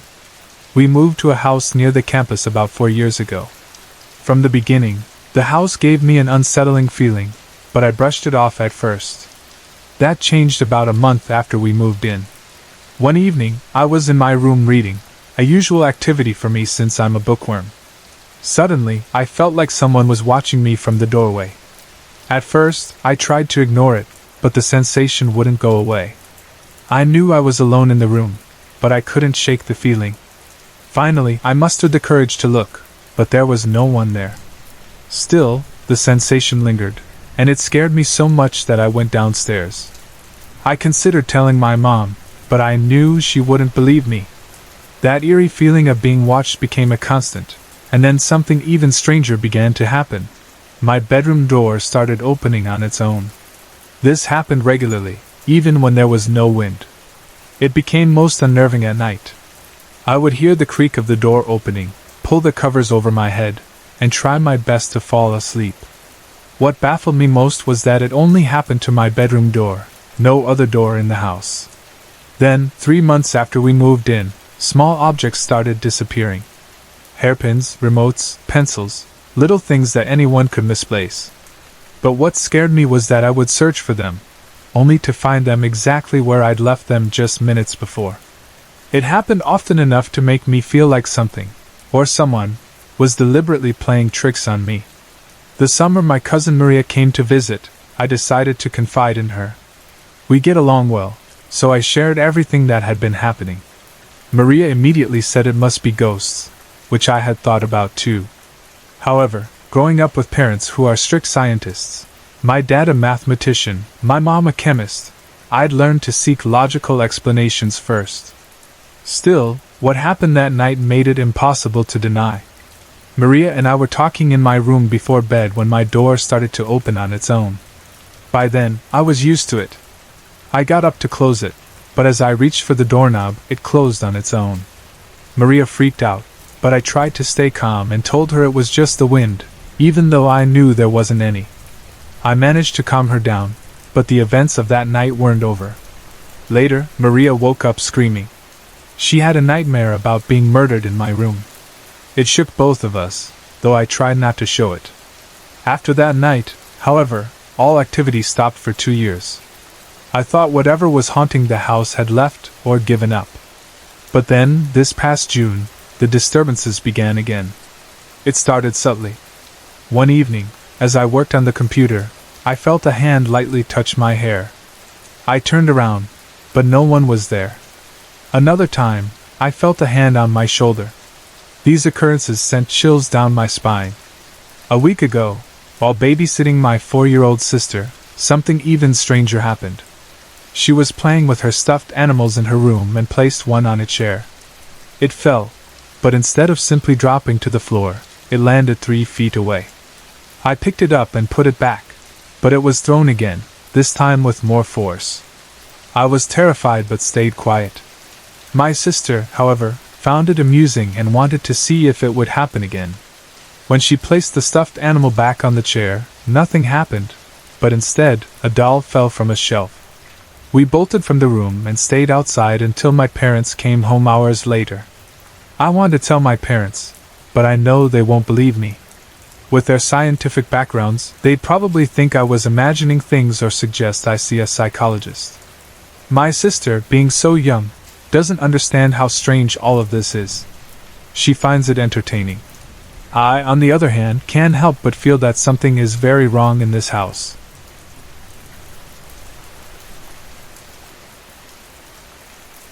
Bonita was only casually involved with Carlos, a young woman uninterested in serious commitments. Carlos, however, fell deeply in love with her. After only 5 months, he proposed, but Bonita refused. She wanted to live freely, unburdened by the responsibilities of marriage. Instead, she suggested they see other people. Heartbroken, Carlos spiraled into despair. For weeks, he neither ate nor slept, yet every day for 2 months, he showed up at her door, pleading with her to marry him. Despite his relentless pursuit, Bonita began seeing other men. One night, Carlos arrived at her home only to see another man leaving. I watched from my window as Carlos lurked around her yard, searching for a better vantage point. I could see his entire body tense as he watched them kiss, his heartbreak palpable. When the man left, Carlos confronted Bonita in a rage, his face contorted with pain and fury. He shouted, demanding to know how she could betray him. Backing her into the house, he declared that if she wouldn't love him, he might as well end his life. Bonita dismissed his threat, calling it foolish. She told him it would be better to forget her and find someone else. In response, Carlos pulled a pistol from his belt, his voice trembling with desperation. "Do you really think another woman could compare to my love for you?" he said. Pressing the gun to her head, he told her she would marry him. Bonita screamed, waking my parents. My father, Senor Ramos, ran to her door just as the gunshot rang out. Bonita stumbled into him, sobbing and hysterical. My father pushed past her into the house and found Carlos on the floor, alive but gravely wounded. Blood pooled beneath him as he gurgled and moaned. Knowing an ambulance wouldn't arrive in time, my father called for my brother and me to help load Carlos into his truck. We sped to the nearest hospital, the grim sounds of Carlos' labored breathing filling the cab. Despite my father's record-breaking drive, Carlos died just as we pulled into the hospital parking lot. Because he passed away before reaching the facility, we were forced to take his body back to his parents' home. Life seemed to return to normal after the tragedy, but that peace didn't last. One day, my mother noticed that my father had never cleaned the bloodstains from the truck bed. She decided to do it herself, but as she scrubbed, she felt a chill run over her shoulders and a hand press against her neck. A guttural, rasping groan erupted behind her, loud enough for me to hear inside the house. Terrified, she ran inside, leaving her cleaning supplies behind. We watched from the window as strange noises came from the truck, the screech of brakes, the crunch of metal, and the shatter of glass, though the vehicle remained motionless. When my father and brother returned home, we recounted what had happened, but my father dismissed it as nonsense. A devoutly religious man, he refused to believe in ghosts. That skepticism didn't last long. On Sunday morning, as he prepared to take the truck to church, the engine sputtered to life, accompanied by knocking sounds from under the hood. Then came a faint gurgle, which grew into a mournful cry. My father searched the cab and engine for answers, but no one else was around. As the cries turned to howls and icy fingers seemed to push him from the vehicle, he ran back into the house, pale and visibly shaken. That morning, he finally believed us.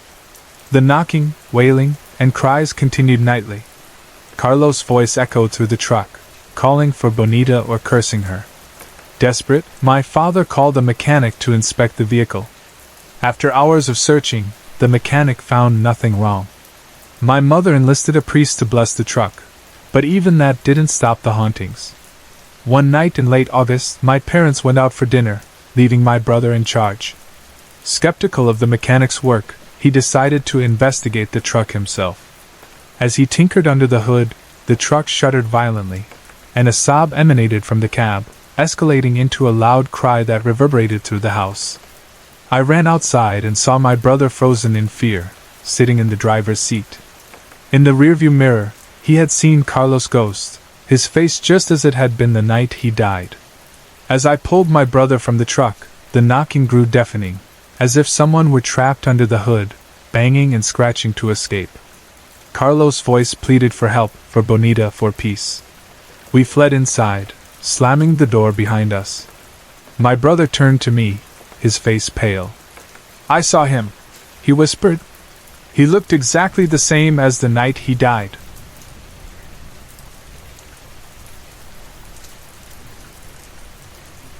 I'm a doctor now, but back in my student days, I spent countless late nights studying. This story is from that time, and it still lingers in my mind. I live in a neighborhood built on a hill. Picture rows of houses climbing upward, separated by streets running horizontally. If you're in the last house of one row and want to visit the last house of another, you have to walk all the way down, turn onto the main street, and then walk back up again. One night, I was deep into my books in the living room, the first room you enter from the front door. The streets outside were silent, as they usually were late at night. That's when I first heard it, tock tock tock, stomp stomp. It sounded like hooves on pavement, moving up the street. At first I was too engrossed in my studies to process it. But then my brain caught up. Hooves? It seemed impossible. By the time I fully registered what I'd heard, the sound had already faded away. Then, just as I was brushing it off as my imagination, the sound returned, this time from the parallel street. I froze. If it was a horse, how could it possibly have moved to the next street in just 5 seconds? I glanced at the clock. It was 12:10 a.m. That night was just the beginning. Over the weeks, I began to notice a pattern. The sound would return between midnight and 2 a.m., though not every night. Some nights, I'd stay up specifically to listen for it, only for the streets to remain silent. Other nights, I'd forget about it entirely, and then suddenly, there it was again, tock tock tock, as if it was waiting for me to get lost in my books. I never mustered the courage to look outside. Years passed, and I kept this strange experience to myself. I never thought to bring it up, What would I even say? But one night, as I was having a late beer with my brother, the topic came up. We were chatting casually when he said, "Well, I think I'll head to bed. I've got an early morning tomorrow. Besides, it's almost 11:20, and I'd rather be asleep before that horse creeps me out." His words stopped me cold. "Wait," I said. "Have you heard it too?" "Hell yeah," he replied. I pressed further, curious now that I wasn't the only one. "Have you ever looked outside? How do you know it's a horse?" He shook his head firmly. "I'm just assuming it's a horse. But there's no way I'm peeking out to check. I just stay under my blanket and ignore it." His words confirmed what I'd suspected. Whatever this thing was, it wasn't just in my head. I haven't heard the hooves in a while, maybe because I don't stay up as late as I used to. But every now and then, when the night is quiet, I remember those eerie sounds. Why do I call it a horse? It's simple. One of my medical professors had a saying: "Medicine is a game of common sense. If you see an egg, think of a bird. And if you hear hooves, think of horses, not zebras." And so, I think of horses, though I'm not entirely sure that's what it was.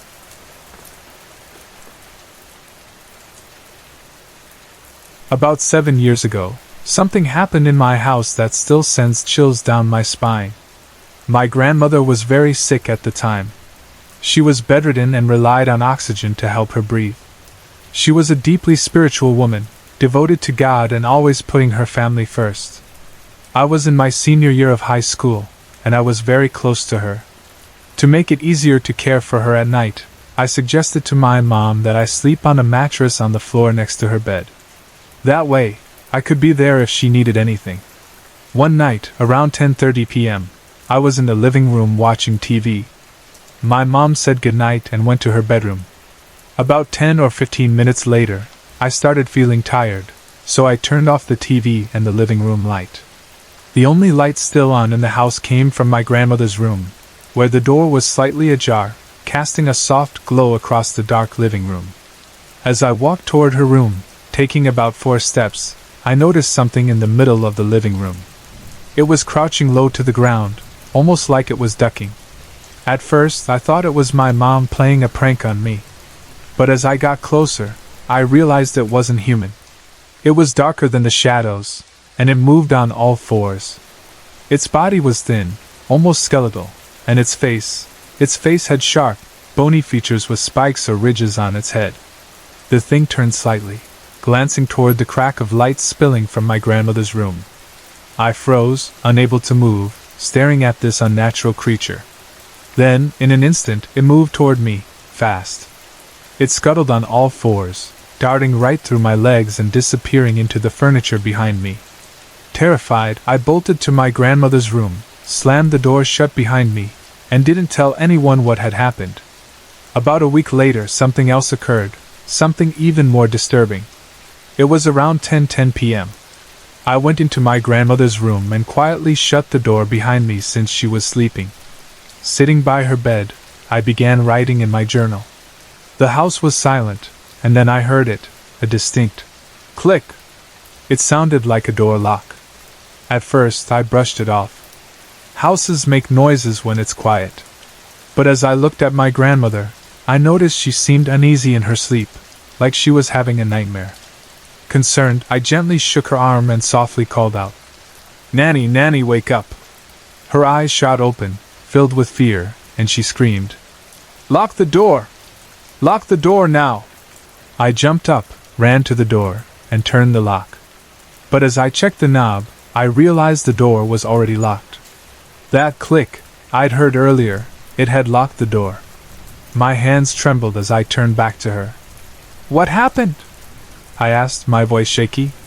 Her reply froze me in place. "This dark creature, it was sucking the air out of my mouth." I couldn't hold back my tears. My mind was racing with fear and confusion. Grabbing a Bible, I sat beside her and began reading Psalm 99 aloud. She slowly calmed down, but the memory of that night stayed with me. 2 weeks later, my grandmother passed away. Even now, I wonder if that dark creature, the thing I saw, had something to do with her decline. That thought haunts me to this day.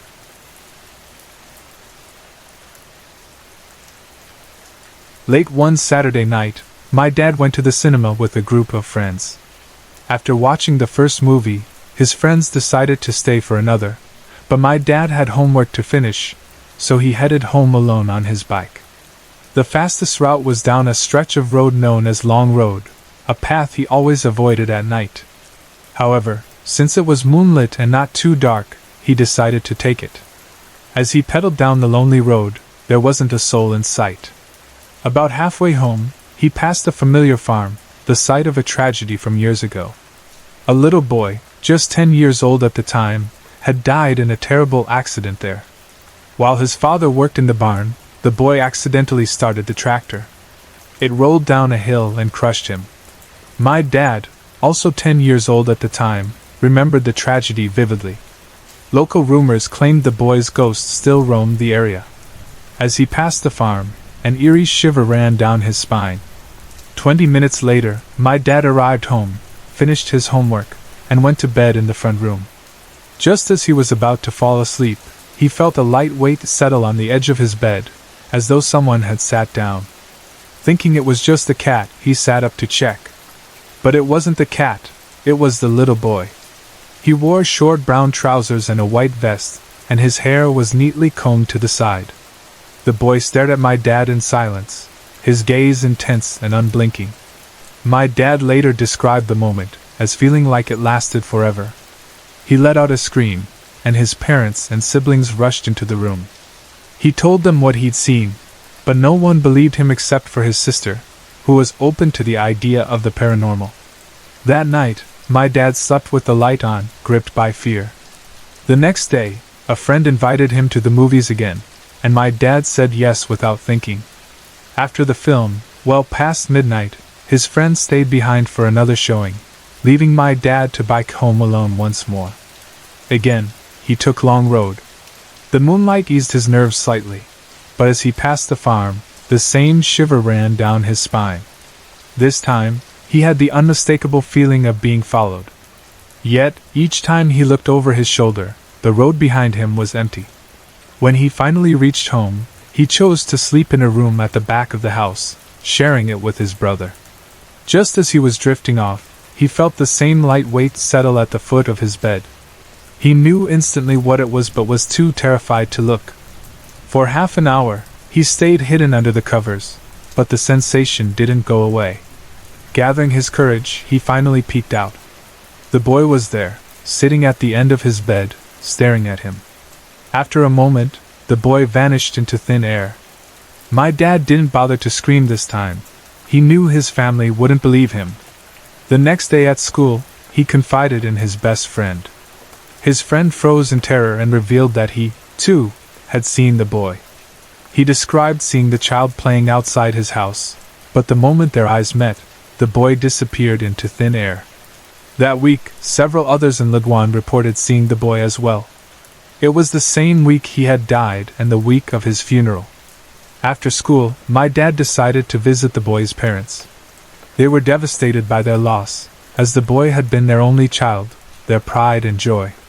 They showed my dad a photo of the boy in his coffin, wearing the exact same clothes my dad had seen him in. When my dad shared his experiences, the parents admitted they, too, had felt his presence many times, especially during that week. While my dad was frightened by the encounters, he couldn't help but feel a deep sorrow for the boy's parents. Their love for their son was evident, and perhaps the boy's spirit lingered to comfort them, even if in an unsettling way.